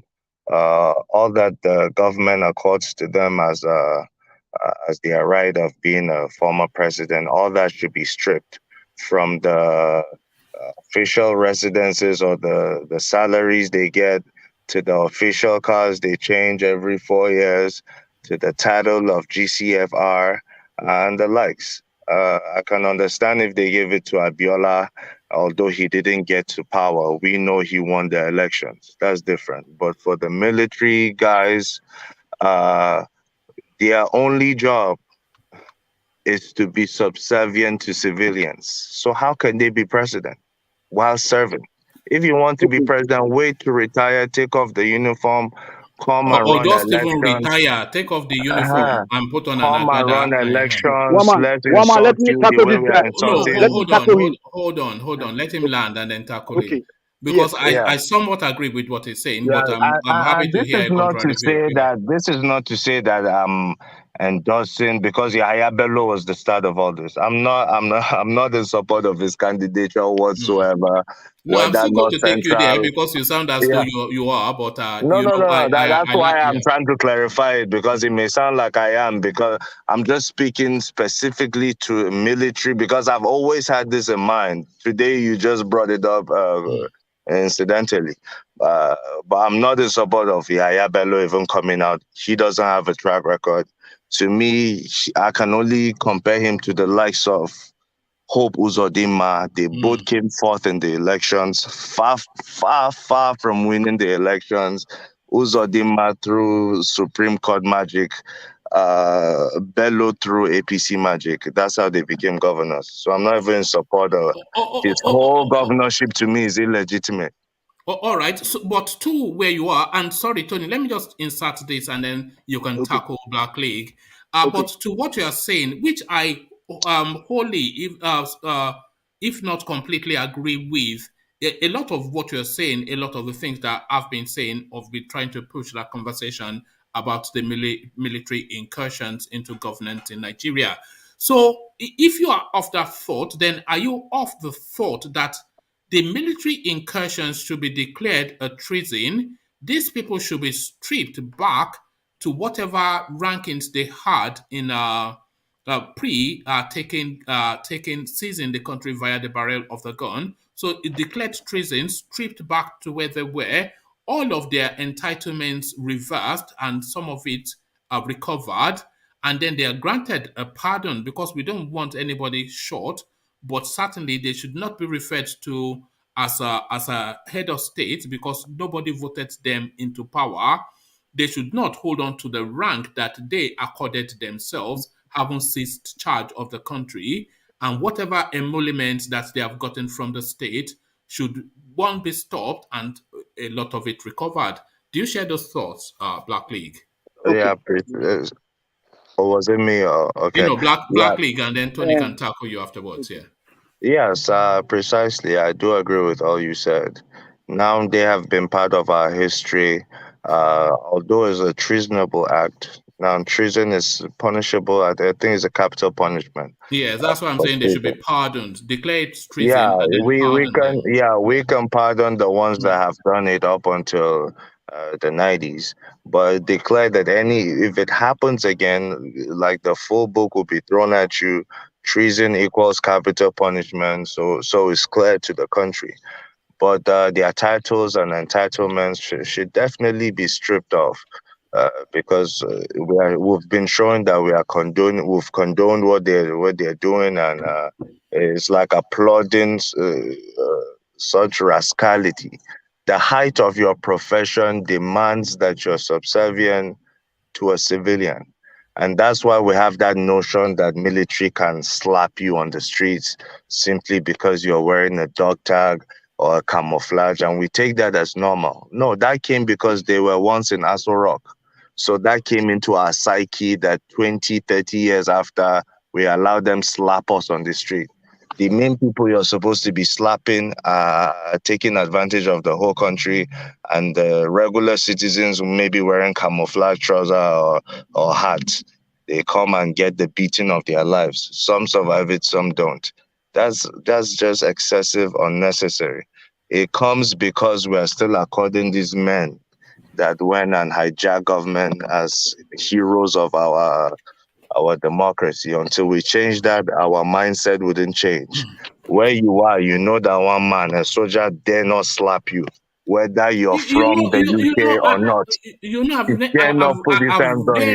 I don't think I've ever seen a soldier on the streets. I think maybe I've ever seen a soldier once when I went into the sticks in the countryside, somewhat. I've never seen a soldier in the UK, ever. I mean, they're in their barracks now.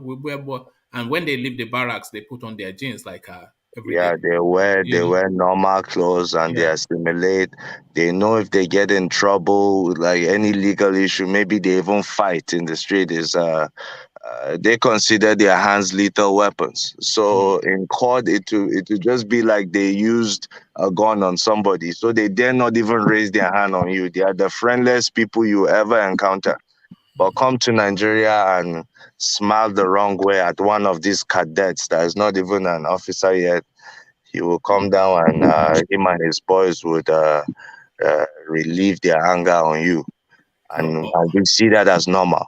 So I think it has to change by us stripping all the entitlements from these former military men that are our heroes. Yes, we pardon them for what they did, but we cannot keep applauding what they did at the same time. All right. I think Tony wants to pull you up on something you said. So, Tony, you said, hold on. You said you want to pull it. I want to tackle him. Yeah, okay, go on then. But without the fact, hello, my brother from the north. How are you, sir? Mr. Blackley. Right there, right. Yeah, Mr. BL. You know, sir, when we have northerners on this platform, we're always very careful whether they are very friendly with us or whatever.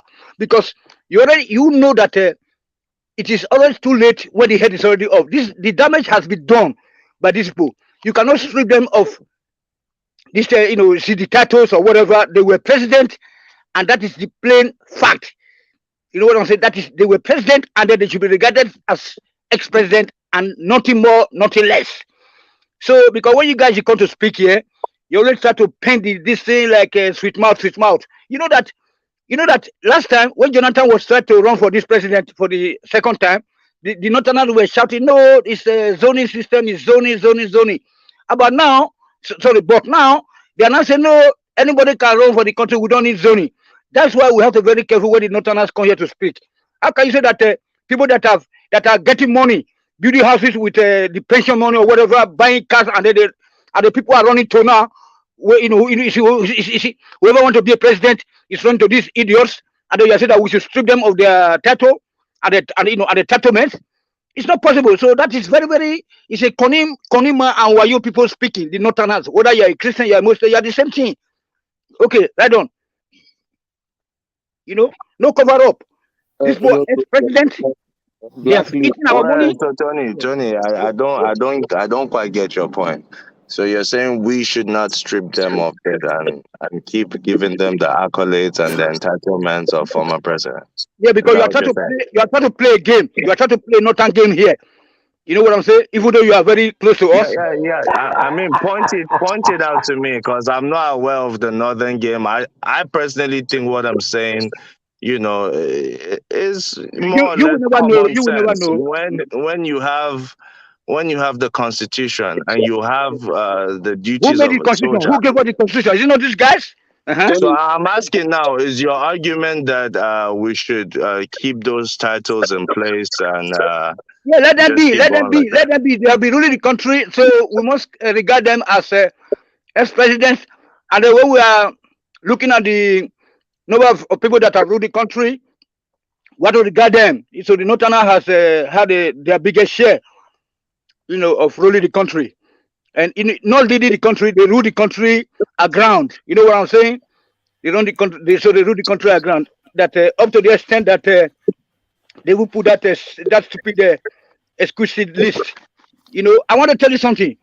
If the country is not having a Ministry of Work that is responsible, that is responsible for disbursement of money that needed to construct roads, and then maintenance of roads, if people are not employed by the Ministry of Work, etc., you can just forget. So we are doing a great disservice to our country if we, if we keep talking about these idiots, those so-called politicians that have no political ideologies, but rather they will go to these obas, or they go to the sultans and go to ex-president.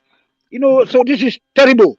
The politicians have to be with the grassroots. They should go to town hall meetings and say, okay, I want to come into play. I want to be a president. I want to be your councillor or whatever. You go to the grassroots. You go to town hall meetings in the villages. So not go to those those criminals.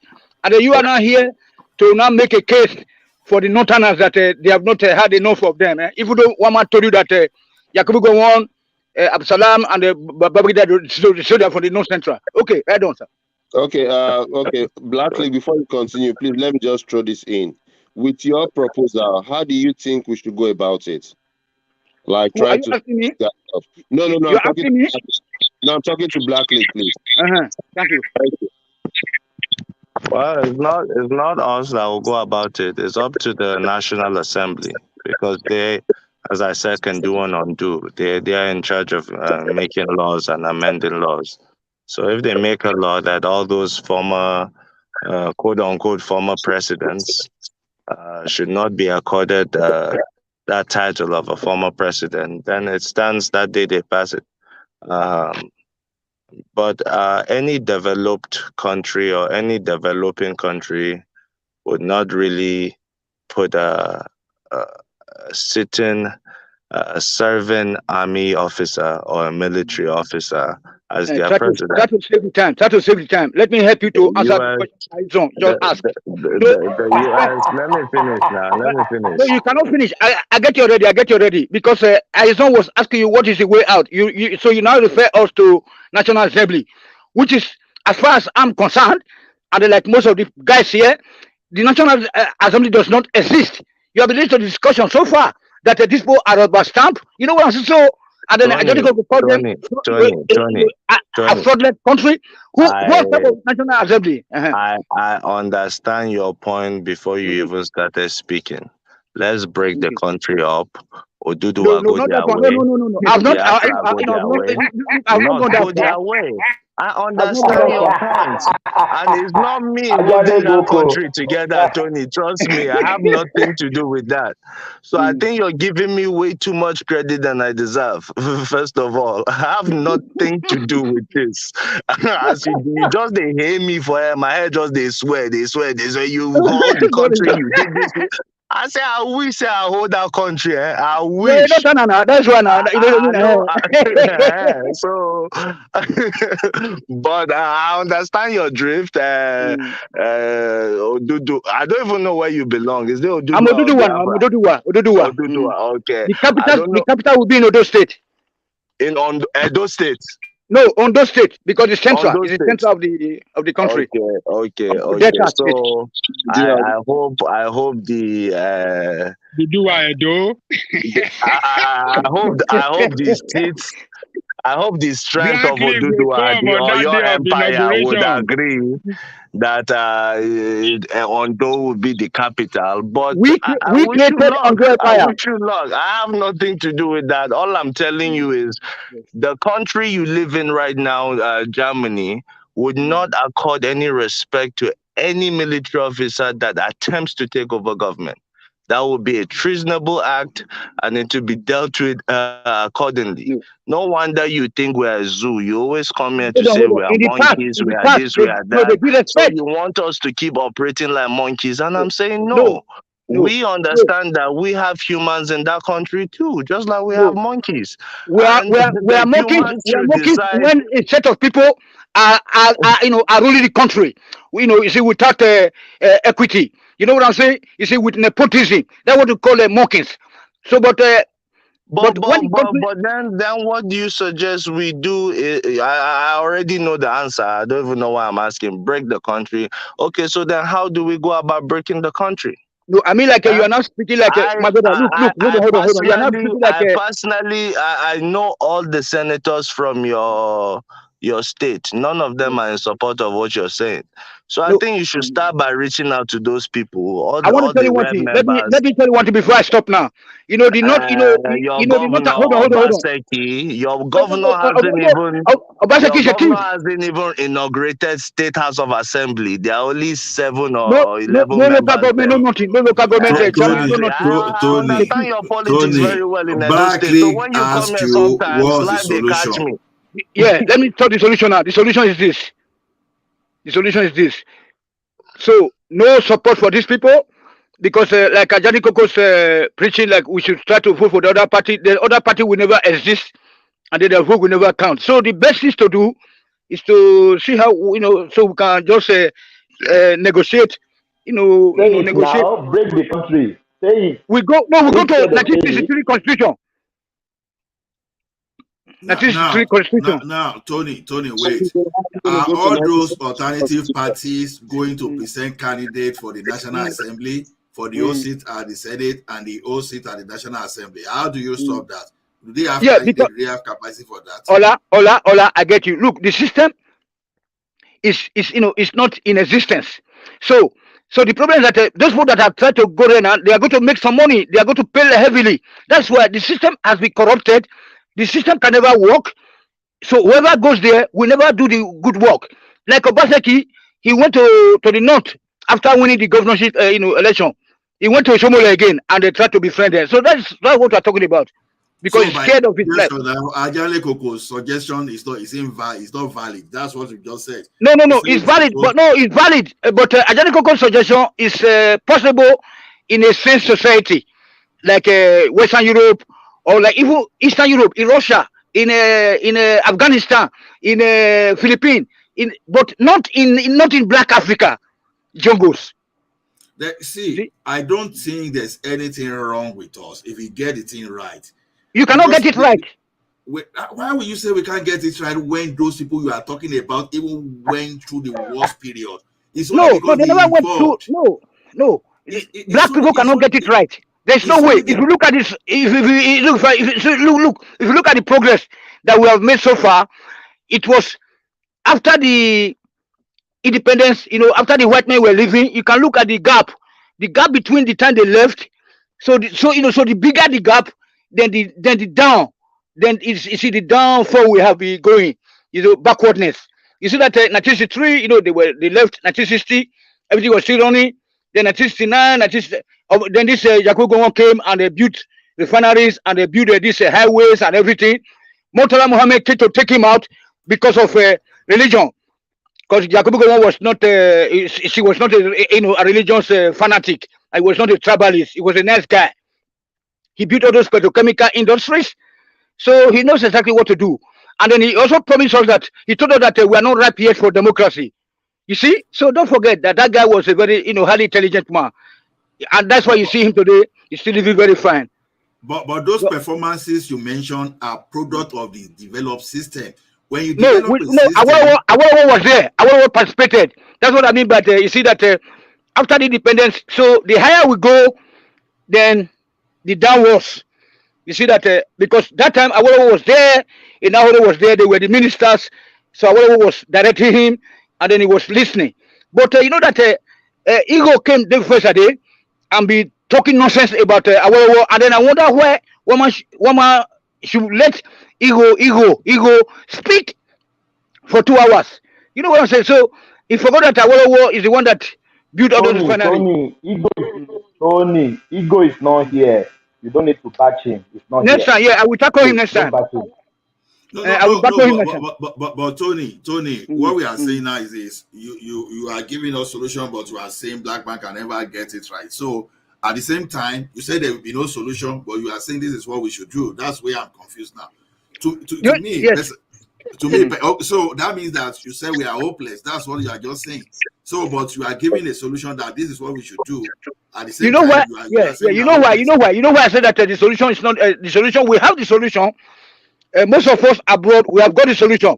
But each time you speak, they will tell you, no, we want to be politically correct. And then the problem we are having right now is too drastic. Okay, Tony. Hold on. And the drastic problems need drastic reaction.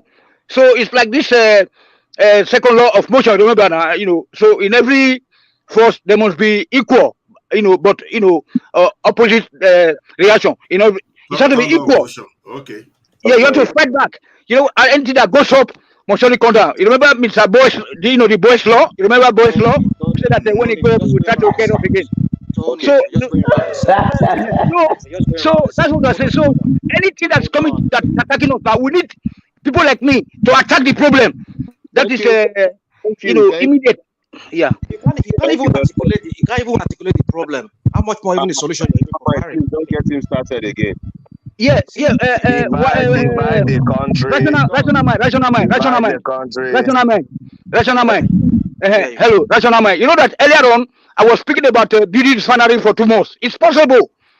You do know that you can build skyscrapers now with just 2 weeks? See, Tony, do you know why some of us are claiming that if you get the system right, everything will be okay?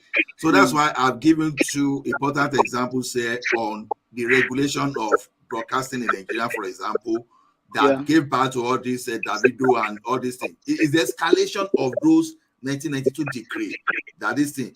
Then when you deregulated the telecommunication in Nigeria to see how it has liberated us. So it's telling us that this thing is systemic.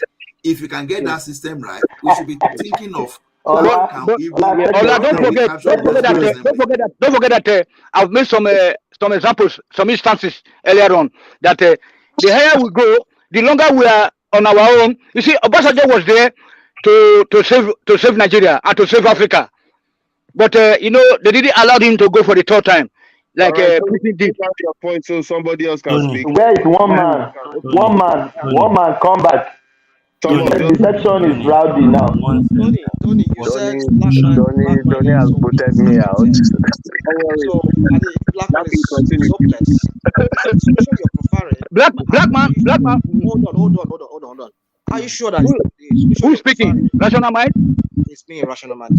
Okay, hello. The solution you're preferring, you're saying that it's a solution going back to 1960 or breaking up the country. How are we sure that black man is able to manage or even implement those solutions? Since hopelessly we've been doomed to fail because we are black people. So, I did not say that.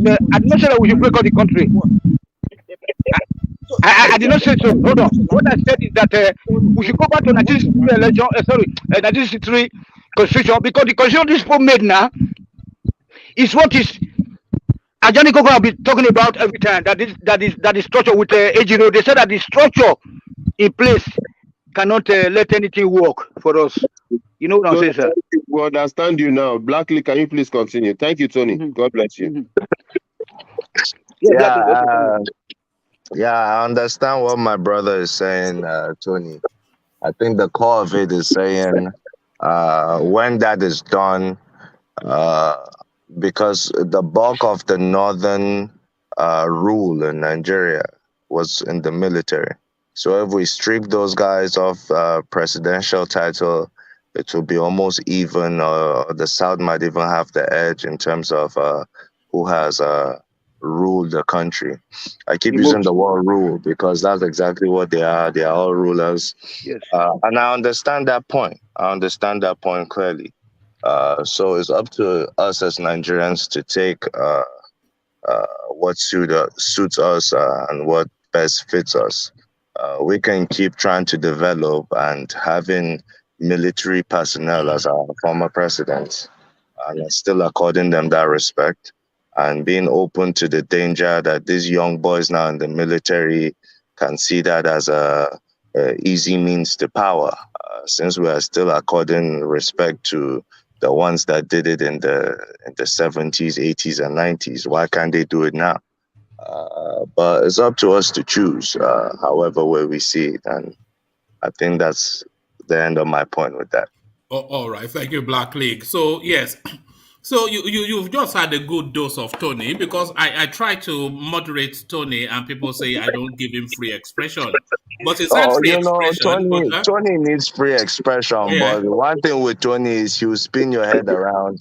But this is it. I will He'll scramble give your you 10 brain. topics at once. So it's up to you to, see what he's saying. But if you listen closely, you'd hear the main point he's saying. And I think that's the main point. What I just said is the Northerners, their rule would be cut down when you strip those military men of power, and the South might have that advantage in terms of who has ruled Nigeria the longest, and therefore opening the space to more Northern candidates. I think that's Tony's point. Tony, am I wrong? Thank you, sir. Yeah, no, thank you very much. You are right, sir. Well said. All right. So a Black League agrees with Tony. So just throw the two of them a banana, because Tony insists that no, I didn't say I agree with him. I understand his point. Throw the two of them a banana. I understand the young man's point. I didn't say I agree with him. All right. Tony is a young man. Is someone trying to argue that? Tony is a young boy. All right. Yeah, you know, So thank you, Black League. Who wants to understand Tony? But you've adopted that space, by the way, Black League. So Tony is now your responsibility. And when it scrambles your brain, don't come crying, because nobody will hear it. But thank you, Black League.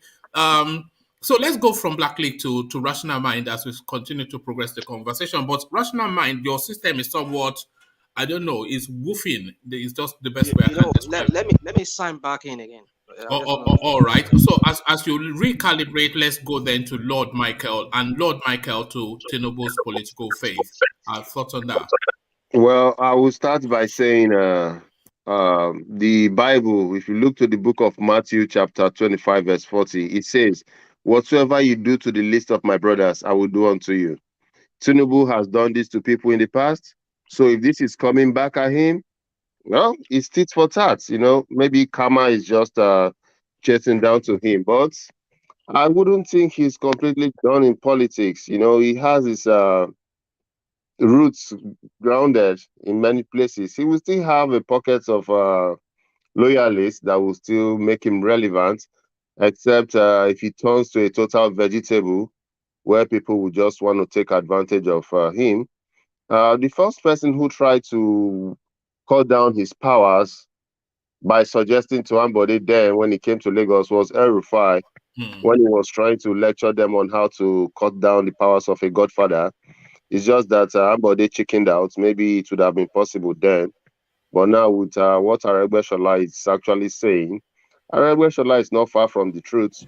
They say he who comes to equity must come with clean hands. So you cannot try to say you want to be the boss of everybody. And they say power is not forever, So sometimes you just need to win some battles and lose some. Maybe this is really the end coming for him, but I think it's not just going to go down with an easy fight like that. Well, all right.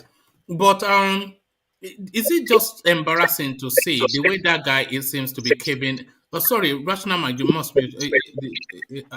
Who's that? Sorry, yeah. So is it just embarrassing to see the way this guy just seems to be hemorrhaging in public glare? It's just one body blow after one body blow after one body blow. Do you just want to look away just from the embarrassment of it? He fumbles his words, he stumbles on his feet. Now they are accusing him of peeing himself, and he doesn't seem to see all that, and he's still saying he's going to Sokoto to discuss being president. Is it time for him to know that the music is over, so just the dance is over? Is it do you feel embarrassed for him, Tinubu, Lord Michael? Well, I think it's very embarrassing. You see, sometimes we always rush out to the country for medical assistance. Who knows what is really wrong with him? If that is where his problem is even from. Who knows what they must have injected in him? We don't trust these guys out here. Nobody really knows. Do you think it's been got at? Do you think it's been got at? It's possible. You can never tell. It's just big man talk to big man understand. They'll be like, okay, this guy is coming. Give him that Buhari's dose. They just give him something and he comes back here and start fumbling. Now you see, sometimes he talks and he looks like he's gasping for breath for him to be able to speak again. Sometimes he talks out of point, telling people their PVC are going to are expired, that the government did not tell them before INEC came out to debunk that. So I think age is catching up with him, and he came out to tell everybody he's 67 years, that Charlie Boy is older than him, and maybe it's his daughter's mate. It's very embarrassing. I would advise him, like I said yesterday, his immediate family should just call him and say, Baba, stop this. Go inside. Take your respect. But if he's that stubborn, well, they say fly will not hear word. Now they follow dead body enter grave. So good luck to him. All right. Good luck to all of us, Lord Michael, as Buhari presents a supplementary budget asking for 2.5 trillion naira on top of the 888 billion naira that the National Assembly added to the already existing budget as a woof. So good luck to all of us, Lord Michael. I would say Baba, for all those who voted for change, congratulations. And for all those who voted for next level, I hope we are now leveling up. You see, we can stay here and complain and show our aggression and speak the truth as much as we feel we can. But you see, the truth is that our National Assembly has proven to be a rubber stamp. They are going to still approve that money for him. He's still going to borrow. China has said they are not borrowing anymore. I don't know who he's going to go to. He's going to go back to the IMF. IMF wants us to devalue our money more. They want us to remove a fuel subsidy. Everything is still in jeopardy.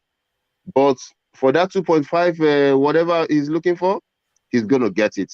As long as the National Assembly is concerned, they're going to give it to him. So we just need to brace up.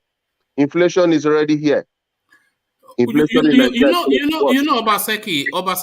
came out a few months ago to tell us that Nigeria was printing money that is not backed up by the strength of the economy. So is this what they're just going to do? Just print more money? Just write the figures? Yes, this is what they are going to do. There is a strategy in place. Why they did this, I don't know, but I see it really working out for them. Now you can easily cash your dollars from the bank because your naira is worthless. They give you naira and they keep the dollar. Who is storing this dollar? Nobody's asking that question. In Nigeria, we don't ask serious questions until the bean spills in our face. That is when everybody begins to scream. People will come up with some funny policies. Nobody wants to see the back end of that policy. We just go, sheep without shepherd. All we do is fight ourselves. Sometimes we think these politicians are too old, they are too stupid. We are the stupid ones because they are on top of their game. As far as I'm concerned, you see Buhari, he's fulfilling what he came to do. We can say he's dumb, he's crazy, he doesn't know what he's doing. No, he knows exactly what he's doing. Because sometimes you see him talk, you'll be surprised. Is this Buhari? The other time you see him talk. There was one time Amechi made a statement. I think it was a leaked conversation. I heard that from Maego's channel. When Amechi was telling somebody that sometimes Buhari would just be talking and you say, look at them. They're insulting him, that he will be laughing. That Nigeria can never be better, except we start from here. All right. Thank you, Lord Michael. So, Lord Michael, stranger things have happened, and very strange things happen in Nigeria. But how strange would you find then, Yahaya Bello, in Aso Rock 2023? We are marginalized, he says. We come ahead of the Igbos, he says. Yahaya Bello for president, they say. What says you? By the time somebody tackles Yahaya Bello, he will tell you he has deep roots in Igbo.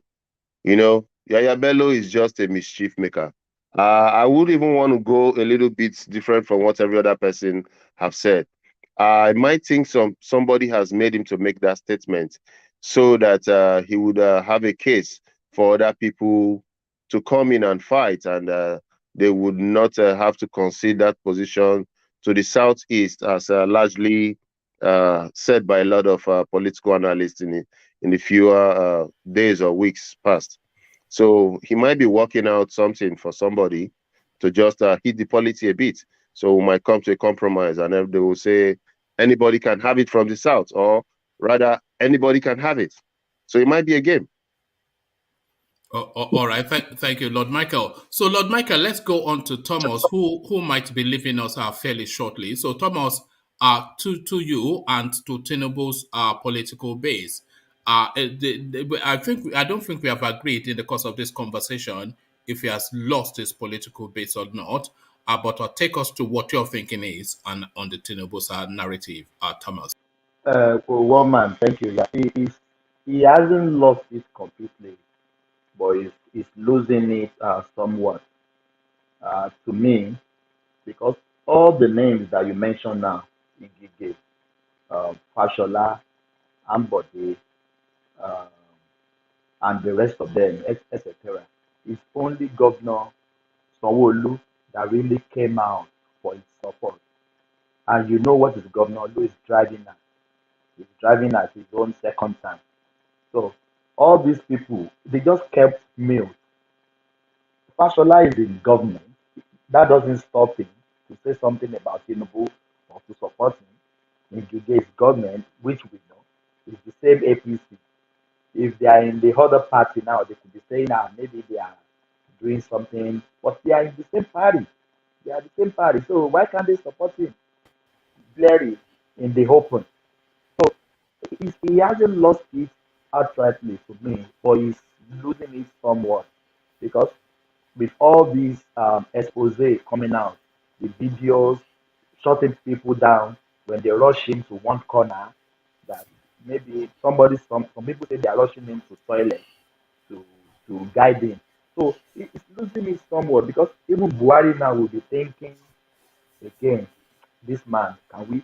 And I said sometimes ago here that Buhari that you see, when Buhari bring out his own joker, everybody will be shocked because don't trust not on anything. They can promise you and stab you later. And even we are saying it now, everything is playing out. Even with everything we are saying now, I don't think anybody should push this man for presidency. I don't disrespect him. What happened? If truly what happens, because it can happen to anyone. It can happen to my father. It can happen to myself. But the man should just go and just be the kingmaker. Go and mellow. Push somebody that he doesn't have any bad record or bad place. Push him forward. Go and rest somewhere. You are the kingmaker. You still be one man. What do you think this man is wanting? The money is there. The fame is there. He has everything in his disposal. And you said earlier on before some session, he said that power, he wants that number one system. But it's not somewhat coming on a platter of gold for him. But just people handling him, they should just advise him. The family member, they should advise him. His wife to advise him. The daughter and the son. Daddy, go and rest. Put somebody out there. If Tinubu push somebody out there, Tinubu will still be relevant. Nobody can take out his relevancy in that country or in APC. I've just advised him. I will not talk him down with what happened as an elder, and what happened can happen to anybody. But he should just go and mellow down because people are somewhat losing his presidency aspirant or candidate. That's my position. All right, thank you. And on the supplementary budget introduced by Buhari, 2.5 trillion, what are you then making of this hand over fist looting? Everybody that has spoken, they really speak my mind. They spoke my mind. This is another way to do it. It's only Nigeria we borrow money to put a budget. You borrow money to eat. You borrow money to do everything. So what are we even doing ourselves? The loan you are talking about, that is external. We have some internal loans in banks in Nigeria. That one is not being, they haven't talked about that. So we're talking about the external one from the China for the everywhere in the whole world. And I will keep on. Thomas. Yes, please. Yes. The internal loan, as at the time Jonathan was leaving, was 10 trillion naira. It has increased to 40 trillion naira under this administration. Almost times so just three. to chip in that. It increased to 40, maybe more now.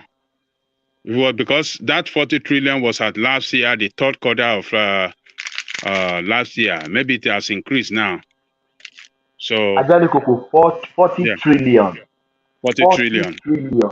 Yeah. Oh. Anyway, I have the figure in dollars, about 1.32 billion USD. So, all right. It's very crazy.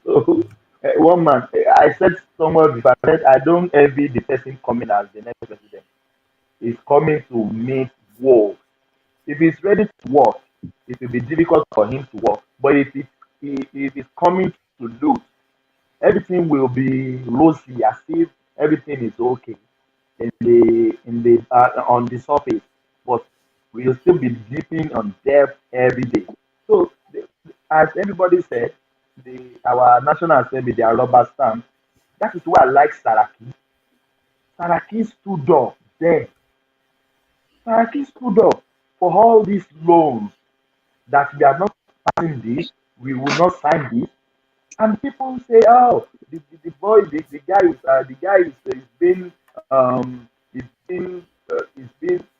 one man. National Assembly and the presidency, they are not supposed to be friends. National Assembly is there to checkmate what they are doing, to put them in the right track. Because National Assembly has the power, even more than the president. That is how it's supposed to be. In that US you are, in that UK you are, the National Assembly, the Senate, they have the power. They are the one. They are the one almost ruling the country. It's not the prime minister. It's not the president. So, but back in our country, the National Assembly, anything the president brings to them, everything is good. So, one man, let's continue. Let's see how we go 2023. Maybe we get the same. But I pray Oshibado should just come out. He should just declare. He should not even look Tinubu's face in any way. He should come out because we need somebody that is much better than all these people that are half now. One man. All right, thank you, Thomas. So, Thomas, let's carry on the conversation and go on to DOG, just as we start to hear all the voices. So, DOG, are you still with us? Yes. Good to have you. So DOG, I know you are especially keen on the Tinubu space. This now guy, a senior somewhat journalist, coming to tell us that Tinubu's political base has completely, he said, collapsed. So would you go that far? Or would you even go in that direction? Or do you feel he's stronger than ever? The Tinubu train continues to move, but is it heading in any direction? Your thoughts? Tinubu's collapse, DOG? It's quite obvious that it's heading in that direction, to be honest. And we've been saying it here, like, what is actually even best for him is to step down and just support somebody. Because the party is dividing just in the name of him trying to go for that presidency position. And it's all obvious his health is not helping. His age is not helping the matter. The party is dividing. Or is it divided already, Seth? So yeah, the journalist is on point. You know what he's talking about, and it's quite obvious. All right, we can only lie to ourselves and say, "Oh no, Is it a shame, though? Is it a shame that it's Yeah, it's ended a up shame, for and that him is this why it's way? hard for him to back out. I think he knows himself because a lot of people that was meant to be his people are not with him, and obviously in politics you sense these things. And I think for his caliber and how far he has come in politics, he would have seen signs. But because he's been looking, it's a lifetime ambition. It's hard for him to give it up. So only God knows what will make him give Do it you up. have Maybe some sympathy for him? Do you feel sorry for him somewhat? uh not really. Because really? yeah, hold on. Really? Not Because really. hold on. These Because guys, they why I said not really. I would have said yes, but they've done so much damage that even the damage they've done and what they are all about actually distracted them in this Buhari regime, and they lost focus of what they should be concerned about, and this is why these Fulani people has really taken over all senior position and all these things. They are just about what they want to eat. So I put the blame on people like him a bit because he was not in control of how things work in that country. He just wants what he could gain and prepare for 2023 to be president. all right, thank you, DOG. So, and to the Buhari budget and the endless. This is just one of several supplementary budgets I suspect that we'll be getting. They will go into the national reserves and take even more money towards the election to say there's a shortfall. They will go in to take more money for security and army. So the looting has now started, and they're starting high. 2.5 trillion fuel subsidy Buhari is asking. So this is now the budget now. It's not even, 2 months into the budget, and they're already asking for more. Oliver Twist from Daura, DOG. Yeah, these guys they have just come to kill the country. They've just dig the knife in the belly of the country with this because at this point I would think a reasonable government should be talking about the project they're about to complete, what's the project, what they've achieved in the last 8 years. But no, they keep borrowing and borrowing, even when it's like how many months for them to leave. So yeah, this shows our situation in that country and position these people have placed the country. They are just there to take everything they could take now and just leave whoever becomes the president the mess to deal with. So it's all tricks they play to just take money and put people in trouble. But man, the person that is going to be the next president has a lot of work to do, honestly. All right. So, DOG, President Yaya Bello coming to a country near you. But do you think under Yaya Bello's administration, Dino Milaye will get a portfolio? Yaya Bello screams marginalization, says they've never had a president or even a vice from where he comes from. But what are you then making of this rascally man turning truth upside down? Yeah, Billy is a joke, and if in that space they are all just jokers. Even what's his name, Uncle Dino, all of them are they are all just jokers. At least Yeah, Dino, Billy, I Dino, think Dino acknowledges that. You know he's been in Nollywood movies now. Dino, you know he was in yeah, a Dino movie. is a At yuppie least he man. knows that He's it's a a Baba yuppie Salah. man. Regardless of what happens to Nigeria, Dino continues enjoying his life. You know. He's he doesn't really care that much. He can just come and play politics, sing. Àjẹkúyà ló jẹ. You know, All those things, I'll be all looking those for their that clip dramas, again. you know. So yeah, that's what the troubles we have. We are in the hands of people that are not even serious about anything. They just play comedy for us. That's all they could do, and take the money and let the masses suffer. They don't care. I think Yaya Bello on his own case, the guy is just trying to gain grounds with everything he's doing, but it has no grip anywhere. Somebody somewhere sometime later was gonna cut his feathers off very soon, Seth. God cut whose feathers off? Yahaya Bello. Oh yes. Once another president comes, his political career will, I don't know, it will it will vanish. It's gonna vanish somehow.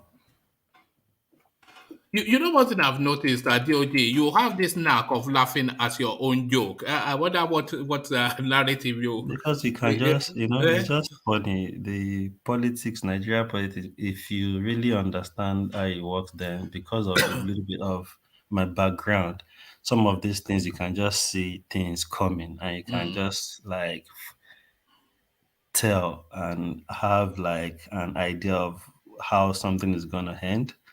So it makes me laugh because I'm just thinking because we've been here before, sort of thing. You get it's always just you look at them and you just look at how the end would be for some people and you just kind of laugh and Yes. Yeah. So Yahaya Bello, that guy is another joker that somehow maybe from after 2023 he will be nobody. Well, this is what is fighting hard against, though. And I think also for immunity, because as a lot of people have said, these people, they've done so much harm that, they have to hide in some sort of governmental position in order to be able to have that immunity. Yeah, so that's the thing, really. But, a total failure, Yahaya Bello, and yet he continues. But Dino Melaye, he has something to say about that DOG. DOG, this for your benefit. Dino Melaye responds to Yahaya Bello. Here it is.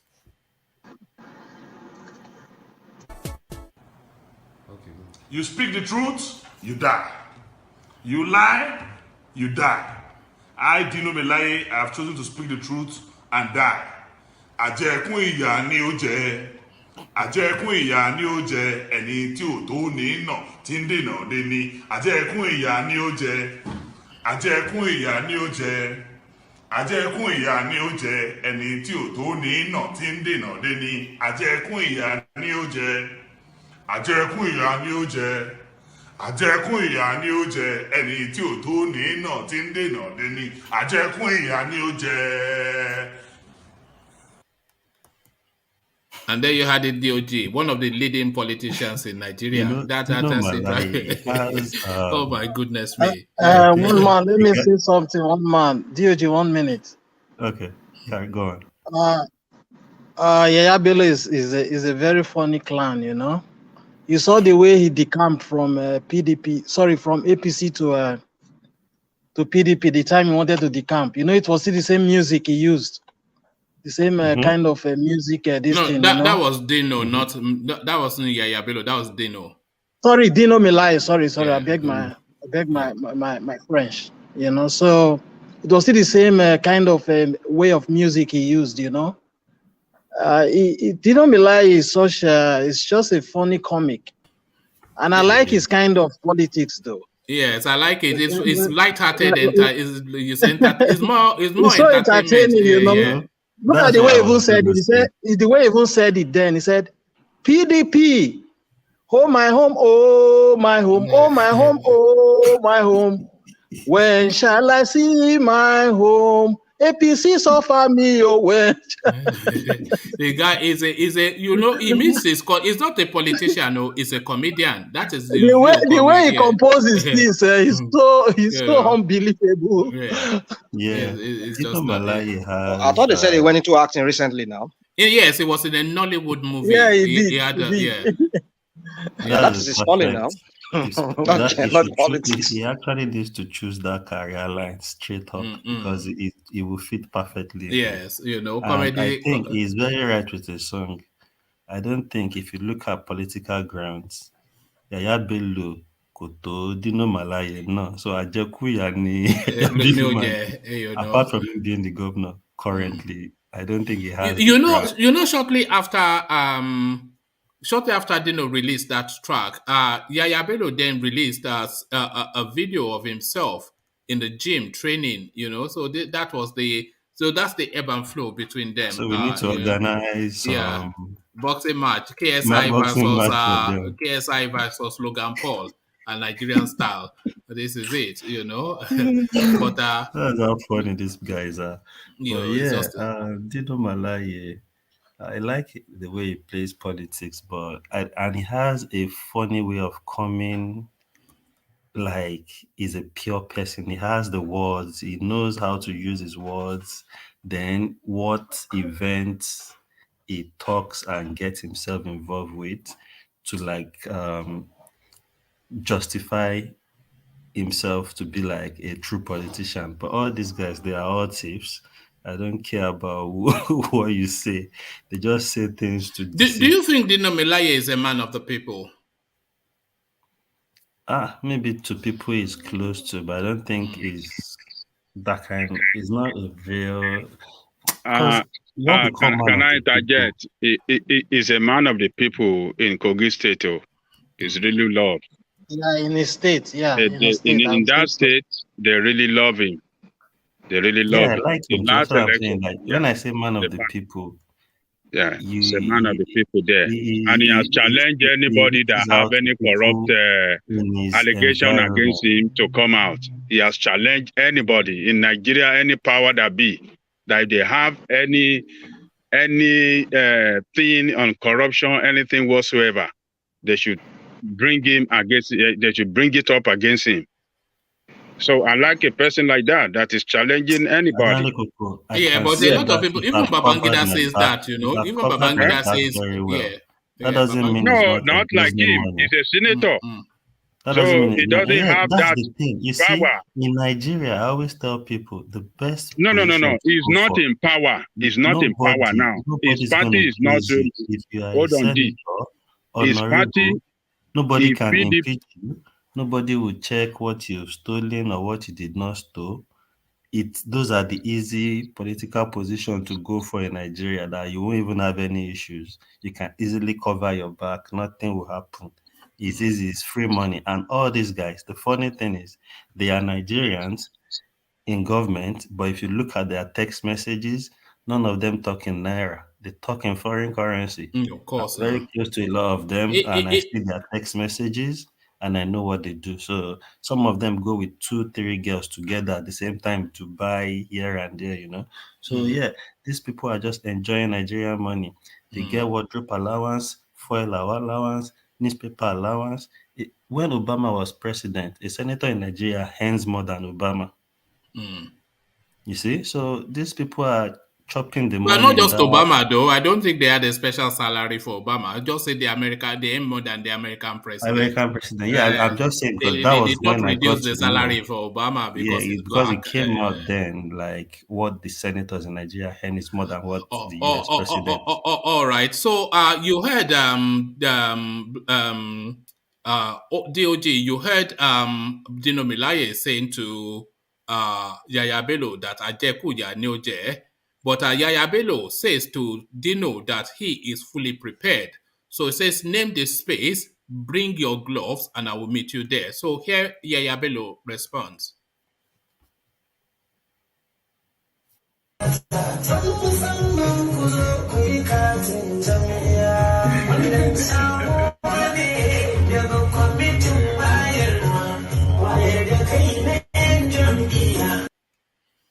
So there you have it. That's Yahaya Bello. You're responding to the.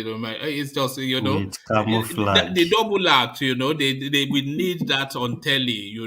For comedy and entertainment. Imagine that's the governor of the state. That's the governor who wants to be the president. We're expecting to be the president.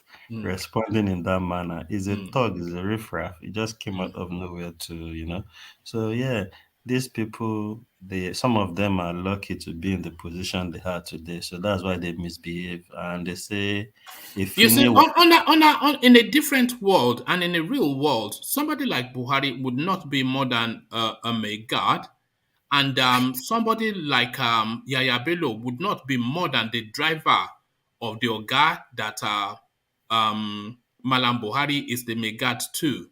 This is it. Am I too much to say that? Yeah, yes. No, you are right. You are right. Highest is a gardener. Gardener will be cleaning the all those and grass. These are the people. Look at the that. Politics of Nigeria. I've seen.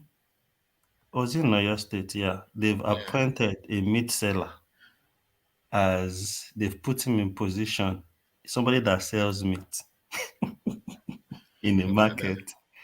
Once you are in politics, you are just close to all these guys and they think you are useful. They just give themselves, push people to where they are not even fit to be.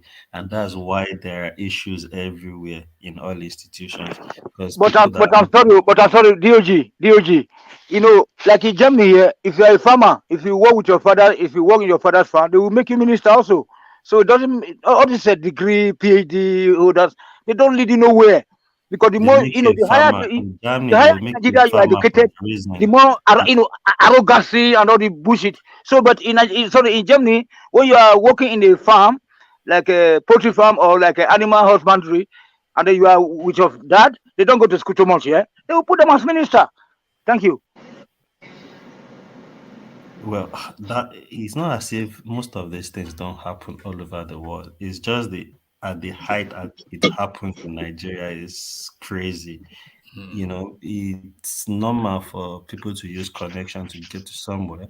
No, no connection. Like that Ibadan that woman is very good. If they put her, if they put her as Minister of Agriculture, agriculture is better than a Kogi governor or like all this, this Tinubu'S. It's better.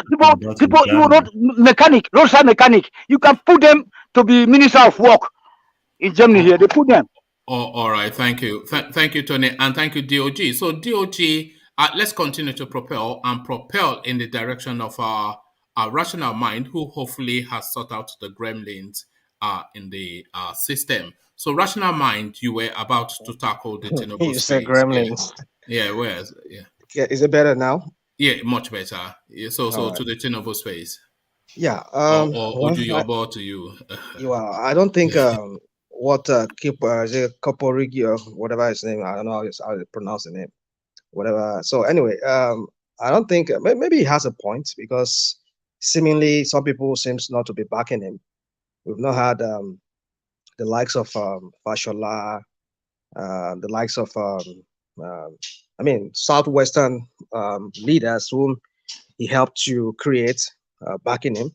Not even the vice president so far. Even the vice president has given some kind of tacit, how do I say, kind of like support that is yet to be seen. If he doesn't declare, then we know that maybe he's routing for his godfather, Tinubu. But I think the guy has a point to some extent, but that his political empire is crumbling. I would agree to that. But it's seeming to like looking to like it's going to collapse if he doesn't salvage it. Like somebody was suggesting here, maybe talk to this guy, what's his name?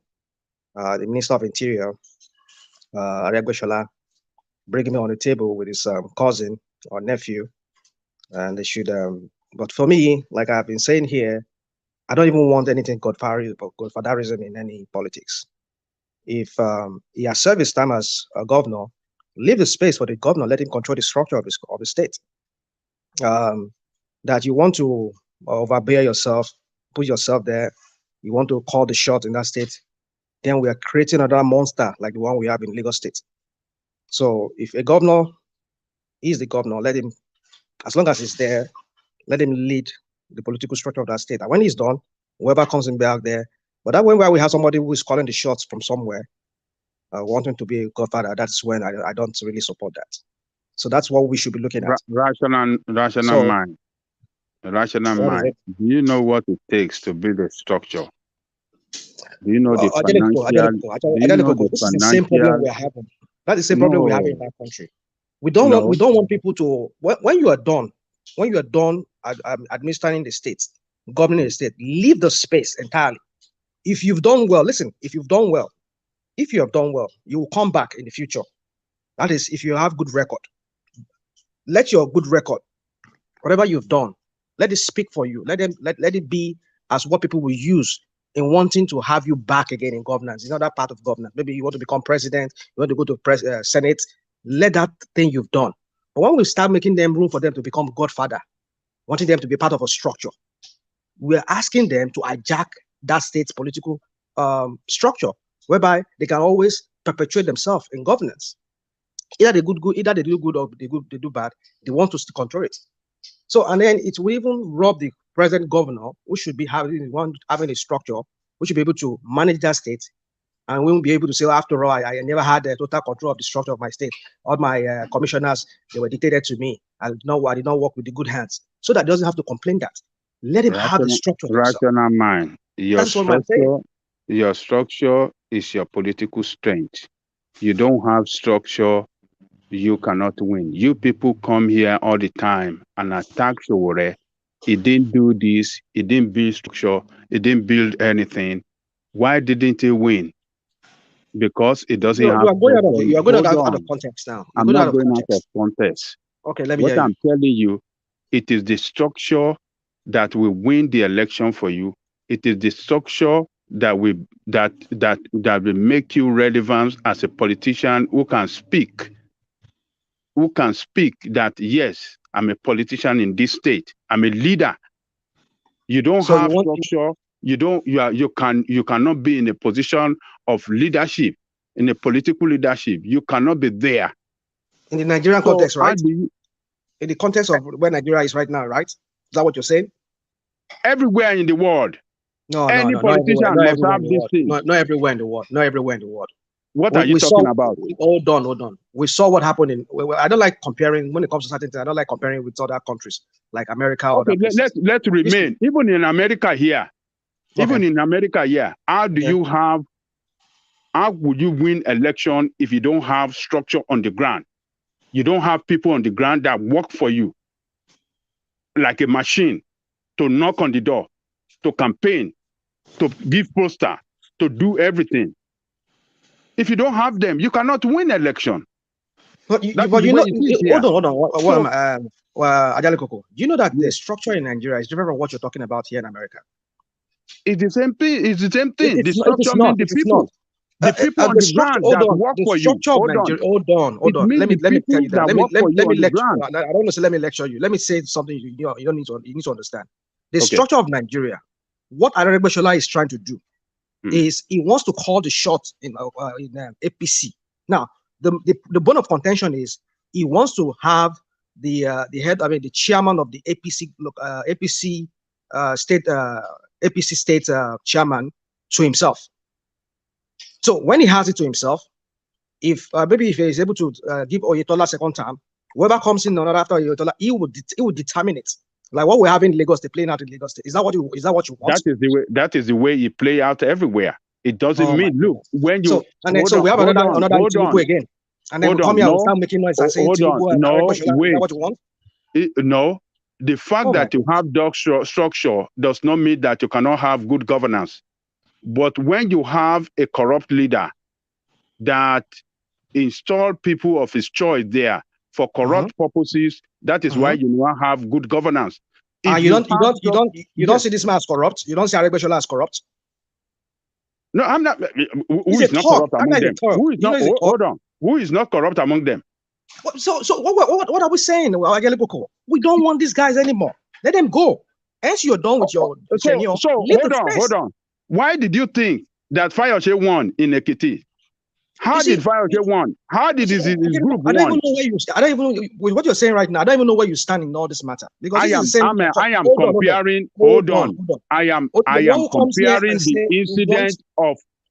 comparing the situation of Ekiti now to you. Fayose won the primary. If governorship candidate won the primary of Ekiti.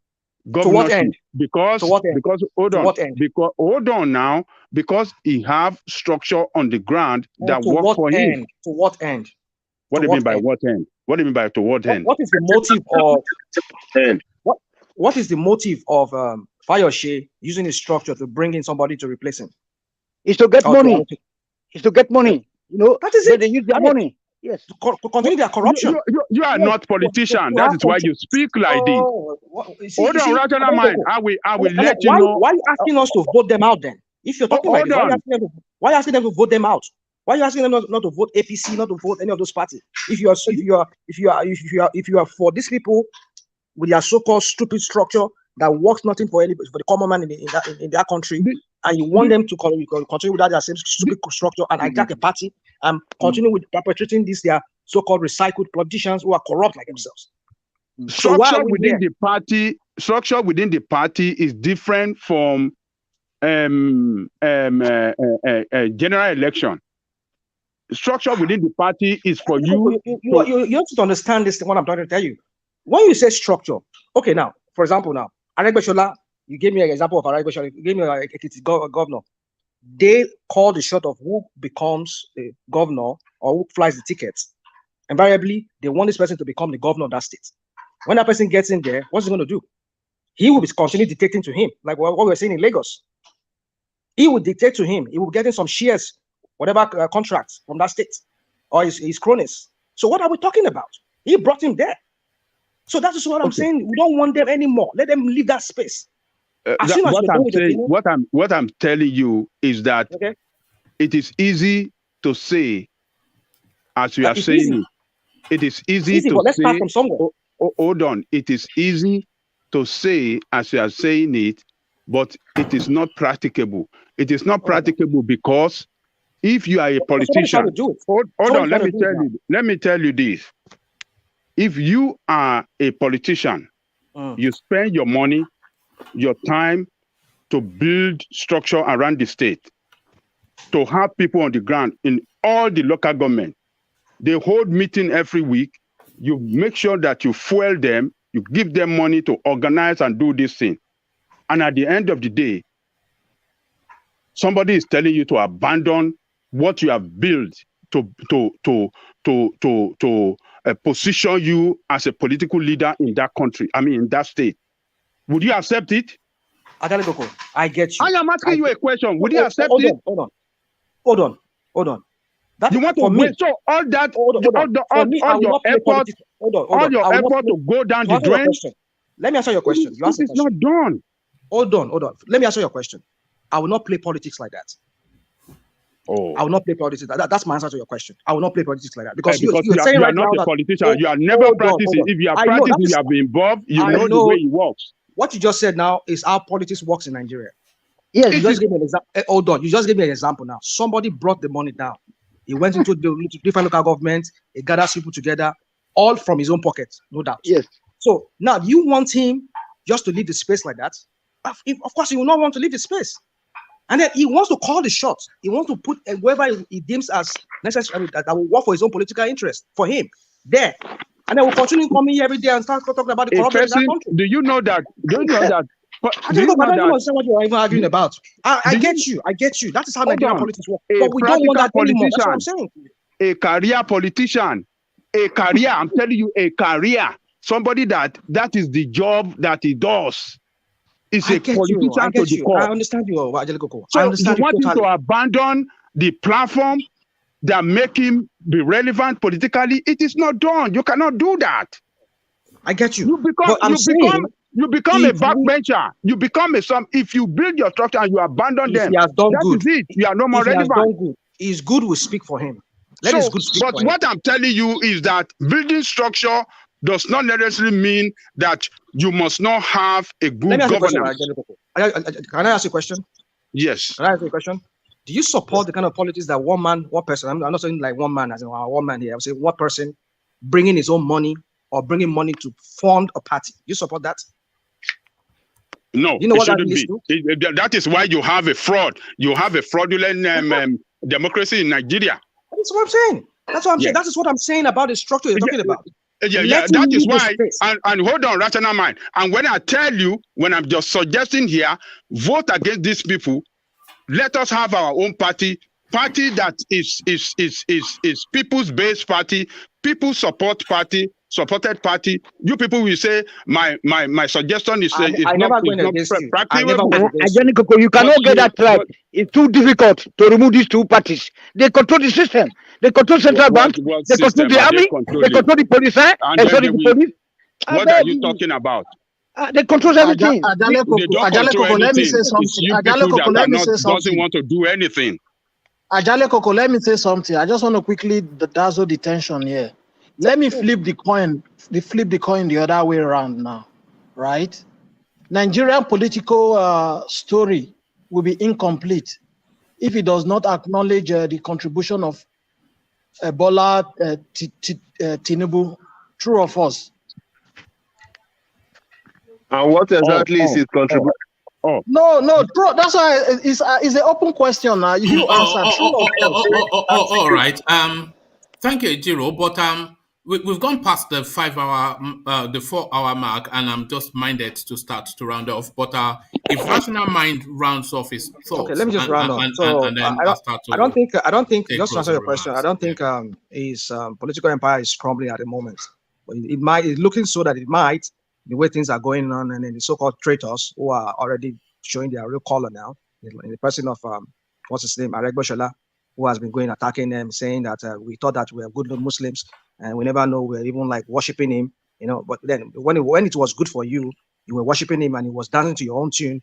You never knew that you were worshiping him. So, but suddenly because he's no longer on your side now, you feel maybe you were worshiping him. You see, if these people are just a bunch of hypocrites. This hypocrisy reigns, it just runs rife in that political setting in that country. So for me, I don't think he's crumbling. In fact, I see maybe those people are bought crowd who are always following him around anywhere he goes. We see pictures of like the one we talk about, where we said the pee on his body. Saw the crowd in Awujale's palace, and even in Sokoto and all of that. But who knows? Maybe they are bought crowd. But I just think the guy is gathering momentum. But how this momentum is going to help out, we're yet to see. But I think, yes, he has a point. All right. It's interesting times, isn't it? Yeah, we've been having these conversations for quite a good while now, and we're still not clear on a period of time will come here. Like I say I'm using myself in that, real terms, but just in broad terms, we come here and say that Tinubu is an unstoppable force, and we insist on that for a few days. And then we come here and say Atiku is guaranteed. And then we hold out for a few days. And then we dismiss Tujowore and the rest of them as just frippery. But then we are not still clear on where this thing is headed. So Tinubu is faltering somewhat now. Atiku is fading away somewhat as well, because there's a lot of aggressive move against Atiku that we're hearing at the moment. Wike is coming up, but what is his politics? Oshibanjo is in the shadows, calling himself a bad man in Dior, but there's nothing that we can really say, okay, this is the direction now that is going to go. So it's just so interesting, we go through all the permutations, but we still end where we started, that we're not really clear on what is going on. Yeah. That's it, one man. That's it. Yeah. So we just have to wait and see how this whole thing plays out. Yeah, it's very early for us to say. My bet is still open. One man, yes, please. My bet is still open. Anybody who's going to bet me, Tinubu is not going to be president come 2023. Well, what's the stake? What is the stake? Okay, let's just do it cheap. $500. Okay. $500 is cheap. Are you an umbrella? Well, look at this guy. You asked a question. You said what's the stake, and he gave you the stake. You asked what's the stake. You are one of those politicians, aren't you, that you don't know the value of money because it's from central bank. Are you a central banker politician? And all these millionaires. How come everybody is a millionaire here apart from me? What's going on? Alexander Gomez will do $50,000. I'm talking of $500. You are questioning me. Alexander Gomez is is part of the 1%. The 1%ers. So that is Lord Michael's bet. Anybody that wants to take it on, certainly not me, because I don't have.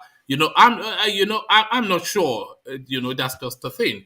But thank you all. So we start to sweep up as ever to land on Jan Lekoko, and we kick off from our Solly, and then we just make our way from there. So Solly, I saw you fighting in the comment section after the session, fighting, is it Ayodele Cole or somebody that you were writing long essays? Are you a sensitive soul, Solly?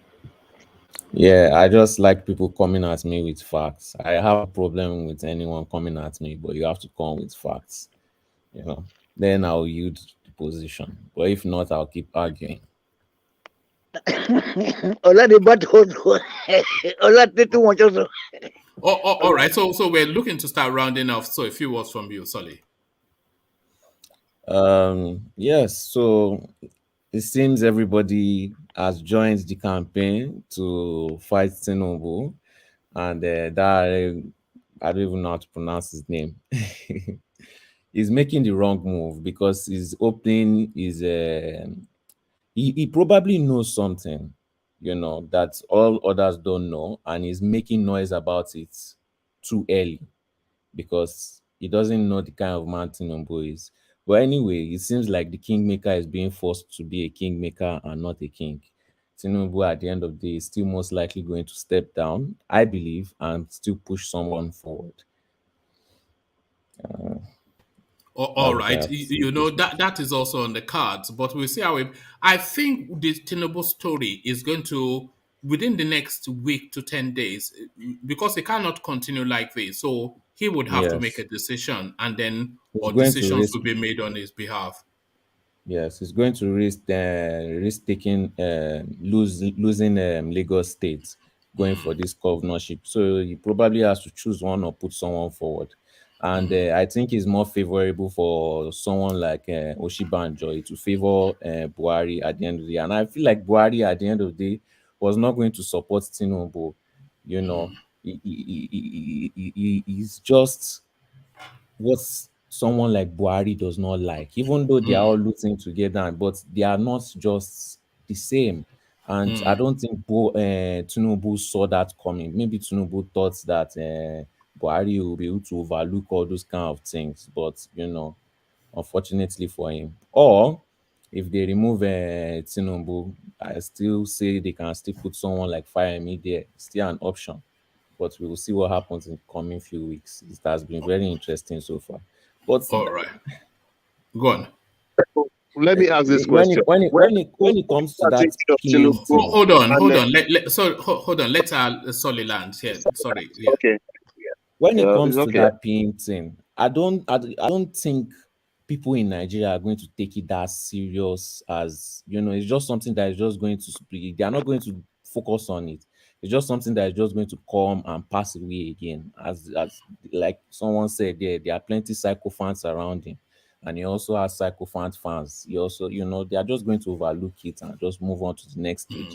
That's why it's like because he has dealt with all these kind of situations before. Kingmaker. These are not the kind of things that You you'll be know, facing now. I'm a bit surprised about just how amateurish they are handling his campaign. Very. When he wanted to make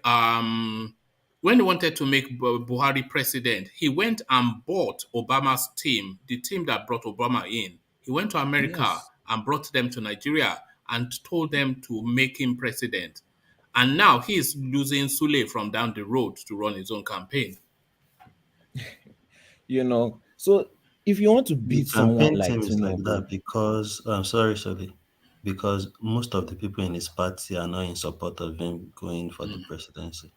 And another thing is, most of them know if he goes, they might lose that seat to PDP because PDP is just slowly waiting for them. They might choose not to use Atiku at all. So they might just bring somebody up, but they are just waiting patiently for APC to serve to their hand and deal with them with their own candidates. So that's why most people are not supporting him. So if you don't have the backing of your team, your full team, obviously it will be difficult to campaign right, to make right moves because most people are behind you and they are just thinking we are not with this guy. You know, carry All on. right, thank you. In addition to yes, that, they cannot go to America to see for their campaign. I mean, their support now because they have disappointed the international. Their APC government have disappointed the international community with the way they handle the economy, the security, and everything in Nigeria. So they failed. They go there now. Nobody going to support them because they believe they have failed. Oh, all right, thank you. So, Solly, round it off in a few words because I want to just steamroll through now. So, Solly, a few more words. Yes. So even though it may seem like a lot of people are going against Tinubu is not a well-liked person. Even the people that are in Lagos that are supporting it, they don't really like him, but they just have confidence in him. That's just the truth, unfortunately. And if you want to beat somebody like Tinubu, you can be calling out Peter Obi, you can be he's the man to beat. You have to put in as much effort as he's putting in, if not more, if you want to remove somebody like him. You can't just sit down and say, I'm a good man, so vote for me. No, you have to beat him in this game. He's a master of the game. You have to beat the master, knock him down, and overpass him. That is when you can say you are on the same playing field and people can have confidence in you and what you are doing. All right. Thank you, Solly. That's a good spot to leave it. So that's Solly. Thank you, Solly. So from Solly, we go on to Ejiro. Ejiro, your words. Thank you, one man. Thank you very much. I was listening to the commentators at the background. I just decided to come on shortly, Once again, you see, Nigerian rulers does not listen to anyone once they are sworn in, They are above the law or the law themselves they push their way to elective position. You see, Tinubu is not likely to be a good leader with the way he has mopped up Lagos Commonwealth to his advantage and that of his generation yet unborn, with limited achievement in terms of infrastructures in Lagos, given how stinkingly rich Lagos State is. If he had sincerely used Lagos wealth for Lagos as Fashola had done, he would have been a force to reckon with in Yoruba land, like Awolowo, and be difficult for anyone to compete with him. Unfortunately, he has been using all manner of tricks, and money to stay afloat, and put his lower list and those he brought over in position to his political ways in Nigeria, becoming a Nigerian president, So, in a nutshell, I rest my case. So, please, folks, don't forget to subscribe, to share, and to like whenever one man. It's on the screen. All right, thank you, Ejiro. So that's Ejiro Wait, making before Ejiro goes, I want to no, sorry. Is it going to be a quick one? Because I just want to push it through. It's going to be a quick one. Yeah, bring it on. Ejiro, what's your take on your governor saying he wants to run for president now? Ifeanyi Okowa, that's newest in the news. Okowa is a yam head and is a big joke. Okowa is just one of them that is playing to the gallery. That is my take. Oh, all right, thank you. So question and answer. So thank you. So from Ejiro, just rational mind, just condense it, just short summary. Yeah. Yeah. I just want to quickly speak on APC and the way they are going. They said it's reported that they stopped selling forms, and some people are accusing Malami of wanting to bring in some people from the back door. You see, the way APC is going, I think that party is going to implode. Some people are trying to hijack the structure, whatever structure they call it in Nigeria, their political structure, whatever. Because they see, I think Tinubu they want to size Tinubu. Tinubu is a real big threat to the northern political elites. Some of them, especially those of them from the CPC, who don't really buy into his politics and who feels that most of the things that Buhari has done might be probably undone when he gets there. But for me, I don't even think he can even do it because mentally, I don't think the man is out there. So from what we're going to see by the end of this month, we shall know if the APC convention is going to hold or not. But I know there's a lot of horse trading going behind, a lot of politicking going behind. And it's seeming that party might implode, or there will be a lot of litigations after that, their APC convention. I just want to end on that note, and I want to tell everybody that we should just keep hope alive. 2023 is going to be a very, very decisive year for us as where we move forward as a nation, or if we're going to remain as one or break up. So, and I want to encourage everybody to thumbs up. This is a platform you should be. I think I saw Sally B try and come on early so that you can come also have your own input, and we can all speak to what is going on in that country. Everybody's contribution is appreciated. And I want to say good night to everybody, and hope to see you soon again. All right, thank you, Rational Mind. So from Rational Mind, just as condensed as Rational Mind, the OG, just condense it. Yeah, I would just say to everyone listening now to us, like, the space is open. The big two parties are confused. My simple advice is, regardless of what party anybody is, and you know they are competent, from the local government chairman to councillor to governor, just vote the right people and don't hesitate to spread the news when you go to the market, to your neighbors, to your friends and family. This is the time to at least get a grip of some spots in this space. Thank you, everybody. Give it a like, share, and good night, everyone. All right, thank you, DOG. So from DOG, we've gone to Tony. Tony, your words. Yes, thank you very much, sir, for letting me be on this show. So, anyway, so I want to speak to Nigeria people today that I beg, no gonna not vote for nobody because your vote will not count because we have no, so because we not get those office, government office when they take care of us, when we take care of the election, when we don't have police, the police will get. They share among themselves. They guard their wives. So make not get vote because if another person come out say one come make party, they will kill them or they will take the vote for them. So they be thief. They be thief. But for me, Tinubu was a good man. It's a good man for setting up this. It's because this Eco-Atlantic project. I love him for that. May God bless him. He should go arrest. No election, because nothing will work in Nigeria unless we have to think what to do. Huh? Okay, sir. I don't want to attack Fulani today. All right. Thank you, sir. All right. Thank you, Tony. So from Tony, we go on to Ola, your words. Yeah, thank you everyone for your time, and we've learned a lot today. One thing I just want to whip up the sentiment and emotion.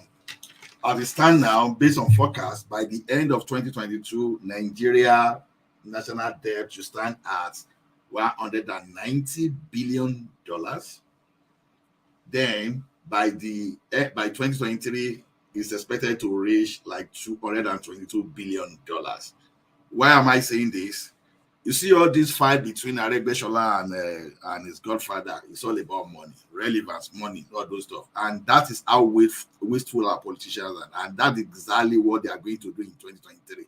Everybody will steal as much as possible to buy our conscience, to buy us totally, and to leave us suffering for the next 4 years until they come back to us. Why am I telling us about these stories? Let us open our eyes. Don't let us listen to some kind of politicking without substance. Let us identify those people who are among us, no matter how. Even if they are just the one person that will be the only holy person among the thieves. Let's just identify the right people. Let's just vote for them. But don't vote for just for just because of slogan. Don't vote for semantics. Just vote for someone that you are able to analyze that this guy has something to do. It can be at the local level, it can be at the state level, the federal level. Well, we need to restructure actually, but as at now, it may be too late. But let us look at those people that actually have the same value, that align with whatever we want. And hopefully, I believe Nigeria will change, but it may take time. And we may even go our way. So it depends on how how the event unfolds. So to me, 2023 is critical. Let us tell those people that are looking for 1,000 naira to collect. If you see someone that is competent, don't sell your conscience because of 1,000 naira. Vote the right person. So both Aregbesola and his grandfather, may them never happen to Nigeria in 2023. Amen. That's all I have to say. Please don't forget to thumb up and try to share as much as possible so that we can reach a wider view. Good day wherever you are. See you later. All right. Thank you, Ola. So from Ola, we go to Lord Michael. Lord Michael, your words. My people, hello. We don't come, we say we don't come. Or, say, we dey talk am as e be, not be say we dey talk am make it sweet. We not dey look anybody for face. Now who will be with that, I hear all of now they for background the chat. Oh, now too much. Now strength we say things they move on for here. So make una try to share this program. Make una invite una people. Make una bring people who go come on. At least if many of una come, some of us we go like to relegate, go back. On the watch now, make fresh people talk so that this message go to spread around. Now so we go take move forward.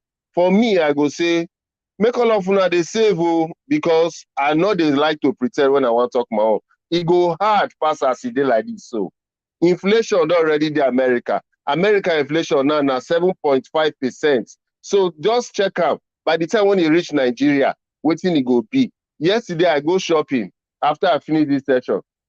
Rack for 1 month, some things not there. China, they partial lockdown. They're not they tell you all these things for news.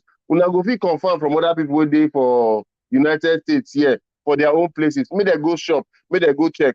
You get where they call dollar trade. They sell things $1.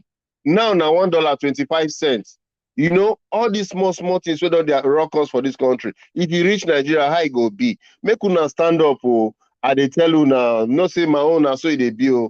I not be say they talk and make it sweet. Now the truth with that. So make I live and make other people yarn. Tomorrow I will give you more hints how this thing they go. I hear you now. Look at this guy. You want to be a man of the people. Look at you. Look at this guy. You think we don't know you? That the truth be that though. Look at that. The thing no even sweet for your mouth. Oh yeah. Thank you, Lord Michael. A real delight. So that was Lord Michael. So thank you, Lord Michael. So Ajale Koko, condense it to just a snapshot summary for us, and then to close the session. Ajale Koko, ladies and gentlemen.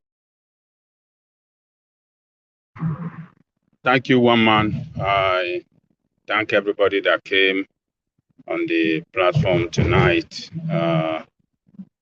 Your contribution is, your contribution was quite meaningful. And I believe a lot of people listening to us around the world have gained one thing or the other, are better informed. So on Aregbesola and Tinubu, I would like to urge Aregbesola to not back down. He should not back down. He should stand up for what he believes in. If Tinubu is not showing any sign of leadership as he thought he should stand up for to establish his own leadership in that state of Osun. Tinubu has been treacherous against the interests of Yoruba people. He started it in Lagos. He did it against Chief Dapo Sarumi. And he did the same thing against the Afenifere when they formed Alliance for Democracy. He was treacherous against the interests of Yoruba people. So if Aregbesola have seen it now that this man only represents himself and not the interests of the people, and is pulling back, I don't think he's doing anything wrong. He has to stand for what he believes in. He has to establish his political relevance in that state. He should continue the fight and the struggle and continue to mobilize his people. Osun State is Osun State.